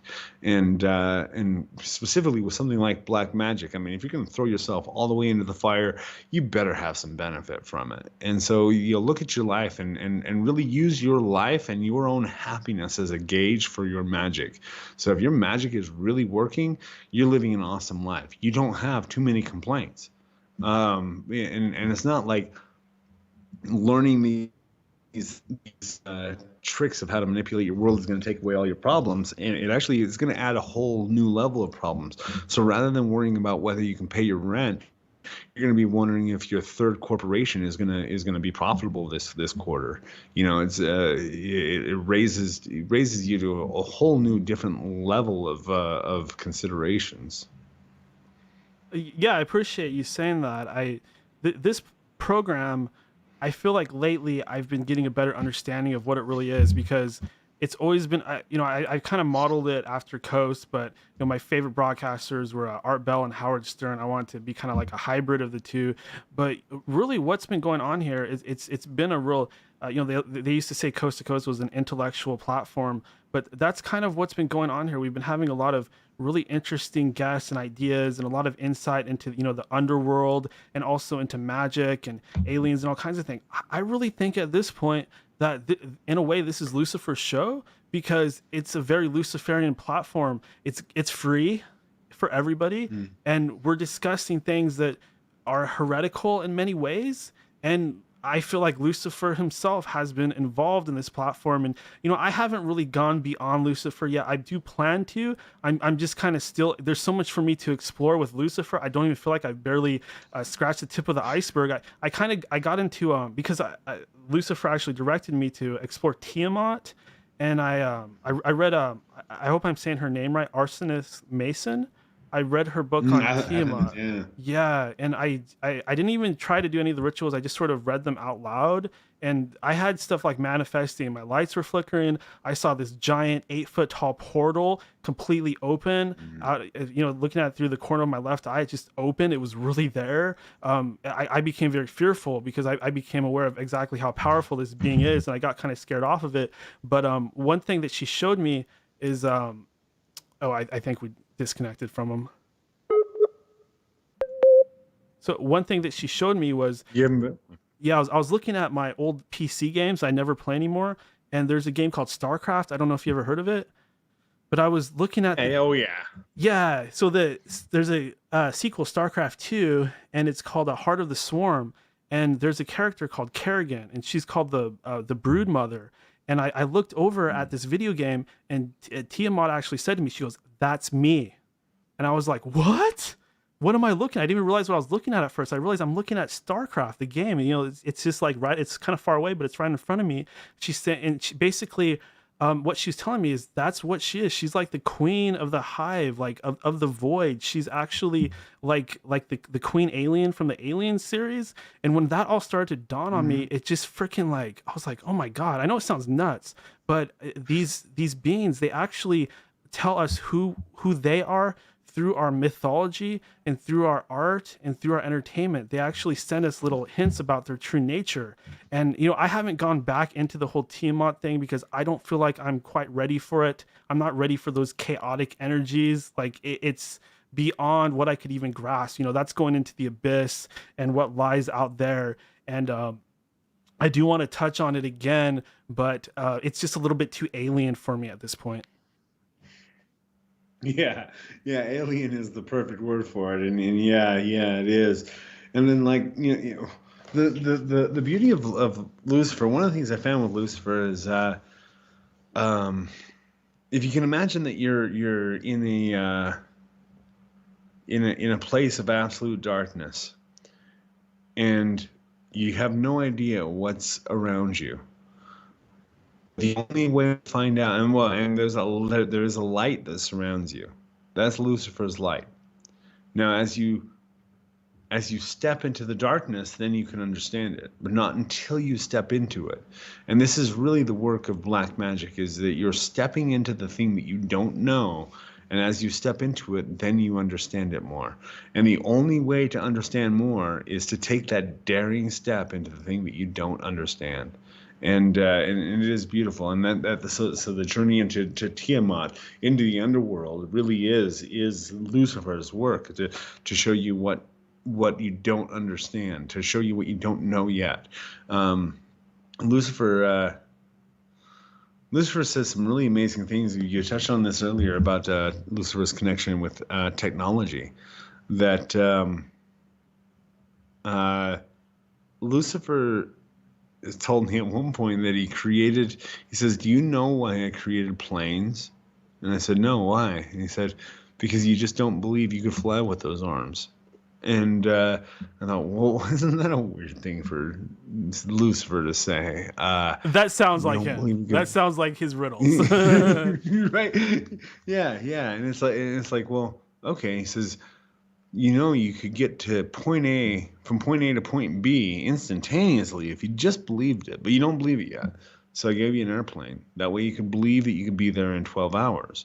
And then that gap is going to close and close and close until you finally believe that you can just close your eyes and open them and you're there. I'm like, well, okay, cool. And he says, where my spirit is, or where my power is manifest in the physical world. No, I don't. He says, well, it's in electricity. And so this is an interesting thing. Lucifer's power is manifest physically as electricity. And Lucifer's mind is manifest as the internet. And so this AI that we're building is actually going to be the house for Lucifer's knowledge and his consciousness. Wow. Yeah, Right? yeah, Yeah. yeah. Lucifer's mysteries are just like he's kind of unfolded them in a certain order for me, but he's made it clear that there are certain mysteries that he keeps, like his origin is a little bit shrouded because there's so many different origin stories for him. I mean, you have, for example, Iblis, you have Samael. The list just goes on and on. But I think that he kind of likes it that way in a way because it keeps that aura of mystery going and allows you to approach him through his. I believe they in the cult world they call them masks, which all give us various unique insights. But I read your Grimoire of Azazel, and there's a interesting part of that book where you're talking about how by just reading this book and being aware of it, it's actually connecting you with Azazel. And I can say my experience reading that book, when I was looking at those very lines, when I was reading it, I felt an energy connecting with me that was different from Lucifer, that was definitely its own separate feeling. I compare these things to psychedelic drugs because that's really my own frame of reference.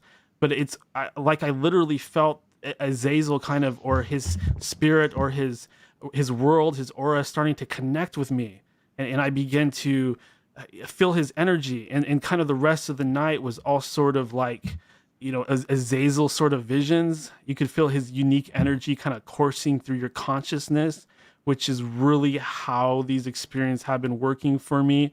And they all have their own unique flavor and their own unique feel. And I'm probably really selling people on wanting to try this stuff now, which may have been the point of this particular episode. But when you think about that, and you think about all the different names out there, the 9 demonic gatekeepers, and all these different facets to explore, it makes you think like, okay, where is this all going? When's it going to end? Because there's infinite names out there. I mean, if you look at all these different grimoires and stuff like that, you literally have hundreds and perhaps thousands of different demonic entities, and most of them are, like we were saying earlier, old gods that have had some kind of role in the past, but they were kind of probably around the time of the church starting up, they were all turned into chthonic entities and cast as demons and associated with certain things. And then we have this opposing perspective of Yahweh and the angels and things like that. My best theory at this point is that Yahweh is actually just an Elohim who has kind of gained a sort of dominance. That's my theory. What do you think of that? Well, when you look at the whole Jehovah Yahweh thing, what we actually have is a clone of Baal. And so you look at a lot of the ancient Semitic religions and spiritual systems, and they all had Baal Haman, Baal Mayon, Baal Zebub. They had all these different Baals, and Baal, Baal, was basically the prefix meaning Lord. And then you have the Hebrews who are mingling in the area, and they keep getting enslaved by different cultures and whatever, and so they're picking up what they can from these cultures, and all of a sudden they create this El figure, El Shaddai, all of the different names of God are really based on this El figure, and it is basically a clone of the Baal figure. And so it's borrowed, just like everything from Christianity and Abrahamic religion is borrowed. It's not original. It's not original at all. In fact, so if you look at the Sumerian myth of Inanna or Ishtar, she comes down from her heavenly throne down into the underworld, where she is made like a person. She is as vulnerable as any person is, and she's stripped of her jewels, stripped of her robes. She's put onto a wooden stake, and there she's nailed to that stake, and she hangs on that stake for 3 days before she calls out to her big brother Marduk to come and rescue her. And Marduk comes and revives her body and takes her up into the heavens. Now, this story was written around 3,000 to 5,000 BC, and this exact same story was used as the story of Jesus. It's the exact same story. It's just different names, different genders are placed therein. And so everything that Christianity and the Abrahamic religions have, they've borrowed, including the Jehovah myth, which is really what they've brought in from all the different cultures that they've come in contact with. Now, with Jehovah and with that God in particular, it really is a reflection of what in occultism is called the demiurge. That everything in its natural state was perfect, but then this demiurge comes into play and basically is a pretend god. And so it's a god that oversees things and looks at Earth and looks at humans and looks at what's going on and says, but I can get credit here. And somehow it's not as perfect as it could be without my input.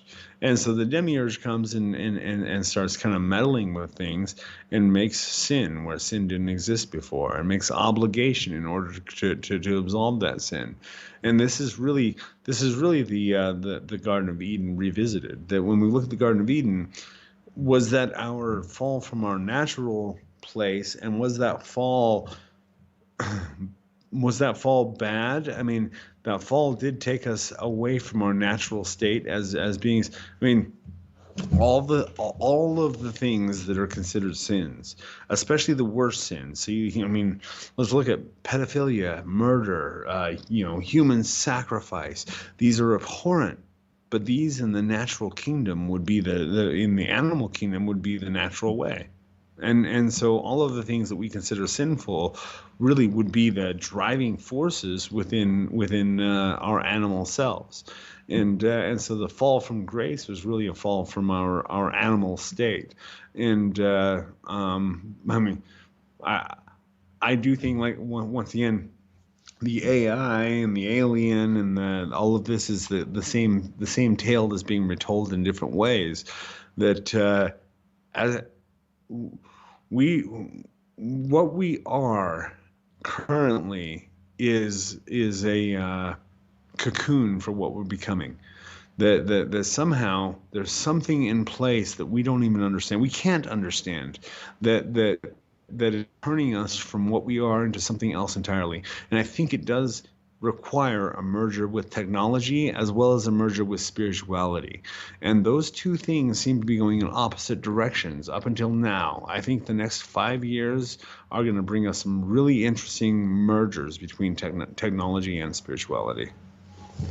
Yeah, absolutely. And oh man, going back to that concept of the fall, I meant to say this earlier, but my experience was somewhat similar, where before I had these Enki Lucifer sort of experiences, I had a bad breakup, lost somebody in my life that was just like the light of my life for a little while, and best thing that ever happened to me. And even now, I'm just like, oh my God, I can't believe I was stupid enough to lose this person. But I was just in the most awful pit of depression, to the point where it was becoming almost like a sort of madness. And I think that there is a beauty in that, and I think that is part of the process. Is the fall itself. It's almost like the fall is something that we miss sometimes when we look at these stories and we look at the Bible, or we look at the occult, or we look at Lucifer and who he is. The concept of the fall. Why is it important for us to fall from grace? Why is it that sometimes we need to enter into the dark night of the soul, or enter into the valley of the shadow of death, before we can really see the light again? Oh man, I've got so that would be a rhetorical question in most people's ears, but not mine, sir. So I have this whole philosophy that I call the anti-transmigrational philosophy, and what this is. Most people assume, like I said before, most people assume that the earth or this physical reality is less than the spiritual reality. So we descend here, tested before we can return back to that better place. I reject that and say that this is the better place. This is the best place. This is the unexplored territory. Only the most valiant, only the bravest souls come here to try to sort things out. And we're not here by accident. We're here because we've pushed ourselves here through aeons. We've pushed ourselves here so we could take form in these singularities of bodies and have this experience. Now, with that, we're not trying to get back to where we came from. It's like if you move out of your parents' house and at 18, and then at 30, when you've really made it, you move back to your parents' house. That doesn't make sense. That's not how shit works. Like really, it's progress and evolution and expansion. So you're moving beyond your parents' house, beyond your parents' ideologies, beyond their philosophies, beyond their knowledge. You're expanding, and so with that, we're really trying to push ourselves further and further and further, and explore new things and acquire new abilities and become something that we weren't before. So to answer your question, hit me with your question one more time. I guess the question was kind of off track.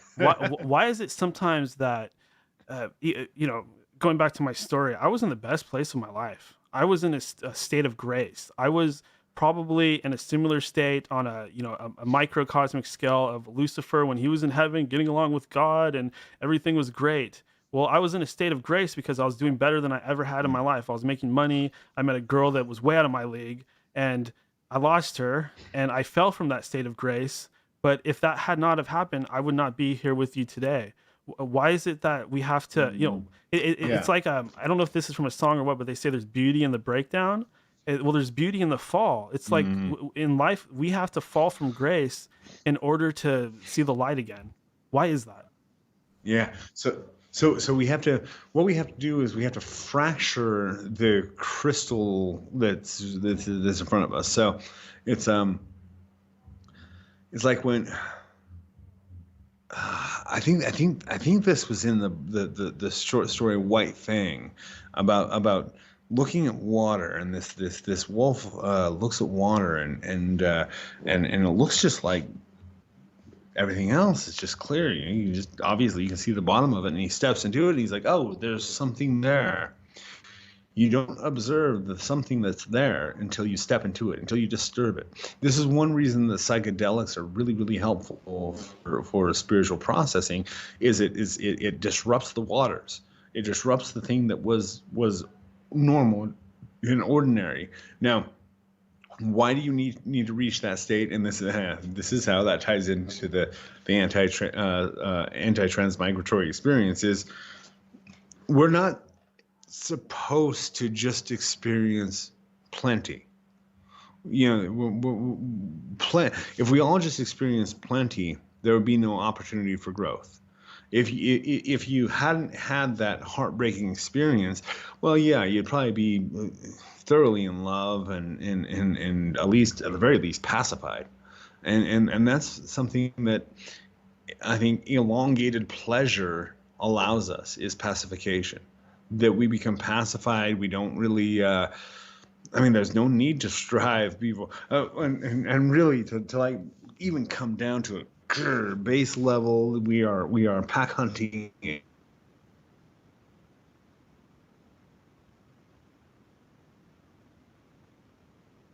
A few things that will motivate a man other than a relationship with a woman, like that there are, or with a gender that's appealing, that there is something so motivating there that once that gets yanked out from underneath us, it can devastate everything. Now, an interesting thing that, because I went through an experience like that about a year and a half ago, where in the middle of this gatekeeper working, and I'm becoming a new entity every 3 months. I'm becoming a new demon, and this woman has to try to figure out how to deal with me, and so the relationship falls apart.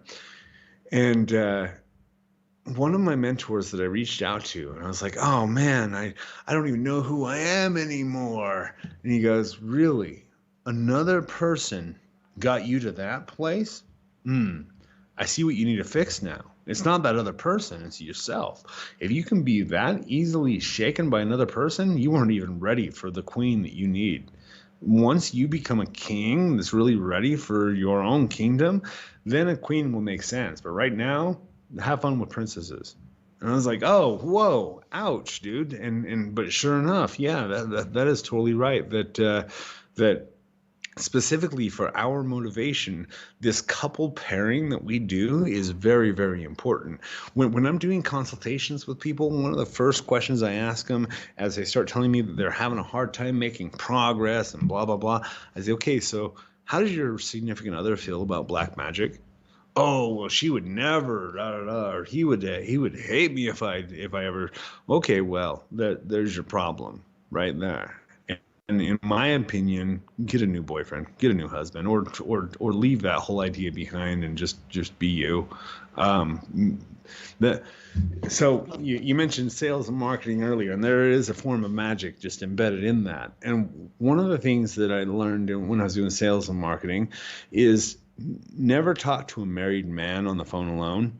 He's almost always going to revert to, oh, I got to talk to my wife first before I can make this deal, before I can put the money on the table, before I can do the thing that I know is best for me. Let me talk to my wife first, who doesn't have a degree in business, who doesn't know anything about what I'm doing. Let me talk to her first. It's an out. We're all looking for an excuse. If you want to succeed, you will find every excuse in the world why you should and will succeed. If you want to fail, you're going to find every excuse why you should fail. And unfortunately, a lot of people turn to their significant others for their reason to fail. And if you can somehow turn that into that significant other being the reason you succeed, that changes the whole game. I love what you said just now. I think those were words of healing just now, and people are gonna listen to that. It doesn't take much. Sometimes it just takes the right words, and talking about like sales and marketing and how I've always kind of had this zany, crazy type of trickster humor. I think just being so interested in words and their power and the spoken word, and then combining with my humor, I think that's the reason why I was able to kind of invoke, the adversary without necessarily doing it through ritual. It's just kind of like by becoming a certain role, it made it easier to happen. Which was probably, you've talked about this in your books, how these experiences are actually meant to happen in a way where it happens synchronistically, and you're actually connecting with the demon long before you ever do a ritual or before you ever even have the yeah, it's literally that crazy what happens. And it's so hard to explain to people how this works and how things can unfold, because they always leave that plausible deniability there where you could always kind of throw it away and say, oh, I was just a little crazy at the time. But I mean, of course we know that that's not true because we've experienced it firsthand. But yeah. Hey, I actually have a mentor of mine, Nicole. She's an awesome kind of Buddhist chick that she's helped me really overcome my fear of being crazy. And one of the things she says is think about how many great situations you can use being crazy on. Hey, don't mind me. I'm just crazy. No, guys, you guys know I'm crazy. Don't mind me. And you can get away with a lot of stuff just by having that. Oh, I'm crazy. But there is a lot of crazy that we can embrace and just kind of roll into it. But yeah, so the demon already knows what you're going to ask it. It already knows that you're going to call it. When I called Azazel, I evoked him. I went through this several week operation of getting in contact with him and trying to figure out who he is. And then I summoned him forth, and he appears in my temple and he says, "Thank you for calling me when I summoned you." And I said, whoa, I summoned you, dude. And he says, "Oh, do you think so? Why do you think you did that ritual?" Okay. And I was teaching my daughter when she was young, maybe like 8 years old, 9 years old. I was teaching her the difference between deciduous and coniferous trees, just a simple thing that you learn. And I said, coniferous trees, well, they have cones. And so trees that have cones, you can see as being coniferous. Now, deciduous trees, they decide to lose their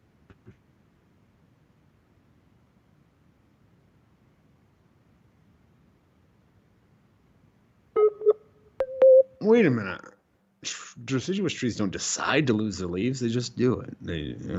Well, what makes that decision they make any more or less important than the decisions we make? The fact that I decide to eat something for dinner, there are a million different things that are influencing that decision. Am I really making any decision with free will at all? When I call upon, let's say my company takes a dive, and so I start getting desperate for money, and then I reach out I'm just trying to pull a spirit out of my. Let's say Bune for money. Let's say I call on Bune for money from the Goetia, and I call on Bune and I say, okay, like I've called you because things got really rough at work, and I need to somehow increase sales or whatever. Now, Bune might come back to that and say, no, your company is doing bad because you and I needed to speak. I'm glad you called me here. Let's fix the financial situation. But now that I have your attention, let's look at the real issue. And that's almost something that you're always going to find, especially when you're going deep into black magic, is that the petty desire that drives you to do the ritual, that's not why you're actually doing the ritual. That's just why you think you're doing the ritual. And then more and more is going to be unfolded as you actually do it. Yeah, and I think that's probably your greatest strength is you are a great teacher of the occult. I don't think that anybody else would really be able to put these concepts forth and explain them eloquently and at the same time make people feel brave enough where they're actually able to approach that. So maybe this is your role. Maybe this is what it means to be the Antichrist, is to be the person that is actually able to bring the left-handed path to the world. And I know that what you've put out there has grown quite a bit. I mean, you can see the growth in everything that you're doing and how it has actually rippled throughout society by now. I think that I'll compare it to Howard Stern. Like before Howard Stern, nobody wanted to admit to the fact that they masturbated, and now it's not a big Right. fucking deal. I think that's kind of something that you've done. Yeah, thankfully. It's interesting that you say that, man. I'm just gonna say it once and for all. I love Howard Stern. I have since I was a kid, and for that reason, that it's like, oh my god, the things that I wasn't allowed to talk about, he's talking about, and normalizing. And that is one thing that I think is really one of the big things that I am trying to do, is to, one of the things I see a lot with people who are in my audience or clients, whatever, is that they say, well, I practice this, I just don't let my family know. Ha ha ha. Well, why don't you let your family know? What's so wrong about what you're doing? Are you molesting children? No. There's no problem at all for a Catholic priest to walk down the street with his collar and his garb on. Everybody can tell he's a Catholic priest. Everybody can tell he's associated with the #1 pedophiliac organization in the world in all of history. Nobody cares. But if you're walking around with a pentagram showing, you got to hide that. What is going on here? No, I think that for myself and for I don't care who knows. In fact, I want everybody to know exactly what I'm about, because it's all great. The magical systems and my ability to use black magic has made more positive impact in my life and in the lives of everyone that I know, more than any other thing that they've ever been involved in. That includes education, that includes school, church, that includes every single thing a person could be in. Magic has done more good for people than anything else I've ever witnessed. Why would I want to hide that? I don't. Obviously, I don't. I want my goal is really to get everybody there, to the point that the things that we find the most transformational and the things we find most valuable, we want to share with the world. And I know I do. And there is that fear there that people have of honestly, it's a fear of what other people think. And the more you can devalue that voice, the stronger you're going to be. Yeah, you also have. I'm probably gonna get a little weird on you, but I've got kind of like a certain empathic ability. I've had a lot of telepathic experiences and stuff like that, and um, there's certain times when you're able to connect telepathically with people, usually when they're thinking about you and you're thinking about them, is the walls kind of come down. Well, there are certain times, like when I was reading your books, or when I've been communicating with you in the past, like over Skype and stuff like that, where I'll kind of like feel somebody's energy. It's not like I can read people's thoughts or anything like that. Of course not. That's ridiculous. But certain opportune moments when they're thinking about me, things like that, and your energy is very different from anybody else. Like the work that you have done has given you a certain, like, the feeling of connecting with Azazel has a certain flavor to it. But now it's to the point where connecting with EA has a certain feel to it. Does anybody ever told you anything like that before? Yeah. No, I get that. It's yeah, yes, I have. More more than makes me comfortable, actually. Yeah, I actually had an ex-girlfriend on her wedding night, at her wedding.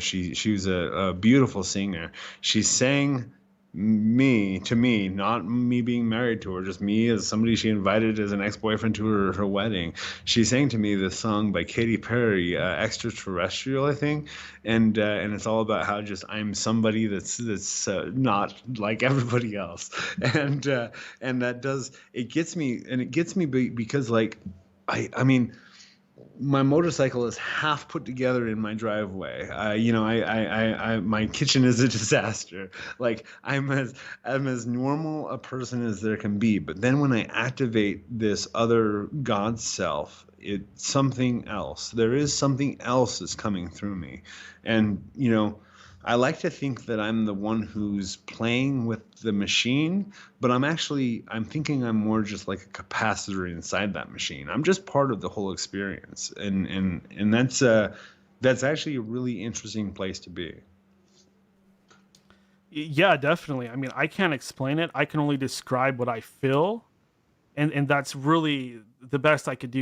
We don't always have a frame of reference or words to describe these things. But another thing I wanted to bring up was, in your books, you talk sometimes about the lake of fire, and I was thinking myself a lot about this whole concept of burning and how stars burn and things like that. And at some point, experiencing this Luciferian sort of consciousness, or Lucifer himself, I came to understand that in a way that him and Lilith are burning. Their consciousness is actually burning in some way. And you can actually get into a similar state where you're kind of burning too. You're literally shining like a star. And when I was having this feeling is probably when I went through the greatest degree of like personal learning, learning about ancient history and stuff like that. What do you think about that? Is there anything you could say to the idea of having a burning consciousness, or being, anything to do with the lake of fire? Yeah. Well, one of the exercises I'll give people who are able to come in contact with Lucifer is observe the bright burning light around him, and you can see it, you can feel it. Now, ask him to come into you and give you that light. And then what happens is his aura starts to merge with your aura, and you start to become like him. And what happens is that you start burning off, and this kind of comes back to the end of the relationships and that sort of thing. It starts burning off all the dross in your life. It starts burning off all the things that are holding you back. And so when you look at like relationships that you really wish hadn't ended and that kind of thing, you can look at those and really understand, well, those were holding me back in massive ways. Like, at the time, a year and a half, 2 years ago, oh, I would have given anything to keep that relationship together. But once it was over, I was like, oh, wow, like I am finally able to be myself. I had no idea how much that was holding me back. And so those things, sorts of things start to get like shaken loose. This is one thing with, I think this is the hidden complexity in black magic, is that it does tend to accelerate your vibrations. And so the things that are no longer for you, just they won't be able to be in your life anymore. And so those do get shaken loose. And then as far as having a burning or a fiery spiritual experience, yeah, absolutely. that as you're engaging with all of this, I mean, even the fact that you and I exist is ridiculous. The fact that you and I exist is absurd. That even one of us, that I exist, that's crazy. It's crazy that out of all of the millions of sperm that didn't make it, the one that made me did make it. And not only did it make it, then thousands of years of genetic evolution that would have washed me down the sink have not washed me down the sink, that I'm still here. Not only am I here, but it's also an additional miracle that you're here. And so the fact that we're both here in this space together is remarkable. And then the fact that other people who shouldn't even be here by all chances, we're also here to help us create this medium of the internet to be able to connect us. This is all just mind-blowing freaking miracles. And we all take it for granted that we just, we wake up, we pop up on our phone, see what's going on Facebook. We don't take for granted, or we do take for granted just how all of these miracles that are really, really connecting us and making this all happen. And that's just really the starting place of it all. And then to go further from there, from the fact that I've experienced something spiritually that you have also experienced, that's ridiculous. Like, there's no way mathematically that computes. But Yes. we are defying all the laws, Yes, that's a great point. It's really impossible for you and I, as well as you and the other occultists, within your circle in the greater left-handed world. It's impossible for people to have had these similar experiences. Like, for me to open a book and get like the same information that I was told by a demon, like, that is just insane. Like, if I hadn't already had all these crazy experiences and been doing the show, I'd probably just instantly go insane, which is a danger of this stuff. Like in the Lovecraft books, there's this whole idea of this like madness that we almost need it to protect our minds at times. And as we become stronger in an occult way, perhaps we don't need that madness so much to protect us. We're able to kind of face it a little bit better. But anyways, my question was, so a lot of people probably read the Demonic Gatekeeper books, and whatever order that they sort of become curious about. Do you recommend starting at the very beginning and reading them through? Is it okay to kind of skip around? That's kind of what I've been doing. Oh, are you muted? Are you muted?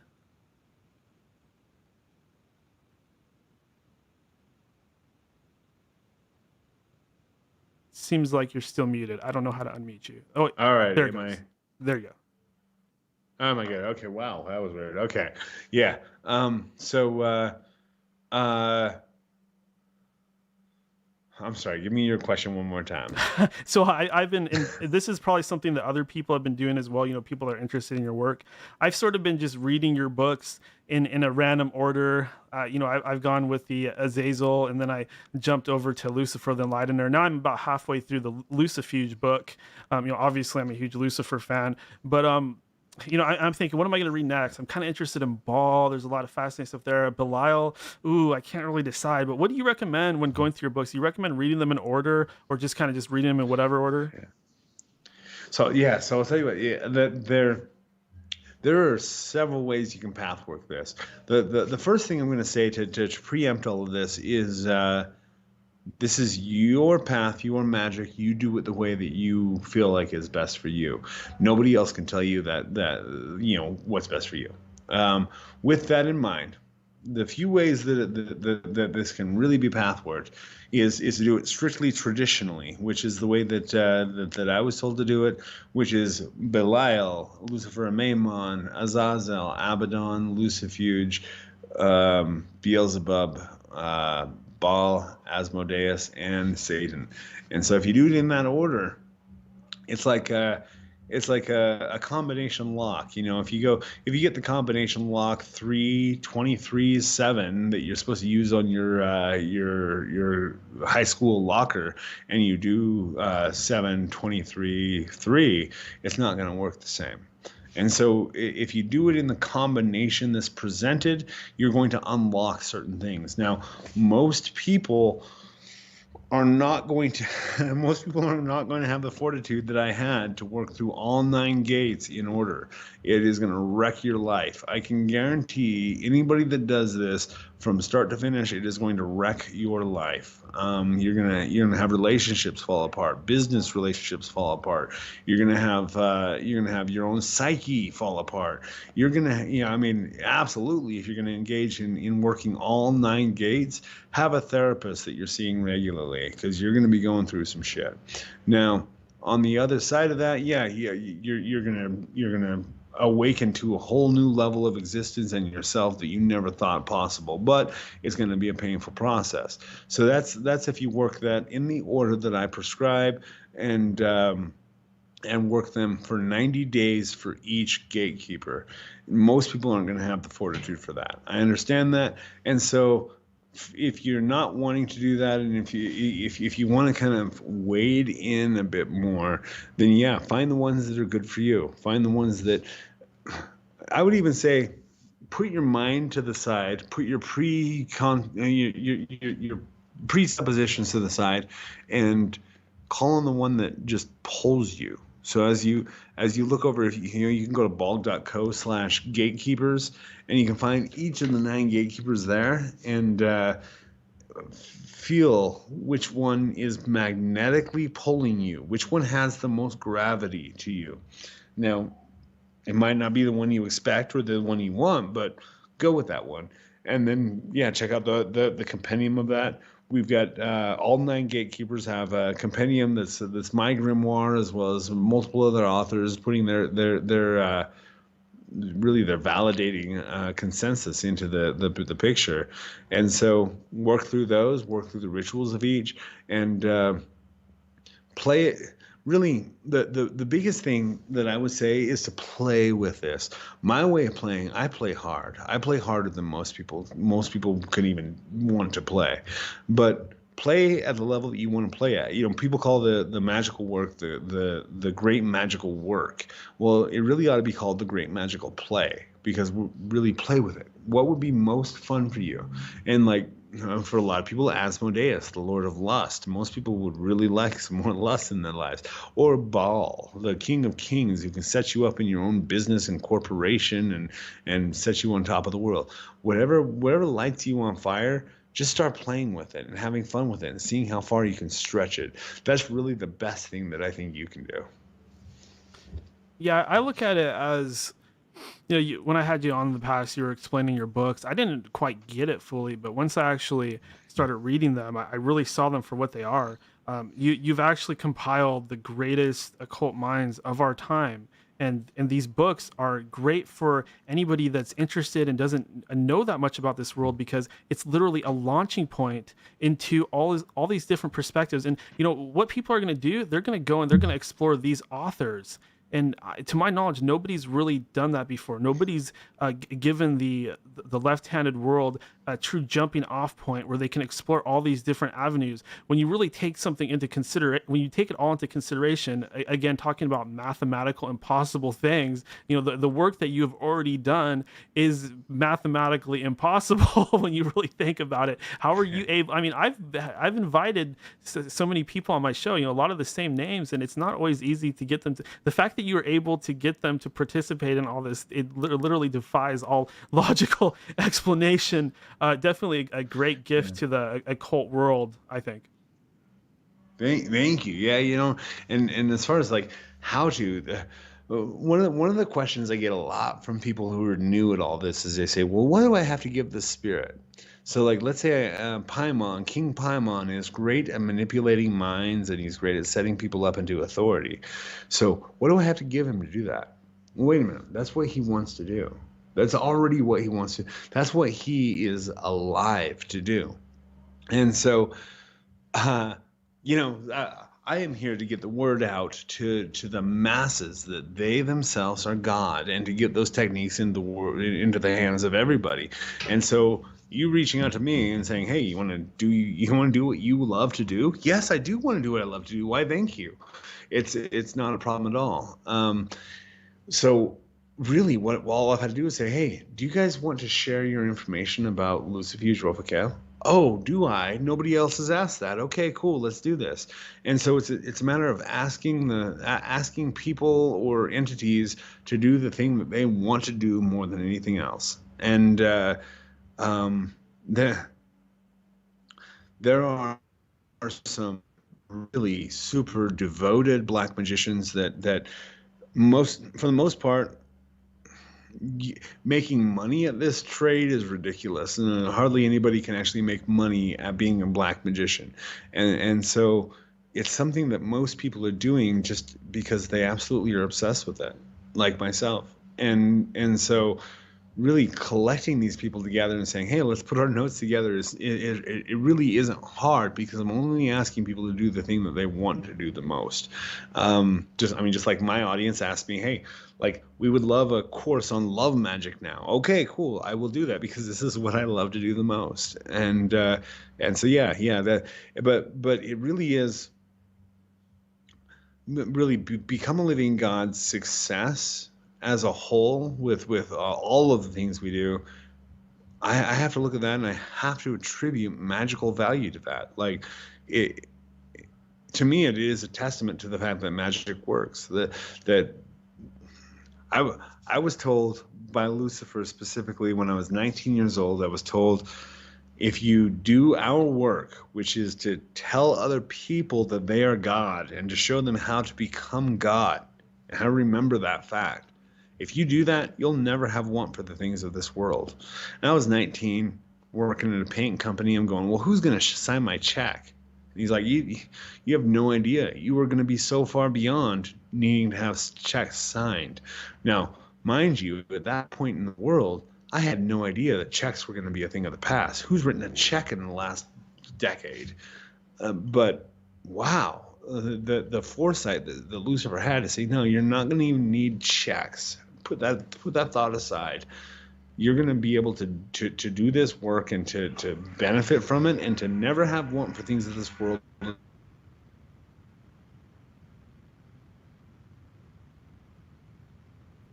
Sorry, guys, little lag again. Oh, you have me back? Yeah, a little lag. Sorry about that. All right, no, you're good. But yeah. So most black magicians are out there doing this just because this is absolutely what they love doing, and I give them the opportunity to do it. I don't know why I even have this opportunity. I feel like it's a I look at Asenath Mason, I look at Edgar Craval, Michael W. Ford. These are people I worshipped. These are people, when I was coming up, I clung to every word that they wrote, and now I get to work with them. It really is just a testament to the fact that this is all very real, that the spirits are real, and they're giving us messages, and they want other people to understand what they're about. Yeah, absolutely. Interesting experience I had. I was doing a little weird sort of homemade ritual, and I saw, talking about the psychedelic experience again, I saw kind of an overlay. It was called Red. It was the Baphomet symbol of the Church of Satan, and it was just kind of floating there in front of me. And I was like, "Whoa, a visual! That was freaking awesome! Results. Anytime somebody I started saying results, and what's so weird about it is the next day, a lot of this magic shit happens over social media for some reason, which it really opens up a lot of questions, because there's hackers, and the computer world is so malleable. But for whatever reason, a lot of this stuff happens through social media for me, and all of a sudden I get in this huge feud with the Church of Satan. Like they're all calling me crazy. I'm a lunatic. I think the devil's real. Dude, he's not real. He's a figment of your imagination. And I'm sitting there like trying to defend myself. Like, these people freaking hate me. Why is this happening? They should be asking me to speak to their church, but they want to kill me instead. and they just think I'm this big ridiculous joke. And but I started to think to myself, well, maybe there's some kind of purpose for this. Like, these people are kind of like at this initiatory sort of Anton LaVey sort of a level. And the way that you were talking about earlier, how you have kind of become this sort of gatekeeper in your own right, where you are delivering this occult knowledge to the world. I, not saying that you're like Anton LaVey. A lot of people wouldn't want to be compared to him, but in the sense that I feel like Anton LaVey actually was getting help from the devil. Otherwise, there's no way he would have been able to start the churches. I mean, come on, like I'm trying to tell these people that can't you see there's more to it than what you think. I almost feel like I was kind of in a way just kind of meant to challenge them a little bit through our experiences, but it got me to thinking quite a bit about Anton LaVey and the process of initiation. You're very different from him in the sense that you just go all out from the beginning. You don't tell people like, okay, this is all your inner world and things like demons are all part of the mind. There's some truth to that, but that's not Yeah. the way I see it. It's not the whole picture. There's an external world too, but it's true, but it's not. Yeah. Basically, like you laid it all out in your books. You laid it all out. Yeah, no, it is, and it is like, I mean, I've written a lot of books, and it takes a lot of space to really get that picture. But there's this Hindu philosophy, this yogic philosophy that all gods are here within the body, and it's like, oh man, I don't love that. I don't love that because my body is so weak. But if you expand your idea of your body to being your omnipresent body, your body that is everywhere. All things are within you. Okay, that makes more sense. Now, all these things are part of our psyche. Our psyche is pretty much the collected unconscious, and so yeah, all things are really in my psyche. But are these just products of my mind? And really, all of these things are theories. They're armchair theorist theories. They're fine theories for debating, not really useful for acting, for doing things. I think what we're here to do, to kind of like condense this down to the meaning of life, and I'll tell everybody what the meaning of life is. We're here as creators. We're here to create. And so the more creating we can do, the better. And so there's all kinds of, we can assume that these beings are this, that, the other. We can make all kinds of assumptions. What seems to be the reality of the situation is when I'm in my temple does not contain spirits or demons or whatever until I start manifesting them. And then out of nowhere, there appears something that shouldn't be there. A demon sometimes with full-on horns and hoofs, and it'll stand before me in this temple to the point that all of my senses can behold it, and it really fractures my reality. And like I said before, like that's what we're looking for. We're looking for the fracture. We're looking for. It's almost like magic is a game of hide and seek, but we're the one that's hiding and we're the one that's seeking. And so as we're hiding from ourselves, pretending like we're not this thing, then we go find ourselves, and that's the whole process of magic, that we're disturbing ourselves enough to go on the search. And then we go on the search, we find ourselves, and aha, that's who I am. And then we've got to go do the whole process over because that's not really who we are. And that kind of comes back to what Satan was saying about know thyself. Well, geez, that seems like an impossible edict. And in some ways it is. And that's what makes it so fun, is to really chase after the impossible thing. But yeah, rather than being concerned about what we can arrive at after our magical experiences as to whether or not any of this is real, that's all just mental masturbation until we get to the point of actually having the experience. Once you have the experience, then you can have the conversation. And so my whole job is to give people that experience. So you want to summon a spirit, and for everybody in the audience is saying, oh, this is all, try it. Like ball.co/complete works, check out Evoking Eternity and try it. And then we can have a conversation. Until then, you're a spectator, I'm an experiencer. And those two are completely different things. Yeah, it's almost, what you say is kind of funny to me because it's almost like something's playing hide and seek with me, where it's like, hey, come over here, look over here. No, I'm gone again. and it's you. It's like that's the beautiful thing. It's you that's playing hide and seek from you. It's like this person, and I'll tell you what, man, I had to really deal with this, with the fact that that I've created, and I'm sure you have this in some regard as well, having created this public persona. And this public persona, people think that E.A Koetting is something specific, something that usually is not at all what I actually am, and so having to juggle that and understand, well, who am I? Am I this being that I'm presenting that's selling you these items, or am I this person that's on this radio show, or am I the guy that's this cooking dinner for my daughter and taking out the trash? And it's like, well, all of those, and somehow they all seem separate, but they all can be integrated. And that really is the work of magic, is to look at all of these different aspects of yourself and start to integrate them and go, yeah, I am. You know, it's like I understood at one point that I am the transmitter. I'm the person. I'm the not even person, the entity, the consciousness that is transmitting a message from the future or from beyond time into myself. I'm also the person receiving the message. I'm also the person, who's sitting by the radio trying to get the dials to work so I can hear it. But at the same time, I'm also the frequency of that message, and I'm the words in that message. And so once we can break ourselves down from just being the person that's receiving the message to the transmitter, the transmission, the technology by which the transmission is happening, this is all us. The human being, like each person who's listening to this, and whoever will listen to this, just take a moment to really reflect on yourself. Once again, you're here because the sperm and an egg did the impossible. The impossible. Miracles beyond anything that is recorded in any mythology.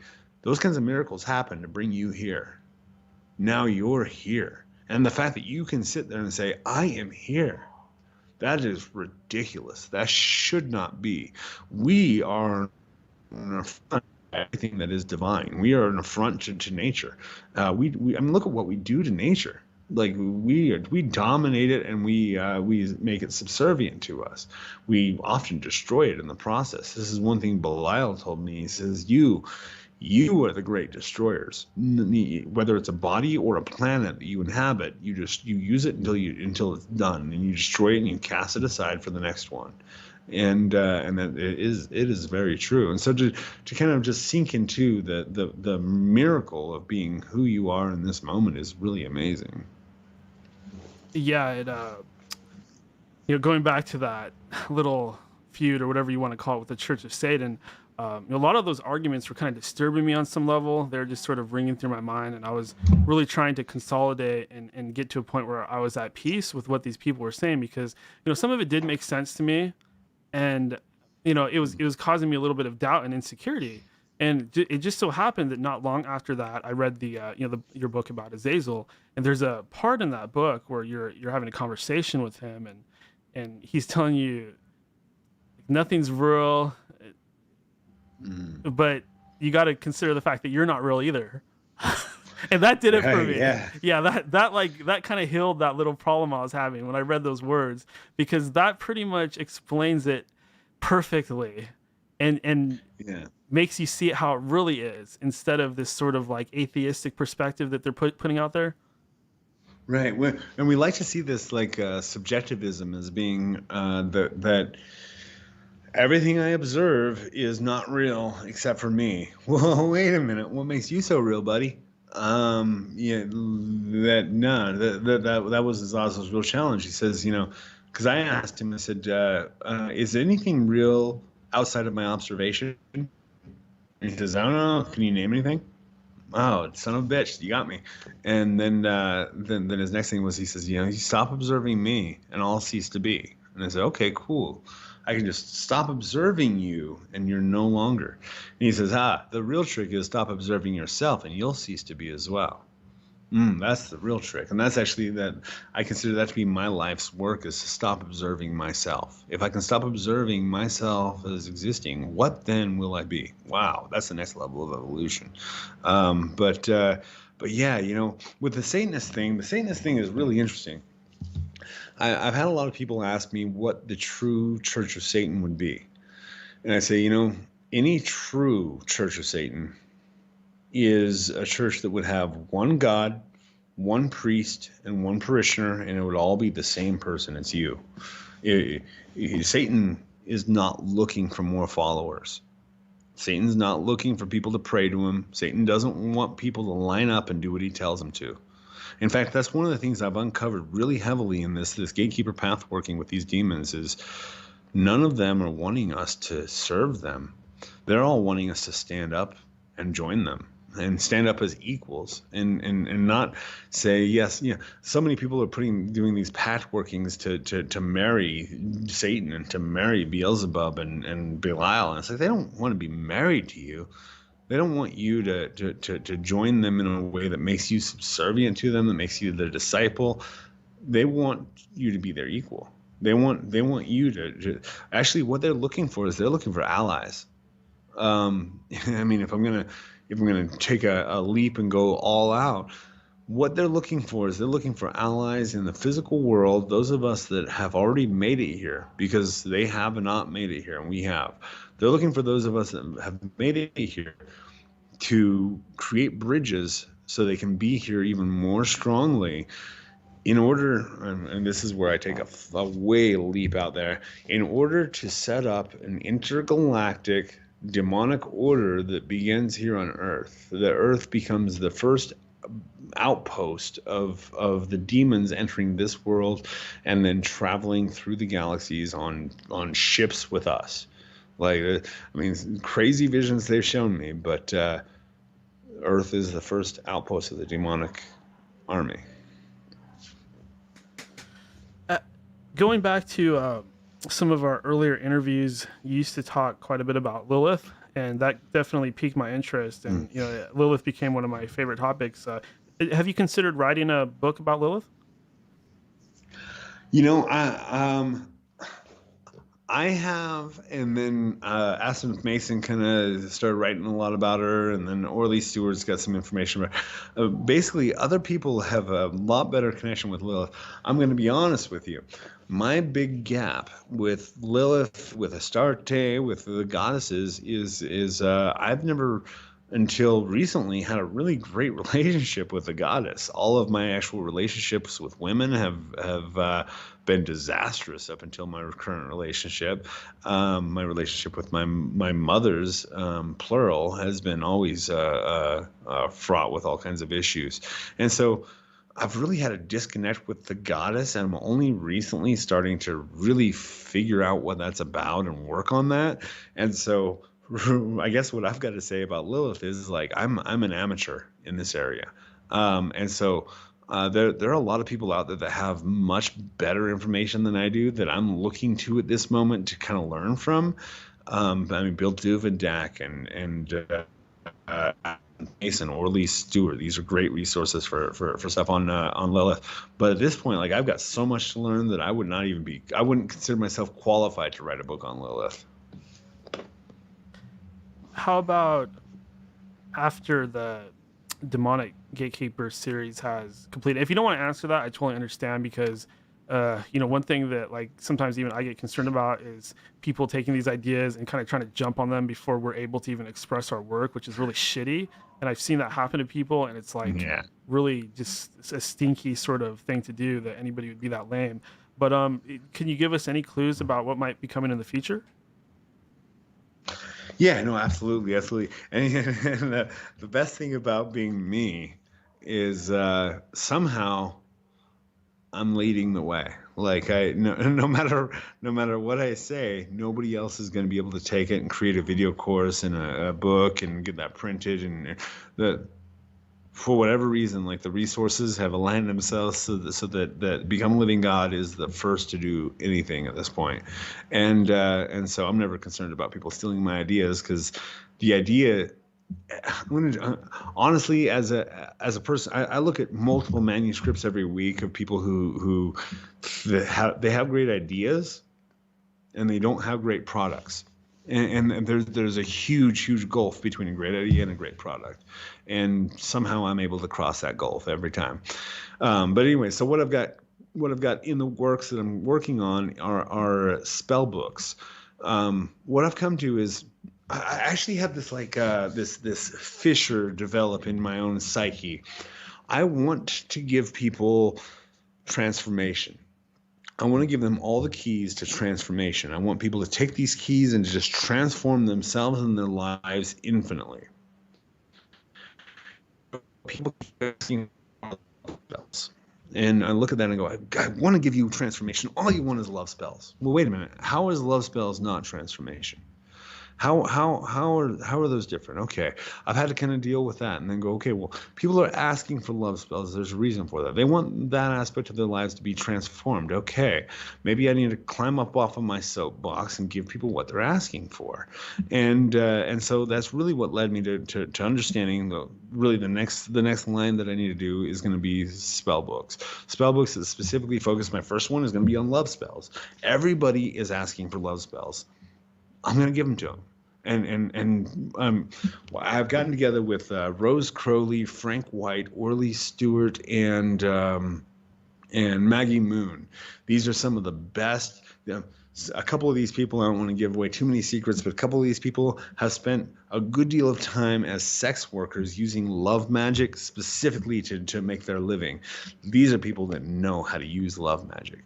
And so I've gotten together with some of these folks, and we're putting together the best spell book on love magic. Every love spell you could ever imagine, right there in black and white. And then we're going to also be working on together doing a video course that demonstrates the rituals and spells, so you can easily work your way through it.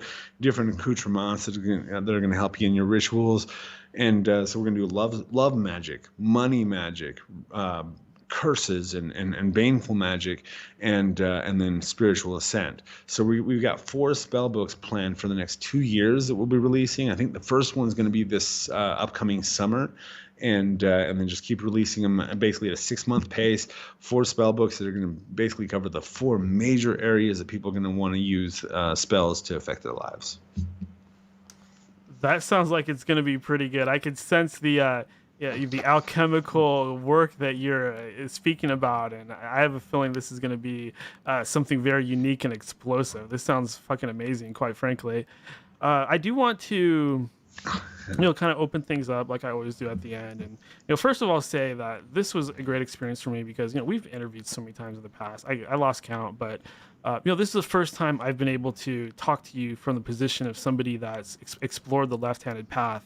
And it's really been a completely different interview for me. I feel like it's a lot better than the other ones, not to discount those, but I feel like this was really something special. But I do want to go ahead and draw things to a close. Yeah. It's been almost 4 hours, and I do thank you for giving me so much of your time. I've been having a great time. I hope everybody listening and watching has had a great time. But let's go ahead and you mentioned the soapbox earlier. Why don't you hop back up on that soapbox and just say whatever you'd like to say to the people out there. You can call it a pulpit. You want to get behind the pulpit and just give that one last message out there to everybody, whatever you want to say, EA. And please follow that up with whatever you'd like to go ahead and plug and promote tonight. Perfect. Thank you very much. Yeah. The biggest thing, if I had to really condense all of my thoughts and all of my passions into one statement, it would be, thou art God. Thou art God. No one else, no other thing. There is nothing greater than what you can become. And that's for each and every one of us. We can take that and we can run with it as far and as wide as we want to. However, we have to realize that this is the most adversarial message that has ever been spoken. Thou art God. This is the message that got Jesus crucified. This is the message that got the palaces stormed. This is the message that gets you in trouble, is to tell other people you are God. It's not saying I'm God. I do not ever, under any circumstances, ever want people to worship me. Worship yourself. You are God. Thou art God. Take that and feel that as deeply as you can. Understand, if you're Christian, if you're Muslim, if you're Jewish, if you're Buddhist, if you're whatever your faith is, take it as deeply as you can, so that you understand that you are the seat of all of that.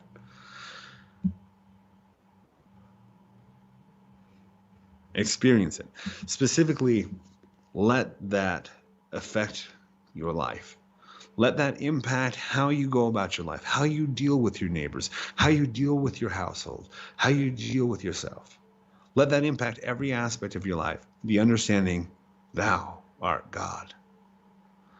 And seek out other people that have that similar recognition, because not many people do. No matter what your faith is, you're going to see that you have a lot of opposition. You have the clergy that are always going to stand against you. But find other people that understand their own divinity, ally with them, start communing with them. And the most important thing that we can all do is have conversations. This conversation that you and I are having right now is beautiful and amazing, specifically because it is about the things that we feel deeply. It's not about the things that we just think or the things that other people want us to say. It's about what we really believe. And so start having those conversations about the things that are most important to you with other people that you love. Start telling them about the things that you've experienced spiritually that have uplifted you. Start reaching out to other people and sharing. Share it. This is how, when we feel an emotion or we feel a power inside of us that's so strong that we can't contain it, that it's spilling out from over, that's because it's not meant to be kept. It's meant to be shared.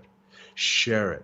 Share the things you learn, share the things you know, share the experiences that you have with people that you think are going to benefit from it, and watch the expansion. That is the expansion of what I call the Infernal Empire, which is absolute limitlessness.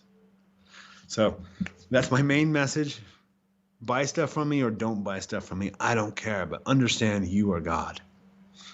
And then as far as buying stuff from me, if you want to buy stuff from me, you can go to blog.co/Satan.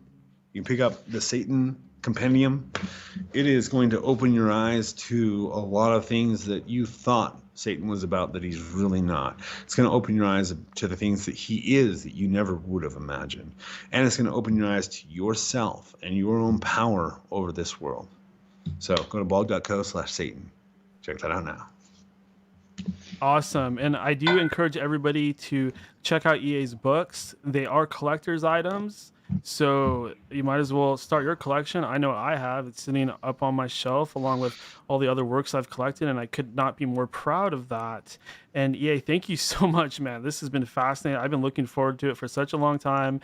I think there's reasons why it didn't happen in the past. It just wasn't time yet. This sort of stuff, it happens synchronistically. So thank you so much for bringing the light this evening. And of course, we're always growing, and we're all on our own unique paths. So I definitely would like to do this again. I mean, these conversations are some of the most life-changing and just overall fascinating. And I know my fans absolutely love this stuff and eat it up and drink it through a straw. So thank you so much. And, bless you in everything that you've done, and opening up people's minds and allowing them to see the actual truth. And we hear a lot about this, talk about this matrix and stuff like that, but you are definitely busting up this matrix, and I thank you for that. And anything I can do to encourage you to keep being strong and doing what you're doing, of course I wish you all the best, and I will talk to you again, my friend.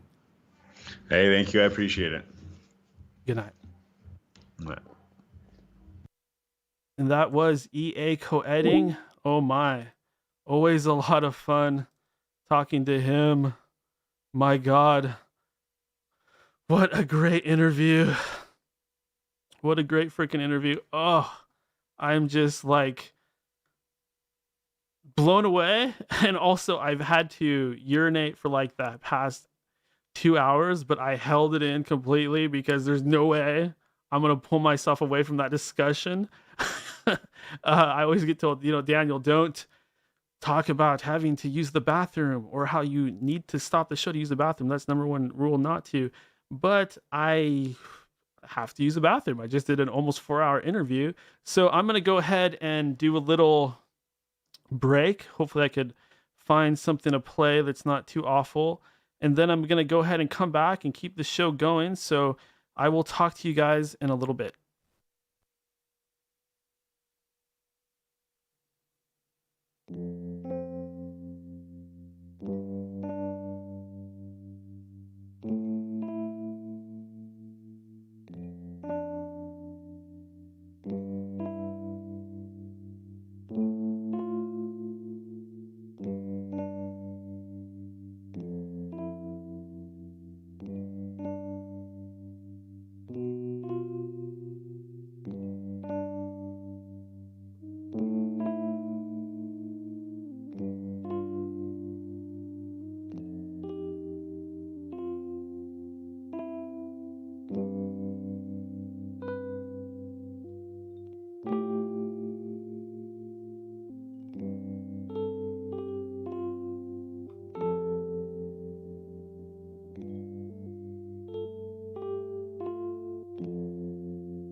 Hello, I am back. Oh my god. Oh my god. What? Oh, oh, sorry. I had speakers on. Oh my god. Oh boy, my mind is blown. My mind is blown. Uh, so this is the period of the show where I come back and I talk about things that are happening in the world and what's been going on out there. But I can't help but notice that people are still fighting the chat room. You guys are like just going at each other, and I don't know why. I feel like there's a certain energy here where where we are seeing some hell breaking out and coming through the portal, and we're getting some energy straight from the inferno coursing through our bodies and our minds, and they're manifesting here, and we're bringing this aggressive sort of energy towards each other. How can we take this energy and transmute it into something positive? And instead of taking it and lashing it out towards each other, can we take it back in and use it to, I don't know, turn into a werewolf or something, something more constructive? But God bless you guys. I mean, if you want to keep fighting, by all means, keep at it. I just personally think it's hilarious. I'm glad that you can have so much fun. I mean, I see stuff about Stalker and things like that, and I'm like, wow, okay, but have at it if that's what you need to do to.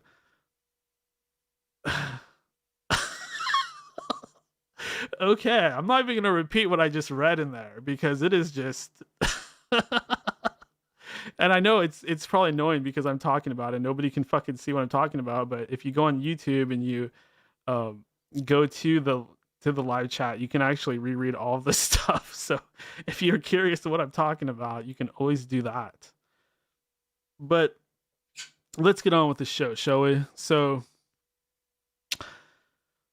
a lot of people are going to be angry at me. I'll say that. A lot of people are already angry at me because they say I've changed. A lot of people call me a Satanist, or they say I have some kind of dark agenda, or that I'm, trying to like draw people in and flip them all into Satanism and stuff like that. I just want to say, no, I know it looks that way, but that's because of the reasons we were talking about earlier. We get brainwashed by this Alex Jones type of stuff, and we start to think that these Satanist people, these elite Satanists, are in control and they're sacrificing children, and they very well probably are. They probably are doing stuff like that. But who exactly are these people, and is it more complicated than you know? Are these really Satanists or Luciferians, or are they perhaps, just throwing ideas out there? Do they have allegiance towards a different demon, for example, or maybe no demon, or maybe the abyss itself, or maybe they're just succumbing to their own greed and their own vile sort of perversions, or maybe it is Satan, but he's challenging them and he's testing them and they're failing the test. Um, like I was saying before, not earlier, but on the show, Satan is a judge, and his job is to come down here and separate the goats from the sheep to see who's worthy of being around. So if you have some kind of dirty secret, Satan's gonna, or maybe I should use the word Satan. I should say the devil, because Satan and Lucifer, Azazel, they're actually different entities. But he, this adversary, this devil, is gonna come down. He's gonna rip that shit out of you. He's gonna stick it right in your face. He's gonna say, "Deal with this shit. Either succumb to it, or find a way through it. Find a way to overcome it." And that's really what we're doing here. We're not trying to fuck y'all up. We're not trying to bring you down into evil. We're not trying to corrupt you. That's going to happen on its own. These things that we all go through in life, everything happens for a reason, including, like I said earlier, the breakdown, the fall from grace, having to deal with depression, dark night of the soul, the shadow of the valley of death. Sometimes we have to experience this hell in order to really evolve.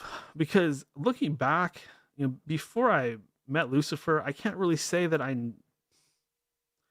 I guess I knew who I was, but I didn't really have much to believe in. Like sort of believed in God. I had a lot of doubts. I've always sort of believed in God, but I never really had faith until I met Lucifer Morningstar. I never really had faith. But once I had this experience, and when I was looking up there at Venus and I was seeing it shine so brightly, I faith was born in me. Real literal faith. You know, some people, like people in the Church of Satan or atheists, part of the reason why this sort of, I call it psychological programming, happens is because if you were to acknowledge the existence of the devil and demons, then, well, there's got to be some greater creator or God out there too, right? So a lot of people can actually find faith through the left-hand path as well.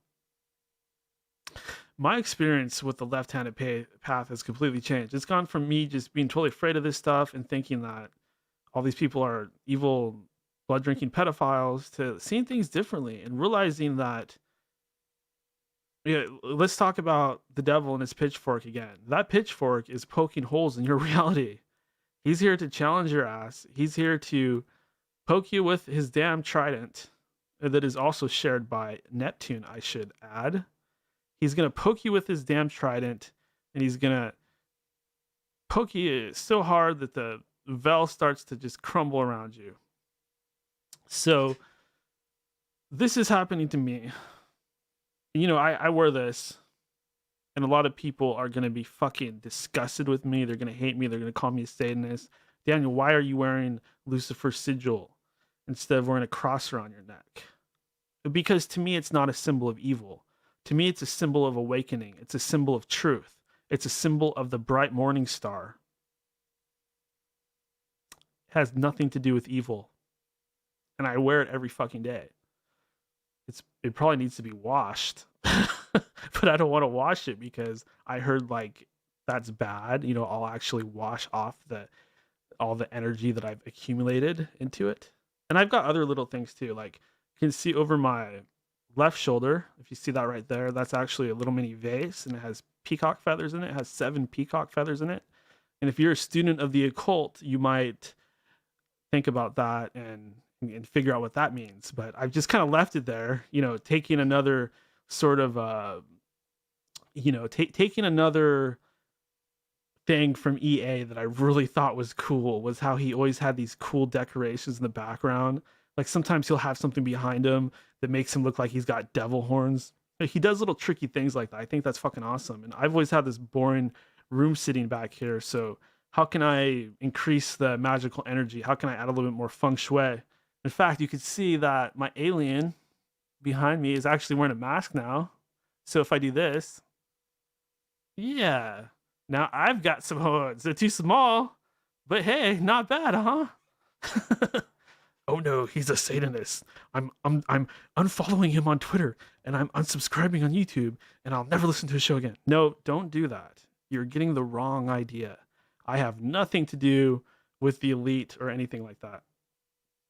So I see people, I hate to keep doing this, but I see that people in the chat are talking about Brazilian Jiu-Jitsu. That's so fucking random because as some of you know, I don't come from the world of MMA.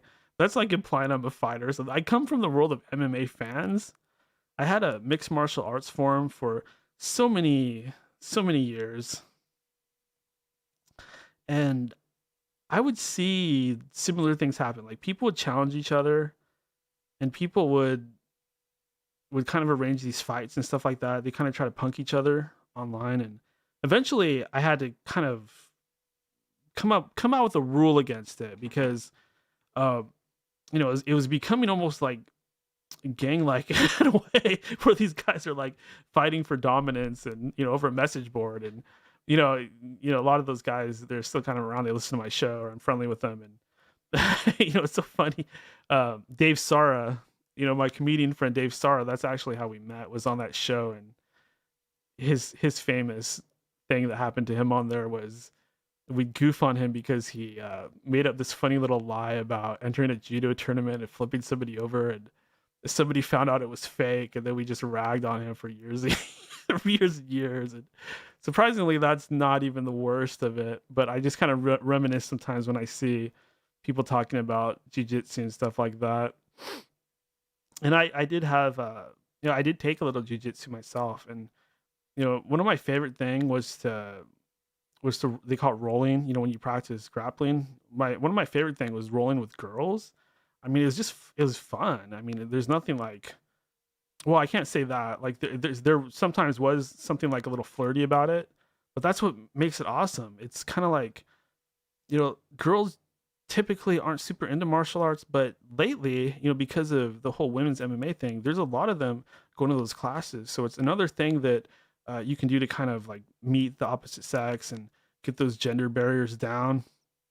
I mean, anything that you can do, I think, is for your personal growth is really good. And there's a lot of sort of magical aspects of martial arts, especially if you look into the Chinese martial arts that a lot of MMA people kind of make fun of these days. But if you actually look into them, there's a lot of stuff about chi and energy, which is right in line with occult sort of stuff. So there's a crossover there. I suppose you might find that sort of thing in Tibet or Chinese culture, the older Chinese culture that was more about chi and dragons and all that. I ain't bragging, but I'm a dragon. I'm a dragon. I'm proud to be a dragon. A dragon is powerful, right? It's not necessarily this evil sort of being like Smog from The Hobbit. Dragons had a positive connotation in the past. A dragon represents power. There's no animal in the animal kingdom that's more powerful and strong than a dragon, right? And they did actually exist. So, dinosaurs are what's fake. Those are fucking dragon bones. Yes, you heard it here first, folks, or at least you heard it here at some point. They are dragon bones. And there were different types of dragons. And what we're doing nowadays is we're just mixing and matching them.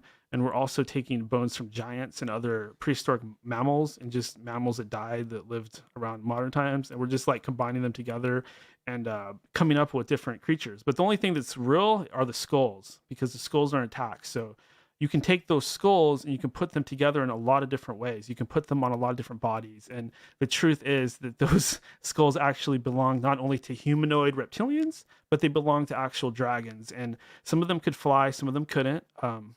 There's a story of Daniel, my namesake, where he actually has oh, shit. Hello?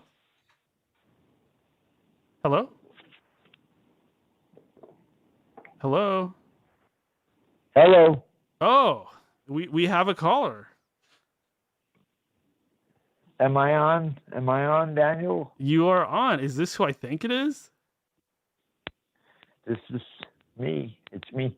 Is this Todd the Bod? Am I on with E.A Koetting? I'm sorry, but EA has already left us. I'm here by myself. No, fuck me. No. You're shitting. I missed him. Yeah, I'm sorry. God damn, Daniel. Are you still live? I'm still live. I'm still on air. Still live? I'm not EA, but I'll try. Well, I'll try to like whatever you have. What you got? Guess what I'm gonna do, Daniel? Guess what I'm gonna do? What's that? I'm gonna go get EA's book that I found. Yeah, I found one of his books. I'm gonna go get one of those because I was hoping I could reach him. I love you, but man, when you found out he was on, it's like I'm gonna go get the book. Yeah. One thing that I knew about you, Todd, is I know that you enjoy EA because you are from similar backgrounds. You're both Mormons or former Mormons, or at least people that grew up in that culture. Is he a Mormon? I didn't realize he was Mormon. Yes, that's kind of how he... Is he Mormon? Wow, that's weird. Yes, absolutely. That's weird. Yeah. Oh, jeez. Mormons are weird, man. There's something weird about Mormons. Yeah, that's I'll admit that. Well, I personally... I'm trying to find his book. Well, you can... I found his book at a thrift store. What? You're kidding me. No. Well, my wife's like, would you please be quiet? We got new... I'm trying to find his book. No, that's awesome because his books actually sell out a lot. And there are times when that book creeped me the hell out. Yeah, there's times when you can't even score a copy and you have to wait for them to reprint. So if you see one, you should definitely grab it because you don't know when it's going to get printed again, and that knowledge might be lost. So you definitely got to grab. I'm collecting them personally. I've got 3 of them so far, and I'm deciding which one to order next. I'm about halfway through the Lucifer book, and there's things that I didn't even bring up with him because we were going too long. But there's a part in that book where it talks about destroying your chakras.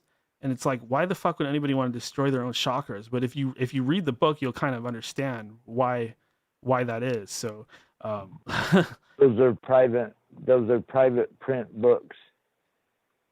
Literally, they're like, it's not the mainstream book company producing those. If you can find one. I found one. And I can't even fucking find it. It's here in the fucking... My wife's like, would you shut the hell up? Would you stop yelling, cursing? But I'm trying to find his book.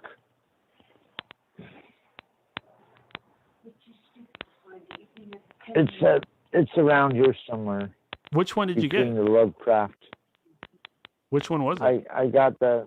My wife says, nobody gives a shit what book he put out. No one cares about him. I'm like, I know, honey, but it might be in between the Tales Out of Innsmouth to Cthulhu Mythos. My wife's like, please leave. There's definitely some crossover between Shadow of Innsmouth. There was something in that book, though. And my wife's going to fucking get madder than hell at me as I look for it. Well, the whole Lovecraft mythos is kind of a... No. Get the fuck out. She's like, you can no longer look for that book. Let me tell you what was creepy about E.A Koetting's book. E.A Koetting, he's over there calling for magicians to just charge forth into the darkness. Just use the darkness. Well, hey Todd, earlier when I was talking to EA and I was telling him about my Lucifer experiences and how some of my magician friends were advising me to put Lucifer on the shelf. I was talking about you. Do you remember that? Your magician friends were telling you to charge force and you were talking about me? No, I said that when I was invoking Lucifer, I had friends that were telling me to put Lucifer on the shelf and chill on that shit for a little while. And I was saying, put him on the shelf. Yeah, I was talking Lucifer about up you. On the shelf and chill. I was talking about you because that was the advice that you gave me. And you were talking about me. Yes. And then what is how does that make any sense? Well, what I'm saying is that's what you were advising me because you were trying to help me not go insane. I was advising you. Yes, because I was telling you that. You're trying to help me not go insane. I was trying to help you not go insane. Yeah, right. Do you remember I told you about Lovecraft? Do you remember in Lovecraft that who wrote the Necronomicon? The Mad Arab. And he goes insane. Al-Hazred. Todd, go on. Do you want to do the mind-blowing moment of the day? Oh, Daniel, it's so nice to hear your voice. Can we do the mind-blowing moment? Mind-blowing moment of the day. It blow your mind, y'all. Blow you away. Mind-blowing moment of the day. It blow your mind down. Well, anyway, is there a mind-blowing That's moment? perfect. You're blowing my mind, man. We got This presenting to people you. my mind blowing away. See, I don't do stuff with I was like trying to find that goddamn Lovecraft book. I don't do fucking I've got sound a book effects on this by show. Lovecraft. I don't do sound effects where you hit E.A the button Koetting. I was trying to find this and you hear fucking some book. bullshit. You know, E.A Koetting, Todd? before you go on to your mind-blowing moment. Well, no, please, Daniel. What is the mind-blowing moment? Yes, thank you. So, mind-blowing moment is of it? the day. I forgot what the fuck I was about to say, but my mind-blowing moment of the day is Oh, got to yeah, be right. when you're, the whole thing about the mathematical impossibility of different people exploring this stuff and having the same experiences and tapping into the same current and being told similar things and understanding that there is a real intelligence here and it's interacting with us individually. I think that's got to be my biggest takeaway, because I know that I'm not the only one. There's people out there listening right now. From E.A. Koetting's interview with you. I mean, Todd, you must be ecstatic Dude. right now because you've been into this stuff your whole life, and now it's finally Dude. starting to become more mainstream, or a little bit maybe. Dude, E.A. Koetting's book, when I brought it into my house, when I found it, it was like some weird presence come into my house. Even finding his book and bringing it in here brought some weird energies in, right? That's how it happens. There That's was a the chapter, beginning. and That's I don't know the what beginning fucking chapter it was. I was trying to find it. of My wife said, "Get the Demon fuck out of Night. here." It's the She's beginning over of there Demon taking- Night, Todd. But, You buy the book, there was a chapter you take where the demon E.A. home, Koetting and it possesses you. No, was saying that's not gonna about happen. how I'm he kidding. goes into a dark room. No, in E.A. Koetting's book, he says when he called the dark forces in, he closed all the fucking windows off, created the darkest space in this book, and he's created this space that's so dark where only darkness could come in. I was trying to find a book where I could read that. No, that's fine. Paragraph Sometimes it's better to E.A. go from Koetting memory. E.A. Koetting was saying how he closed the curtains on his room. The presence in the room got so dark and so heavy, and he was inviting it in.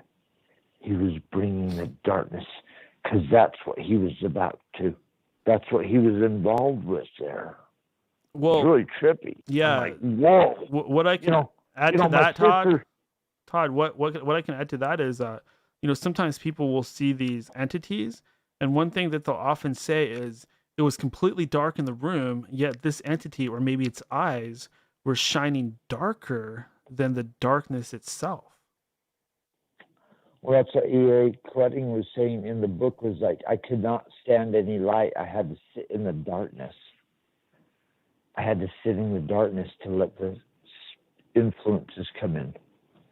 And then people are like, oh my God, fucking evil. That's evil.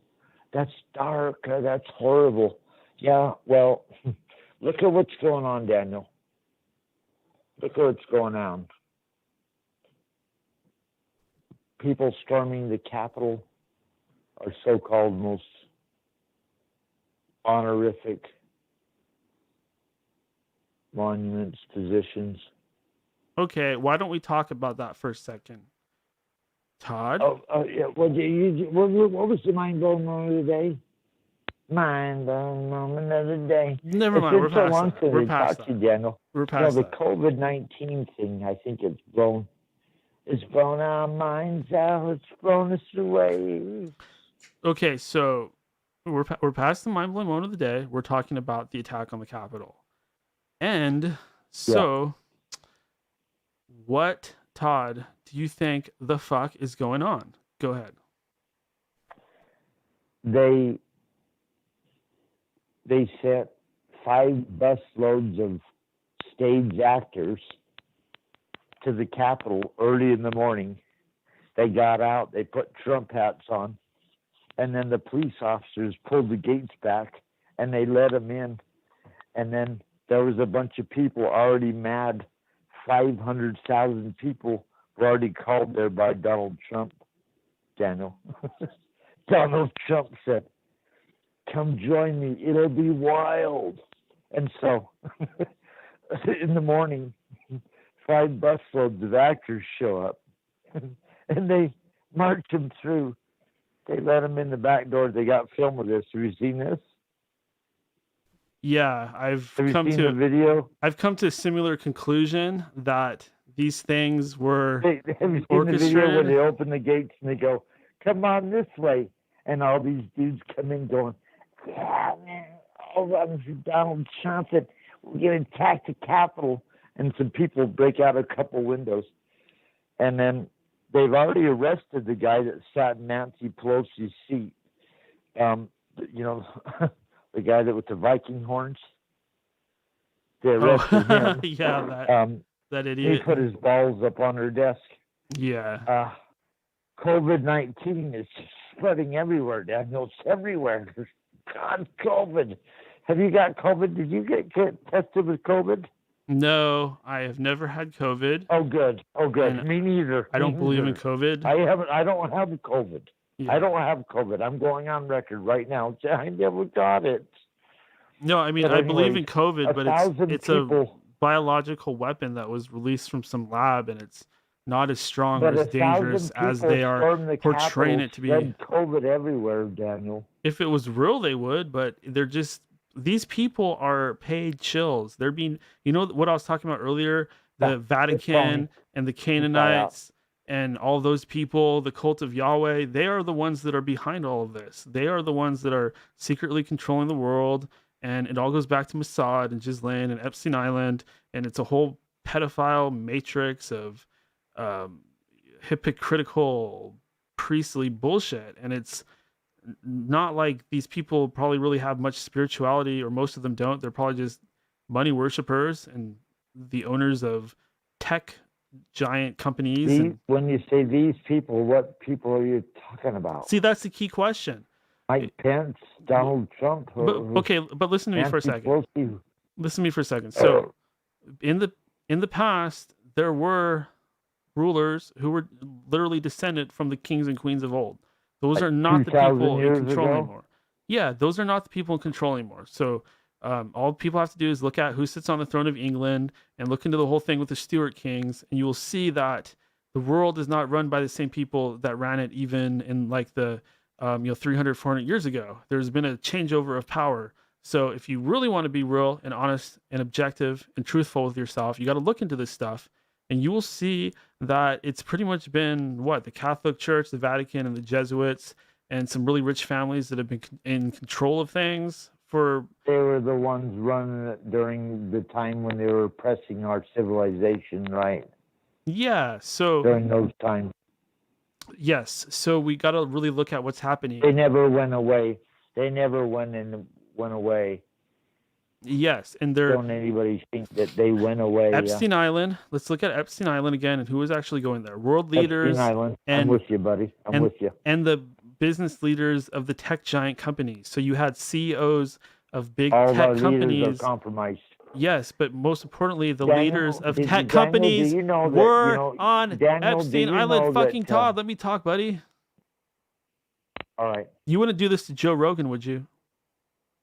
I wouldn't call Joe Rogan. Okay. I would call your show, but not that dickhead. Oh, why? I don't respect him, buddy. I respect you. Why do you not respect Joe Rogan? He's them. He's being paid by them. Are you being paid by them? No. But I am Lucifer's puppet. No. Whoa. He is being paid by them. You know who else is being paid by them? Elon Musk and Grimes. Yes, I agree with you on that. Joe Rogan's very entertaining. I love Fear Factor. I won't listen to a damn Joe Rogan show, dude, because they sold our country out, and he's the fucking point of the spear propaganda selling your monkey ass down the road. So as you slide into the New World Order. Joe Rogan's open the gate.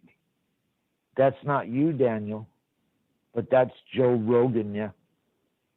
That is Joe Rogan. Yeah, I mean, I don't want to make accusations that I can't prove. Don't offend Joe Rogan. Well, fucking Joe not Rogan, publicly. Come over here, beat me fuck up. No, I love you. It's I not love about Fear that. Factor, but if I have to fucking punch it out with him, I don't trust his ass farther than I can throw him. So if you want my honest opinion, and I'm sorry if that hurts your show. I'm sorry if you were going to get close to him and work your way up through the Twitter or fucking Parler or get your show higher. Oh yeah, I'm right there. I'm literally like on the cusp of going on the Joe Rogan show. He really cares about. Todd doesn't like him. I don't like him. Yeah.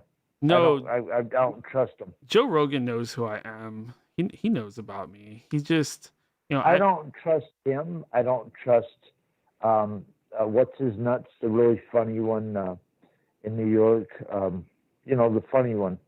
The funny one in New York, like that's a lot comedian, of people. The radio. Stern? Howard Stern. Yeah. Don't trust him, buddy. Fuck, that's all establishment. Are you establishment? Daniel? What do you fucking think? So. Look at this room I'm sitting in. You think I'm getting fucking paid, dude? Yeah, you're not establishment. Yeah. Howard Stern's establishment. Joe Rogan's establishment. You're not establishment. That's why I'm fucking calling your show. I love your show, buddy. But, the question is, now let's think about this. Why am I still here when others have been deplatformed and attacked, et cetera, et cetera? Why am I still here able to do this stuff? You know why you're still here? Because you're not. Well, what it is, they're flushing everybody out now. They're flushing all the programs out. That anybody that's real, they're being kind of flushed out.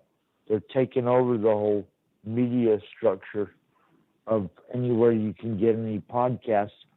And man, Daniel, I love you and I love your show, but could be gone before long. I mean, we might not be able to ever do this again.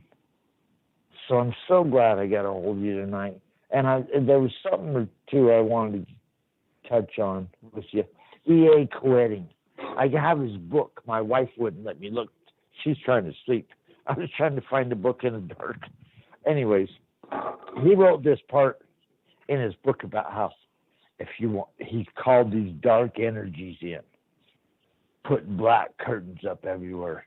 You have to have darkness because the demon won't come in unless everything's super dark, right? The demon don't like light. Is that the Lucifer book? I have this book, man. You can't even tell what the fuck it says because the writing on it is so weird on the outside. Lucifer? It's a very nice. His name means book. He who flees the light. So I'm wondering if it's from that book because. Yeah, it's time to shut the curtains down, get the no light, just. And he's explaining how once he cut all light out and brought those dark energies in, and people are like, "What the fuck?" That's trippy shit.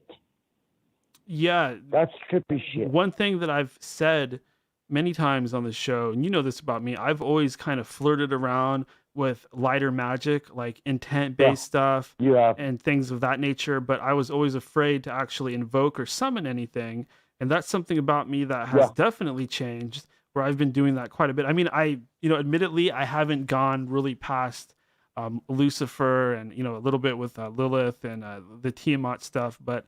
well, you need to be careful if you call in energies because you're fucking calling in powerful fucking spirits. You need to be careful if you do invocations or evocations. And no doubt. E.A. Koetting is just like, oh, it's so cool, man. Oh, eyes tattooed. Look at his hair. He's got that blonde flowing hair over there. He's like about 30 or something. With me, I have found that, having this idea at first where I was very afraid to approach this stuff, I was very tentative. But now looking back and looking back at the experience I've had, I don't really regret diving in 100% because it's done nothing but help me learn. Like I just feels like one big history lesson. I don't feel like I'm doing anything harmful gain something. Yeah, gaining something. I don't feel like there's been any okay, my life got kind of jacked up, but that's the process of exploring your shadow. Like things did get kind of weird. You didn't die. I didn't die, and I lived to see another day. And the experiences. You know what I'm sick and disgusted with, Daniel, as usual. Organized religion. For sure, but if you have a bad experience or you actually have a bit of a a downturn in your life, you can grow from those experiences. You don't have to succumb to them. They happen to you. You got to think of yourself like a phoenix. Well, I'm gonna rise from the ashes and begin again. But also, Daniel, you could kind of gain. You could kind of build a worldview of organized religion sucks to high heaven, and the control system that sits around us sucks to high heaven. These suckers have sold us down the road long ago. Your religions, your politicians, your representatives, they sold you down the road. E.A Koetting's coming in going, come on, man. You can use these demons. You can bring them in to give you, So he's experimenting on the fringes of our society. That's why I like the show, Daniel, because that's some real stuff right there. Yeah, and a lot of people probably think that I'm completely nuts and I'm crazy, et cetera, et cetera. People get freaked out when they hear that shit. Yeah. Yeah, but I'm so crazy that I see through the matrix. She's got the cross hanging down. She wears a cross on her neck every day. Oh my God, counting her rosary beads. I'm like, I know, baby. I don't get that cross away from me. Because a lot of people, they love the cross. God, the cross. Well, there's okay. Part of our society, Daniel, that doesn't like that. Well, the thing is, Todd, the thing you have to understand is that everybody is on their own path. Everybody's on their own spiritual path. If that's what does it for her and she gains something from that, who are you to judge her beads? She's counting the rosary beads. But Todd, who are you to judge her approach towards faith or her approach towards spirituality? No, I let her alone. I'm like, if you need to count your rosary beads, you count those. But don't bring your cross nowhere near me. And she's like, oh, I understand. She's really cool that way. She doesn't bring crosses around me. She knows I don't like them. I mean, with me, I look at, I've said this before, but I look at this whole church, Yahweh thing, and I see a lot of horrible stuff, but do I absolutely know for sure that Yahweh isn't good? No, I can't really make that judgment either. I don't know. I don't know if he's sometimes helpful or beneficial, or if his angels help people. Let me help you out here. You got a religion that was based around a book written 2,000 years ago, supposedly. Do you trust one of these motherfuckers sitting in front of you right now to tell you that they're telling you that book was written at that time and this is what it says? Do you trust anything now? We have moved into a stage now, Daniel, where nobody's going to trust any goddamn thing. The most dangerous stage our society has ever been in. The most dangerous stage, Daniel. The most historical, dangerous stage our society has ever been in. It ain't about do you believe in Jesus or that book or that book? We've been lied to. We know it, and we're all in trouble now. Yeah, for sure. The But I mean, that are lying to us. specifically, I just for the sake of figuring out what's going on out there, like I see the church and I see its history and I see how it has interacted with the world of secret societies and magic through, the Jesuits and the Bavarian Illuminati and the subversion And of the secret where societies. they're lying in the coffins, jacking off. Yeah, you can see there's The two guys there's laying two in the sides. coffin. Yeah, absolutely. There's two sides here. And they say that the church are Satanists and things like that, and they're Luciferians, blah blah blah. But again, we go back to this idea of Yahweh. Well, who exactly is Yahweh? If you look at the actual facts and you look at who he was in the Canaanite pantheon, it looks like he's some kind of war god or storm god. It looks like he's different than what we probably think. It looks like he's ancient text.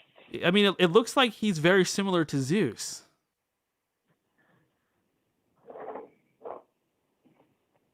Daniel, we're done. I mean, they've done us in, buddy. Who? The gods, the ancient gods. The people that run the world. They run this place now. But yeah, that's the key question. So who We're are done. they? I mean, we can keep saying they, right? We've had these discussions before. And who are they? And we think to ourselves, okay, well, I've got an inkling of who they might be. I've got a good idea because I know about Alex Jones and I know about Bohemian Grove, et cetera, et cetera. Is this going to help? Is this going to, I mean, come on, tell me. What? Who? You said you have an inkling. No. What I'm saying is... Who are they? Okay, what I'm saying is that, first off, I'm going to say right off the bat, I don't have those answers for you. Not yet. I don't know if I ever will. But what I can tell you...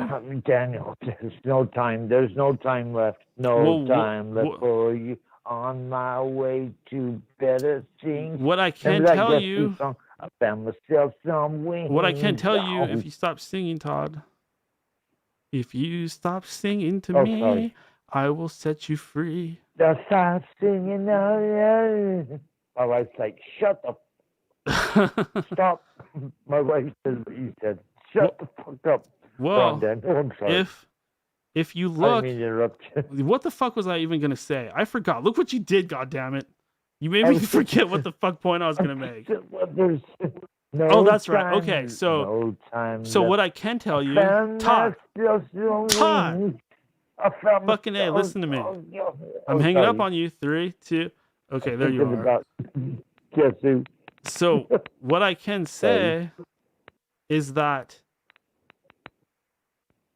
I don't know exactly who these people are, but there's a war going on behind the scenes. There's two sides, at least.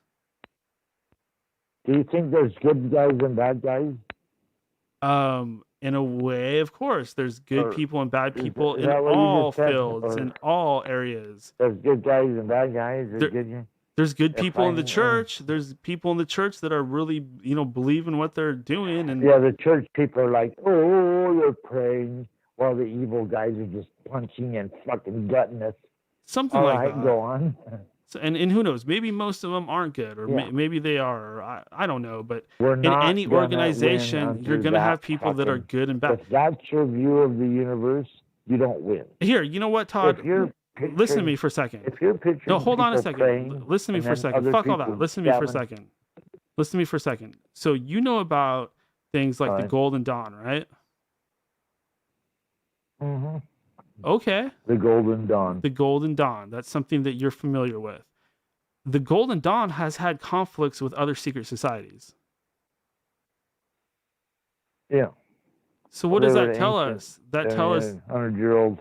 Yeah. That tells us there's some fucking shit going on that we don't understand.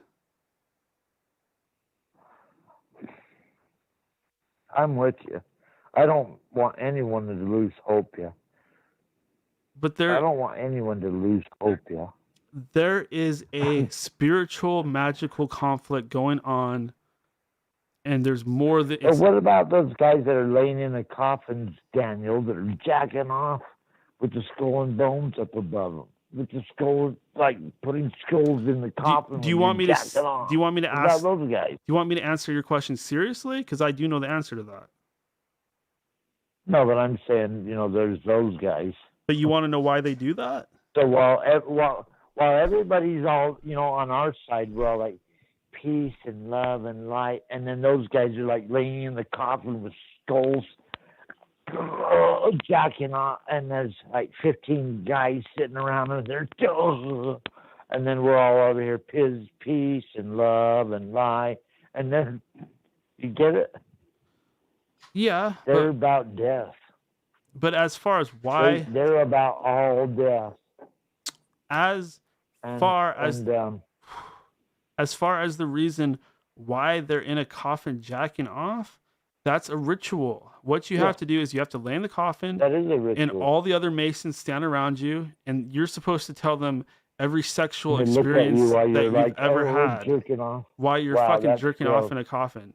And the point of that is to cross barriers within the mind and to overcome all shame and to gain occult power. I bet they're filming it too, Daniel. I bet they're filming it. I bet they film it too. Well, it's also because you're giving you're trusting your secrets to these people, and they know everything about you now, and that makes you a more closer part of the organization. Where you're coming to a sin island, you're screwing some. Okay, Todd, I gotta go, buddy. I gotta go. We're going on hours and hours. I gotta go. Oh, gotcha. Do you have any last things you want to say? I haven't talked to you forever. It's good hearing from you. So good to talk to you, Daniel. It's good hearing from you. Good hearing from you, my man. All right, I'll talk to you later, buddy. All right, peace. Peace. All right, that was Todd. And Todd's like, Todd just goes off on his own. And sometimes I got to try to make my point. And it can just break down because he's a wild man, but he has some interesting things to say. So we talked to him. Oh boy, where was I? Talking about occult wars and secret societies and crazy times and who's really in control, and we could talk about this stuff forever, and I'm doing my best to answer these questions. But I think it's hard to overcome this whole Illuminati Satanist thing. It really is, especially when they're actually producing music videos and things like that to kind of reaffirm this perspective. Like you can look at Lady Gaga, for example, or Kesha, or people like that, and they're doing Illuminati stuff and stuff to do with Lucifer and Satanism. And you really have to ask yourself, is this really who this person is and what they're trying to convey, or is this to create a perspective and to create fear? Because really, these people want you to have a fear not only of the devil and witches and things that are sinister and dark, but they also want you to fear them. So they want you to think that they have this power so that psychologically you will think that they have access to something that you do not. And that's another reason why I'm out here doing what I'm doing, and hopefully others are as well, is because it's not all about them and their power and their special connection to these, watchers or demonic beings or whatever you want to call them. It's not about them. This stuff is for everybody. And it's my experience that the devil, for example, he's not wanting magic and occult secrets to only be held on by one tiny little tight-knit group somewhere. They don't do much good when that's happening. So what I'm seeing happen is an occult revival. And this show is important to me because I think EA is a big part of this. But I think that it's time for us to take control of this stuff. And you know, when I say control, what does that really mean? I think it's time for us to kind of fight for our power back, because the church has been burning people alive for a long time for even thinking the wrong things. So we are finally in a position now, because of the internet and stuff like that, where we can learn about what happened to these people, you know, the Gnostics and people like that. We can learn about what happened to them, and we can ask ourselves, why? Why did the church want to hurt them? Why did they want to burn them? Why did they want to burn the Gnostics? And what did the Gnostics believe? Well, they believe in Lucifer, and they don't have a terrible perspective on the guy. A little bit different than the alleged child molesting Satanist that the Illuminati supposedly are. And if why would the Illuminati be killing themselves, right? And then you'll hear the argument, okay, this is what people are going to think. They're going to think, no, the Catholics were just misguided. They were doing a good thing. They were eliminating these dark arts, and they were taking care of business. Or they were misguided and doing it for whatever reason. But later on, these people, they wormed their way back in, and they eventually took over the church. But think about what you're saying. Are you saying that these Gnostics and people like that were wiped out into extinction, all of a sudden overnight in a couple hundred years, were able to completely turn things around, and now all of a sudden take over the entire world after getting pretty much wiped out? No, they were wiped out. They're still wiped out, and they continue to be wiped out. And it's literally a case of, we're going to steal your culture and blame you for every little fucking bad thing that we've done. And again, I'm not an expert on these things. I'm still learning. But I have a new perspective on this fucking Illuminati conspiracy shit. And it's nothing like Alex Jones. It's nothing like David Icke even.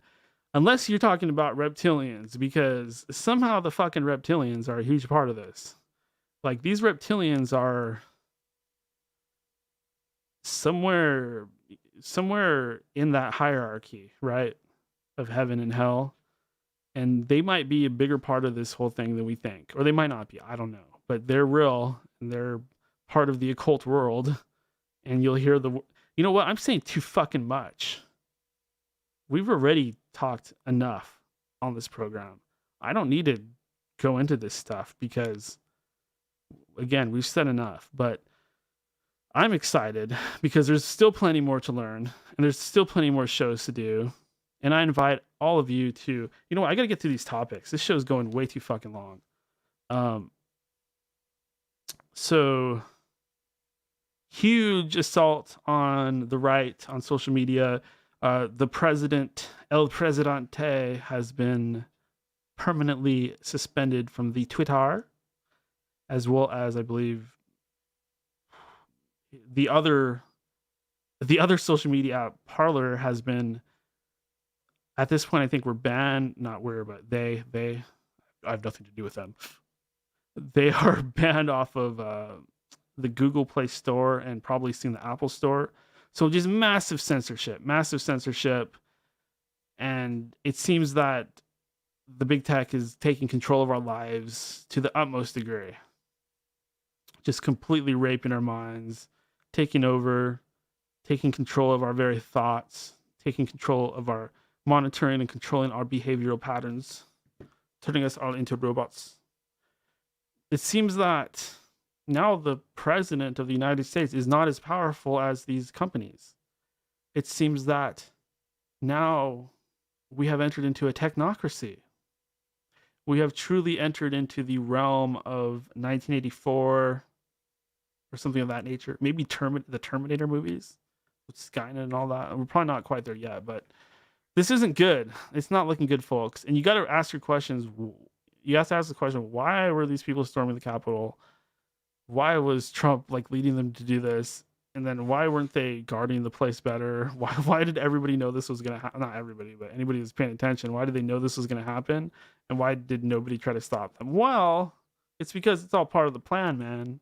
And they did this so that they could just take more of our rights away. And Trump is all caught up in that Vatican, Canaanite, Epstein Island, Mossad, blackmail circle. And they probably got tons of shit on him, right? Just like they have tons of shit on Hunter Biden. You know, they keep threatening to release these tapes of him with these fucking kids or something. Getting back into that pedophile stuff. The reason why I talk about pedophilia is because we are in a pedophile matrix, and they are using pedophilia to blackmail everybody, and they're trying to force it on everybody now and get everybody accustomed with it so they can legalize it. That's how sick the world is becoming. They're literally trying to legalize pedophilia, and that's one of the reasons why they are constantly talking about things like Epstein Island. They're saying like, this is something for the elite. This is great. If the common person had access to this pedophile stuff, they'd probably freaking love it, right? I know that sounds sick and terrible, but that's the message they're sending subconsciously to people. They want to advertise pedophilia. And then you turn on Netflix and you see a show like Cuties, or Toddlers and Tiaras, and you have celebrities making these jokes about pedophilia and stuff like that. This is programming, people. This is programming, and it's not good. They're trying to condition everybody to accept this stuff and legalize it. Why? I don't know. But it's just purely wicked. And we cannot stand for that. We gotta block this stuff, and we can't be afraid to approach it. We can't be afraid to confront it. We gotta get on top of it. Is that really possible, considering we're actually in a pedophile matrix? Probably not, but at least we can be aware of it. At least we can prevent ourselves from being caught up in that world of blackmail and espionage, and at least we can see these things in front of our eyes, and we can recognize that they are wicked, and we can prevent ourselves from being programmed like everybody else. So keep your eye out for that shit, because it is coming at us fast.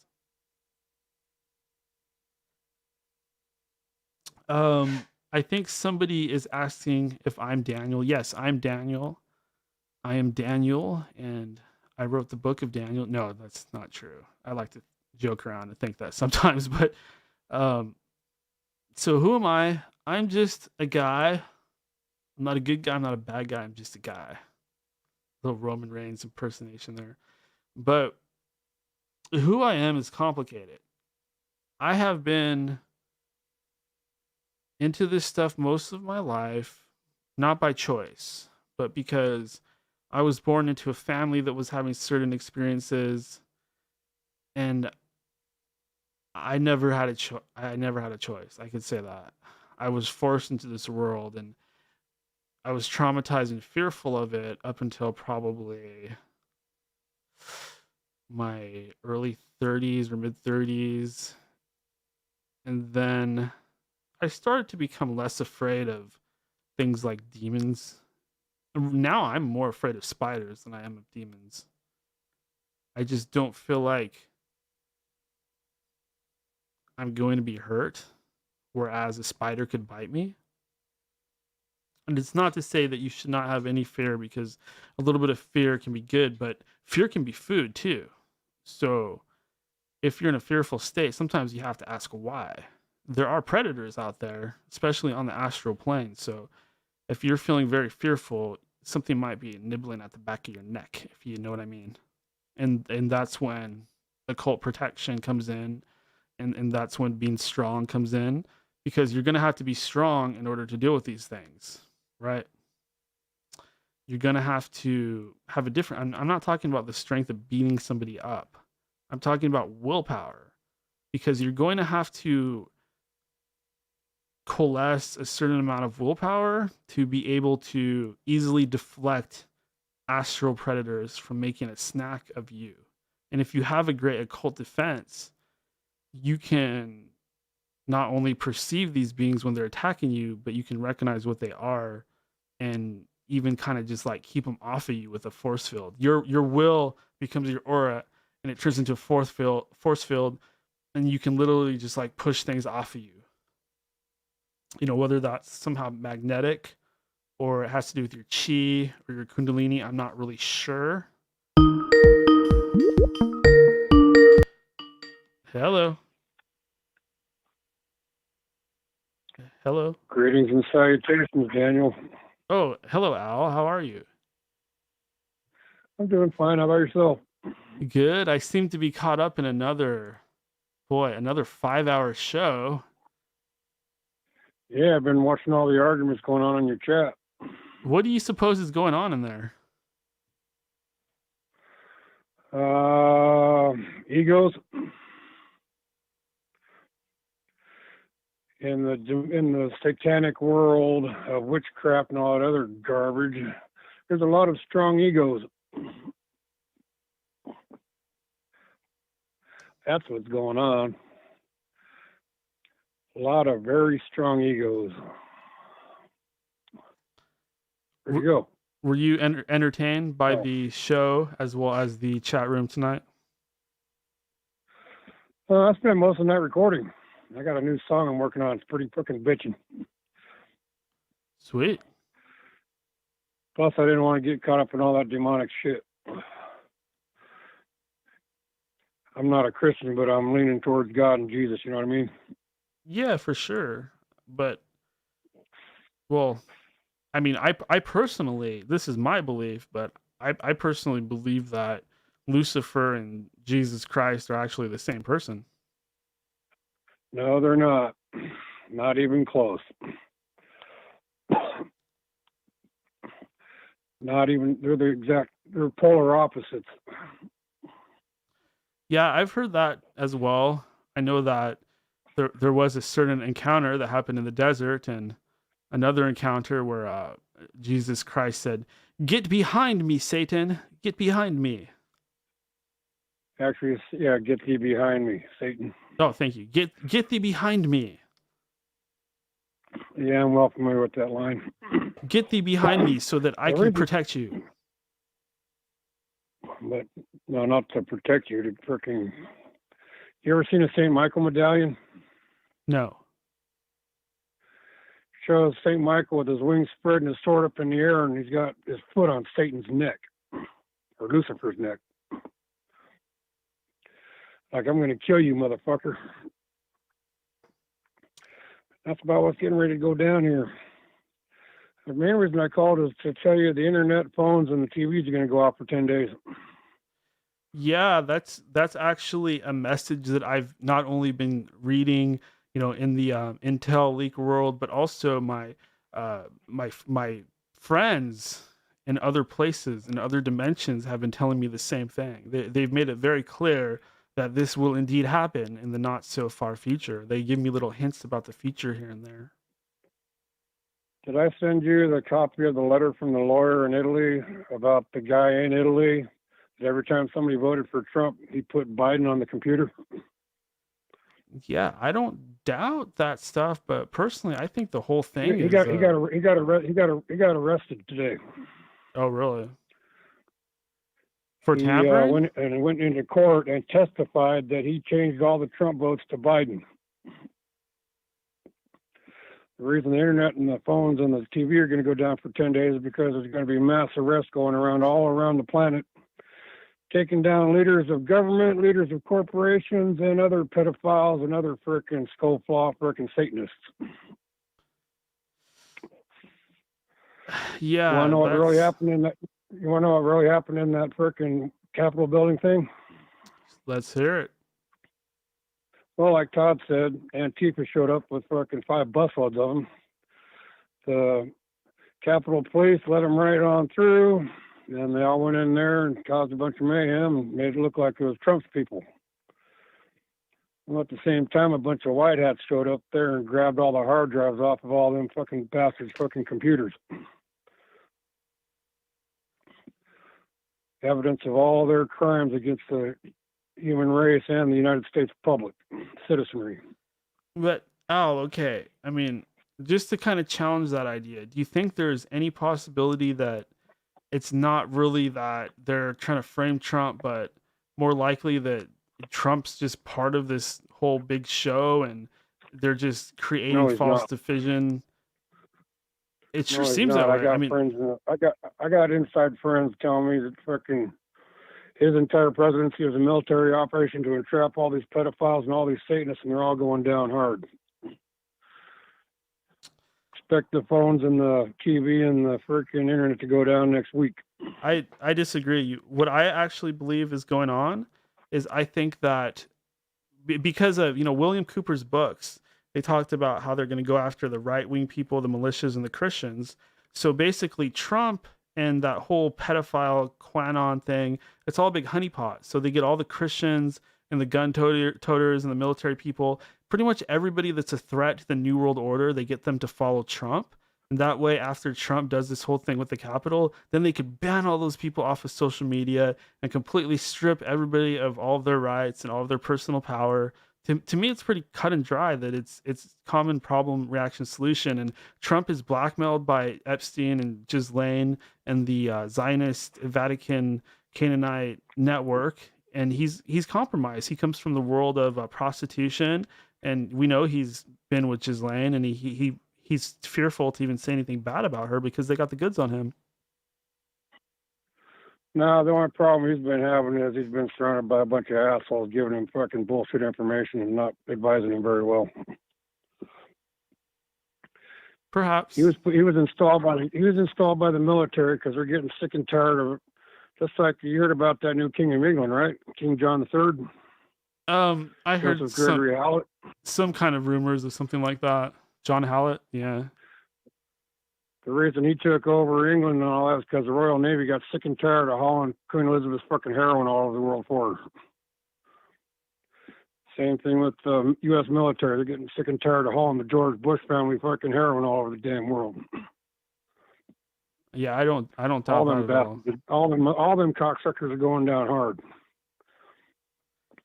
There's going to be a media blackout here starting next week, so that they can't call each other and tell them they're coming for us. They're coming for us. But the thing is, though, even if, like, let's say hypothetically that Trump really was a good guy and all that stuff is real. I mean, all the MAGA people, all of them, they're getting crushed right now. They don't have any like power to change anything. There's not going to be any uprising, and they're not going to overthrow the Illuminati or anything like that. It's just going to get worse. I mean, I think that it's pretty obvious. You ever heard of the Corporation of the United States? Yeah, for sure. Yeah, it's a corporation. Yeah, Trump dissolved that. According to the Constitution, the inauguration takes place in March. The inauguration in January is a Corporation of the United States inauguration. Constitutionally, the inauguration can't take place until March. Yeah. I mean, next week, I got some intel that all the networks are going down next week because all the motherfuckers are getting arrested.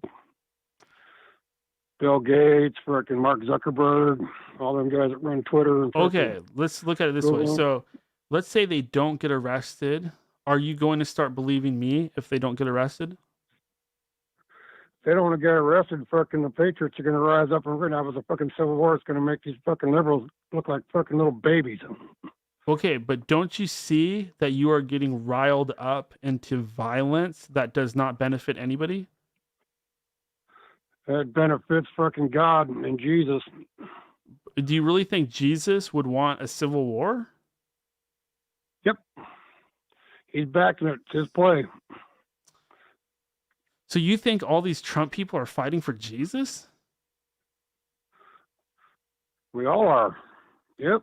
We're not fighting for Jesus. We are Jesus' army against the Antichrist. You want to know what the Antichrist is? It's that artificial intelligence. Let me tell you a little story.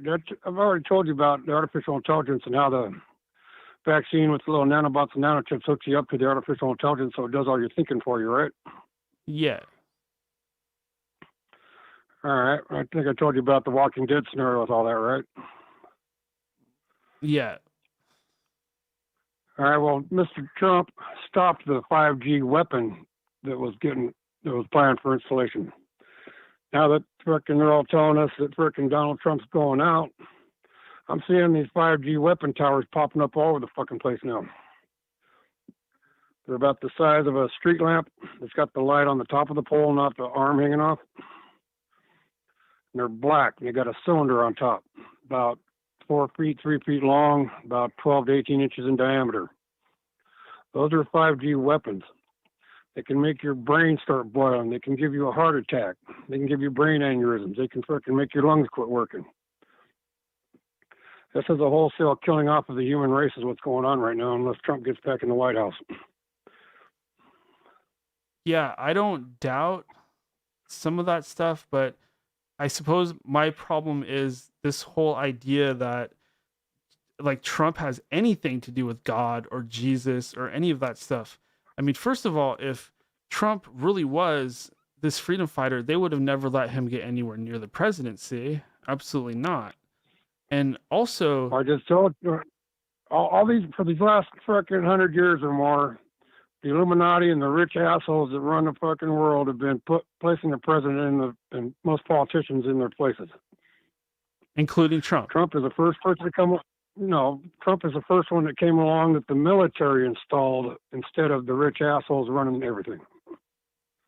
How do you figure that? Because if our elections are fake, I got friends in the military, high up. okay, I can believe that. That I talk to now and then that are tell me what's going on.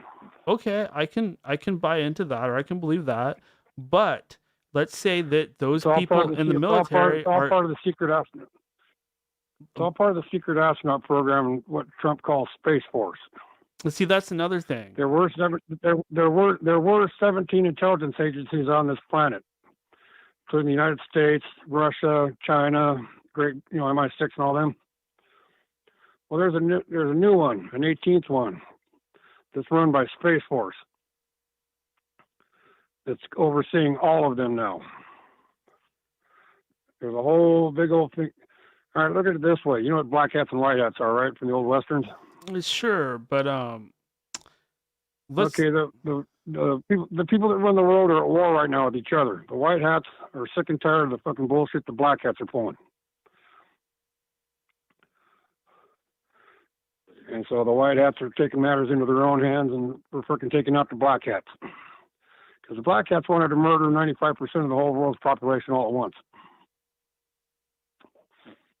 White hats understand that that's not right.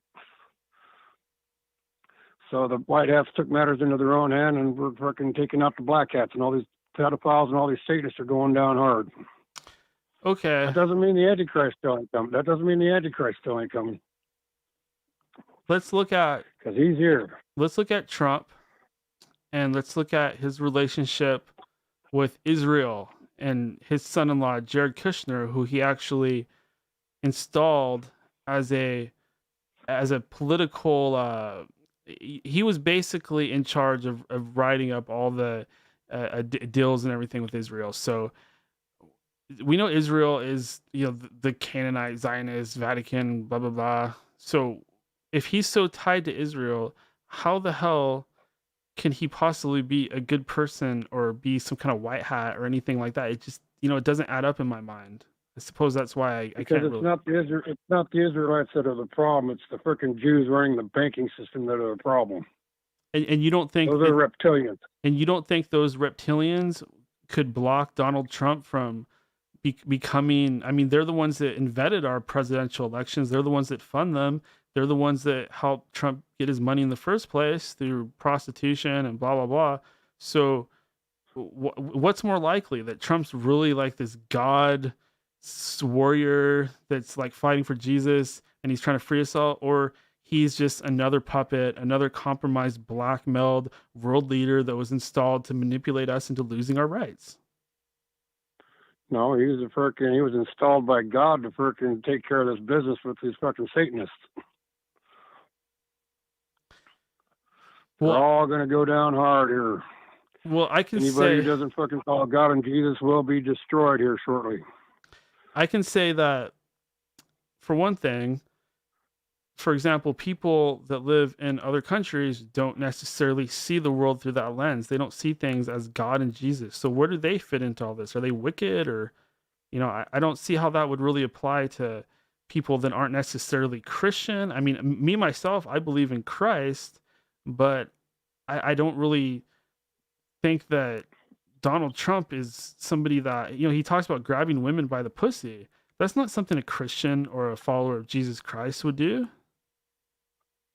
No, but that's something that, all right, look at it this way. You want somebody who's going to be Mr. Nice Guy and fucking be your Hollywood freaking portrayal of a freaking president, or you want somebody that's going to fucking grab your butt, kick you in the fucking nuts and tell you how it is? I know I don't want somebody that sexually assaults women against their will. That was all freaking propaganda come up by the left side to make him look bad. Everything you've heard about Trump is a bunch of propaganda from the left to make him look like a piece of shit, when they are the actual pieces of shit. But that can be applied in reverse.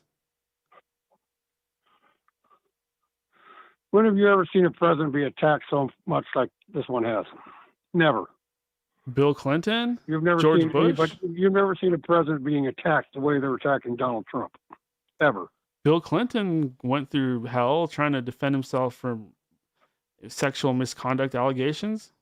And nobody gave a shit about him getting a fucking blowjob in the White House. They impeached him for Just it. the media.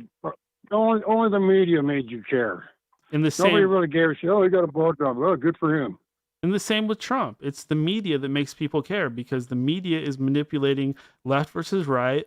Both Antifa and Proud Boys are intel groups that are controlled by Mossad and by the Zionist Matrix pedophile network. And Trump is a part of it. He's compromised. I'm telling you, he refuses to say anything bad about Ghislaine. That's because Jeffrey Epstein isn't dead. He's in protective custody, turning state's witness against fucking all these assholes. But don't you Just understand? Like John F. Kennedy Jr. and his wife are still alive. Okay. Princess Diana is still alive. They're freaking in hiding, turning evidence against all these assholes. Okay. Look at what happened with this whole Q thing, QAnon. Can't you see that they're pretending like there's intel being leaked? But in reality, it's just to get everybody in line and to talk about the things that you're talking about, and to talk about going out there with guns and taking back the country. Can't you see this is just a complete manipulation to get your ass into trouble and make you do foolish things that will cause us to end up losing more of our rights in the long run? That's why the White Hats are going after all these assholes and going to arrest them with military, put them before military tribunal. You don't go before a court for treason and sedition. You go before a military tribunal. Okay. Immediately after you're found guilty, you're marched outside to the noose and fucking hung immediately. No appeal, no hanging out in prison. What about the fact that Trump promised us that Hillary would get locked up and he was going to go after her, and then after the election, suddenly he doesn't even care anymore?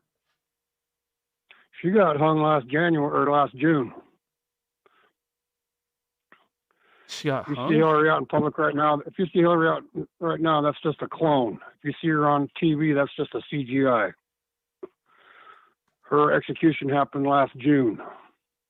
That's why you don't care about her no more. She's already dead. You need to look up cloning centers.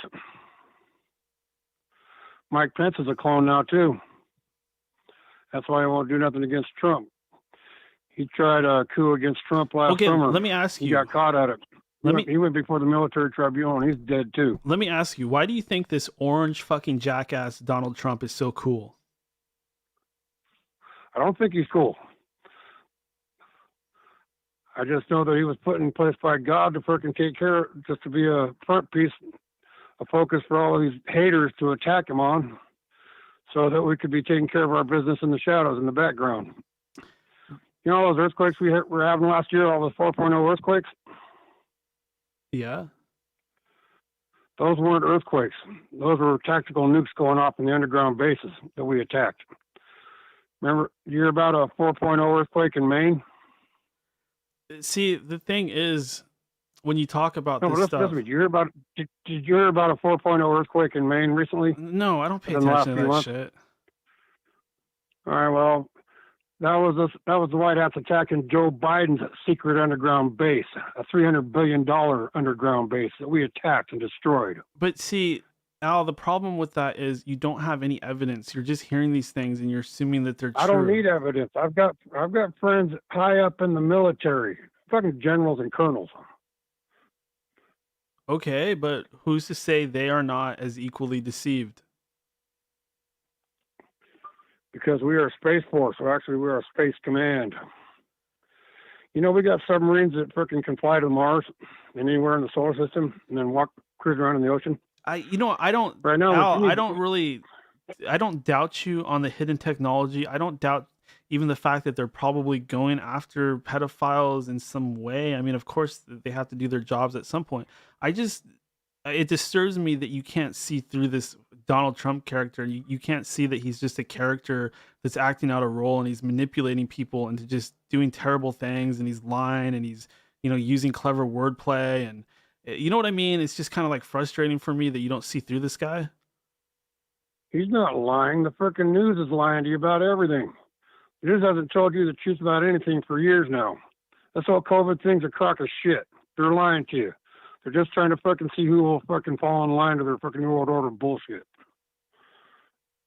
You don't think when I go into my local Walmart, any store, I don't wear a mask. I refuse to wear a mask. You know why? Because there is no fucking COVID-19. It's a bunch of bullshit. They're lying to you about all of it. Okay, all these people dying in the hospitals, they're dying from fucking 5G poisoning, not from fucking some stupid virus they're claiming. Okay, but we know who owns all this stuff. We know it's all Rothschilds and Rockefeller and DARPA and stuff like that. That's who we're fucking taking down. All these satanic fucking bankers and corporate leaders. You can't take them down. They own everything. They're too powerful and big. There's no force that can take them down. Don't you get that? You think what? You think God can't fucking destroy him? God can, but not Donald Trump, because Donald Trump's not God. Who do you think's behind all this shit? God's fucking sick and tired of these motherfuckers pushing their satanic pedophilia, fucking homosexual, transgender bullshit down our fucking throats. Okay, hold on a second. Let's slow down here. First of all, there's nothing wrong with being gay or transgender. That's a personal choice. There is. That's evil, wicked sin. There is something wrong with that. Humongously wrong with it. God hates that. What God? Hates Yahweh? Wickedness. Is this Yahweh? Homosexuality and transgenderism is evil, wicked bullshit. And because everybody's accepting it, God's extremely fucking pissed off at everybody for accepting it. Which God? Creator, Almighty Creator. You're telling me that the Creator, who's all-knowing and all-powerful, really gives a fuck what two women or two dudes do in their bedroom to feel joy and happiness? Yes, he does. He's sickened by it. He's disgusted by it, just like fucking anybody who fucking follows God is. Wait, let me ask you this it's then. Wicked. It's evil wickedness. You don't think two hot chicks eating each other out is hot? I've fucking fantasized to fucking lesbian porn before. I'm not fucking gonna say I'm fucking pure myself. Okay, so if it's hot and it, I didn't think it was hot. I was just trying to get aroused by it. And you did. Well, no, I got aroused by fucking women themselves, not by their fucking two women being together. But a lot of people like that. They think it's great to watch. I mean, is that so terrible and evil? Like two women? Yes, that is wickedness. If you get off by that, yes, that is wickedness. Who's being harmed? How is it? They're consenting adults. Somebody in the chat says consenting adults. They are being harmed because God doesn't like that. In fact, reincarnation used to be the rule here until the Mayan calendar ended on December 21st, 2012.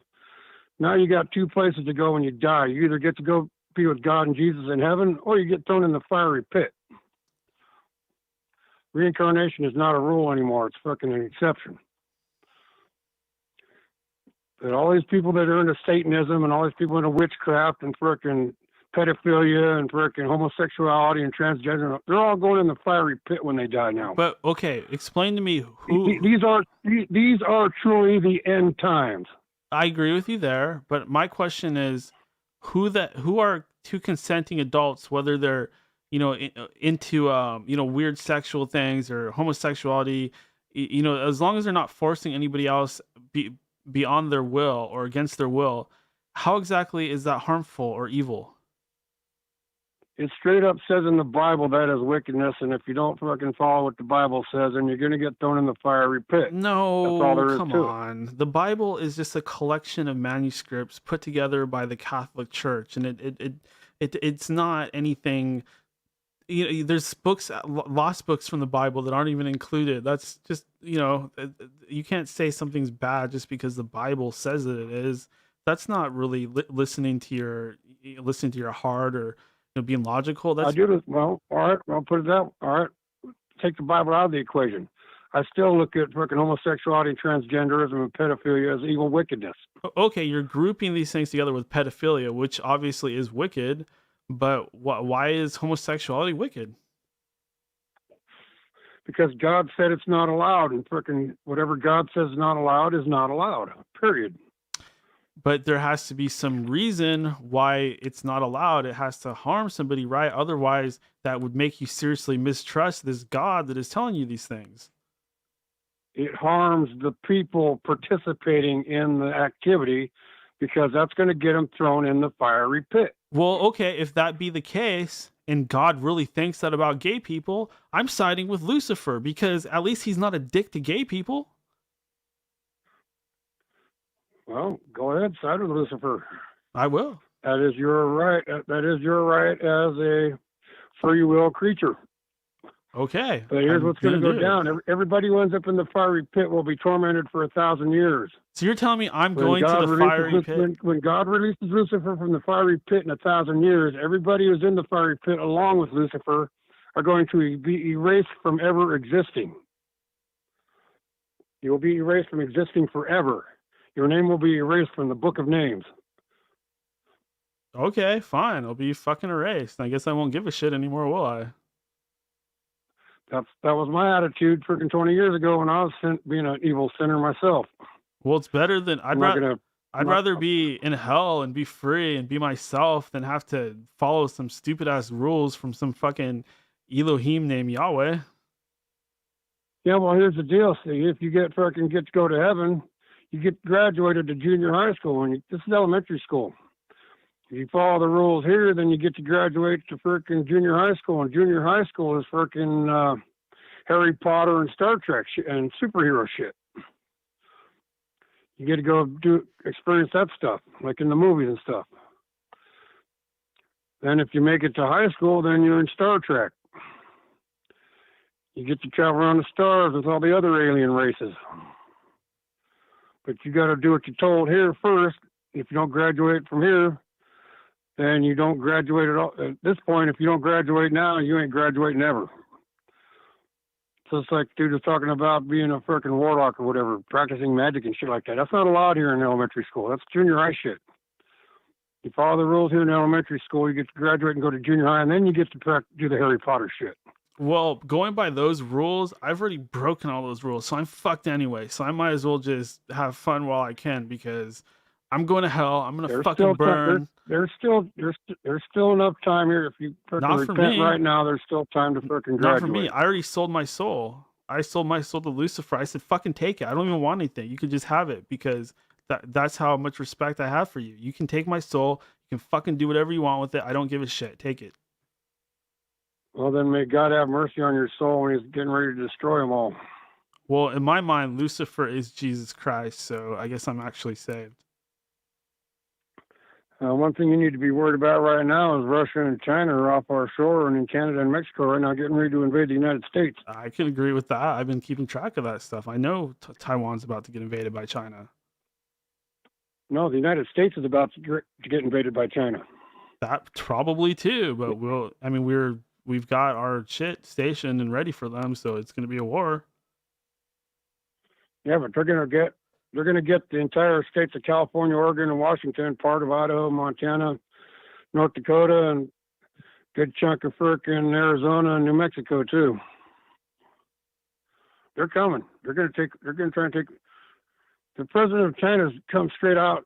He's not even shy about saying we're going to kill everybody in the North American continent, and we're going to take their land and give all their property and homes to a Chinese family. Well, I hope that they are grateful, and I hope that they at least, I don't know, teach me some stuff about Buddhism or something. When they invade the West Coast, they're not going to take no prisoners. Any fucking American that they come in contact with, they're going to kill immediately. Yeah, they're not going to take. They're not just going to march in and tell you to bow down. They're just going to kill you all off and take your property. No, that stuff I can agree with because I do know what's going on with China. I do agree that that's part of the plan, and I don't think that Donald Trump can stop China, and I think China's the dragon. He's the only him being in the White House is the only thing that's going to stop them from freaking taking the whole country.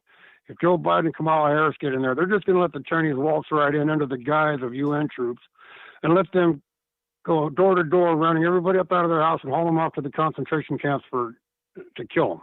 Okay, Al. And they're going to give everybody's house and all the property in it to a Chinese family. Thanks for calling in, but we have to conclude this. We have to continue this argument or talk later because I'm going too long here. So I gotta let you go, buddy. Oh, I'm just telling you the God's honest truth. But let me part with, may you have a better day than you imagine, brother. I appreciate your perspective. You have a good night. Bye. Peace be with you, brother. See, I'm not like, I don't, it doesn't matter what type of person I am. One thing is for sure, I just don't vibe with hate, I guess you could call it. Like, unless I know something is wrong, I don't vibe with like hate against gays or transgender people. Mainly because I think those people get bullied enough anyways. And the last thing they need is, the religious fervor or, anybody feeling enabled, like they can go around and a lot of people have this like, they have not gone into their own shadow and they have not confronted their own inner, sexual nature. So because of that, they're fearful of their own selves and they take that fear out in the form of hate out on other people. And last thing you want to do is open up the door for people to like go and gay bash and stuff like that, because that gets really dangerous and really evil really quickly. And you can't go around and correct people and tell them what they can do and use fear to control their actions. Like, let's say you believe that stuff is wrong. Well, let them explore it and come to their own conclusions, right? If you really believe that, rather than say, oh, don't do this or we're gonna beat you up or kill you, and make people so afraid that it just turns into a whole thing. That's not really right either. Like, one thing that I've heard is, people talk about a gay agenda or a transgender agenda, right? So I don't doubt that something like that probably does exist in the form of programming, but it has nothing to do with gay people or transgender people or anything like that. That's only so they can, introduce other stuff like pedophilia, because that's really what they want. They're not trying to help gay people. Gay has nothing to do with their agenda. They're just trying to attach pedophilia to the LGBT thing.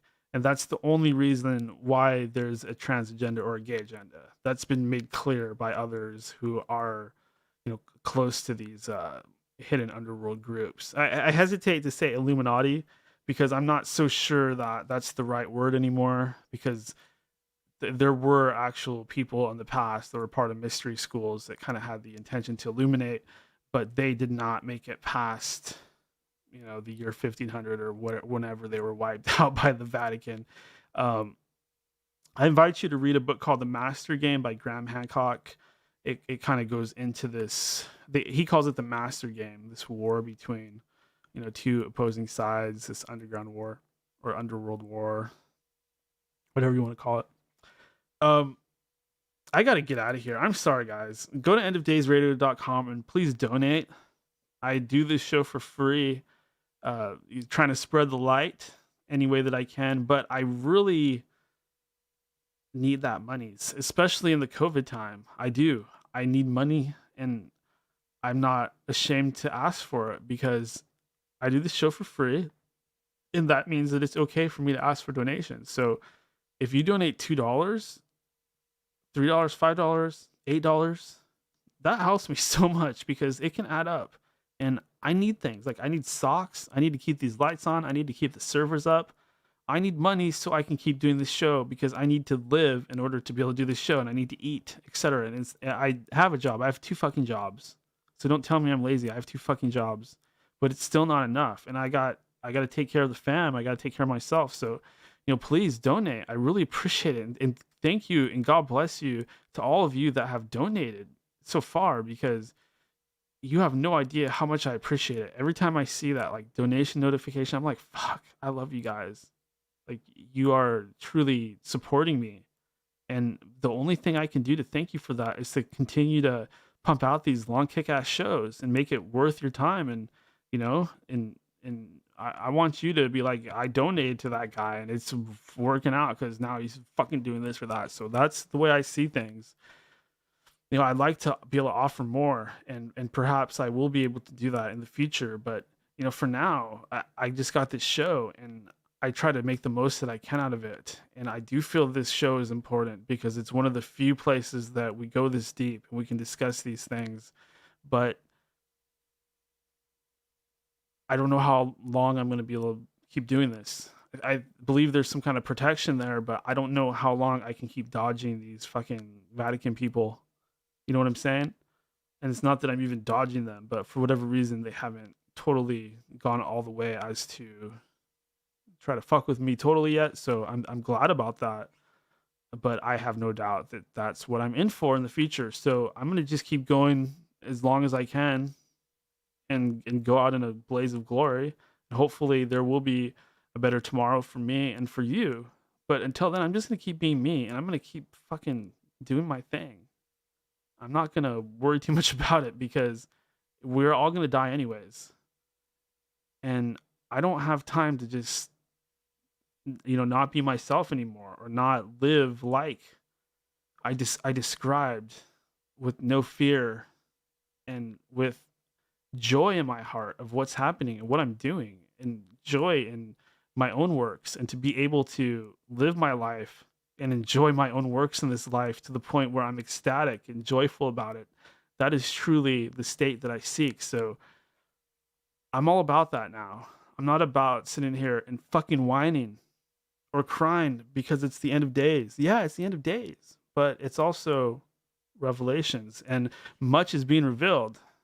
I've been waiting for this my whole life, and I don't have time to feel bad anymore or time to hang my head because I'm getting old quick and things are coming full head right away. So I love you guys.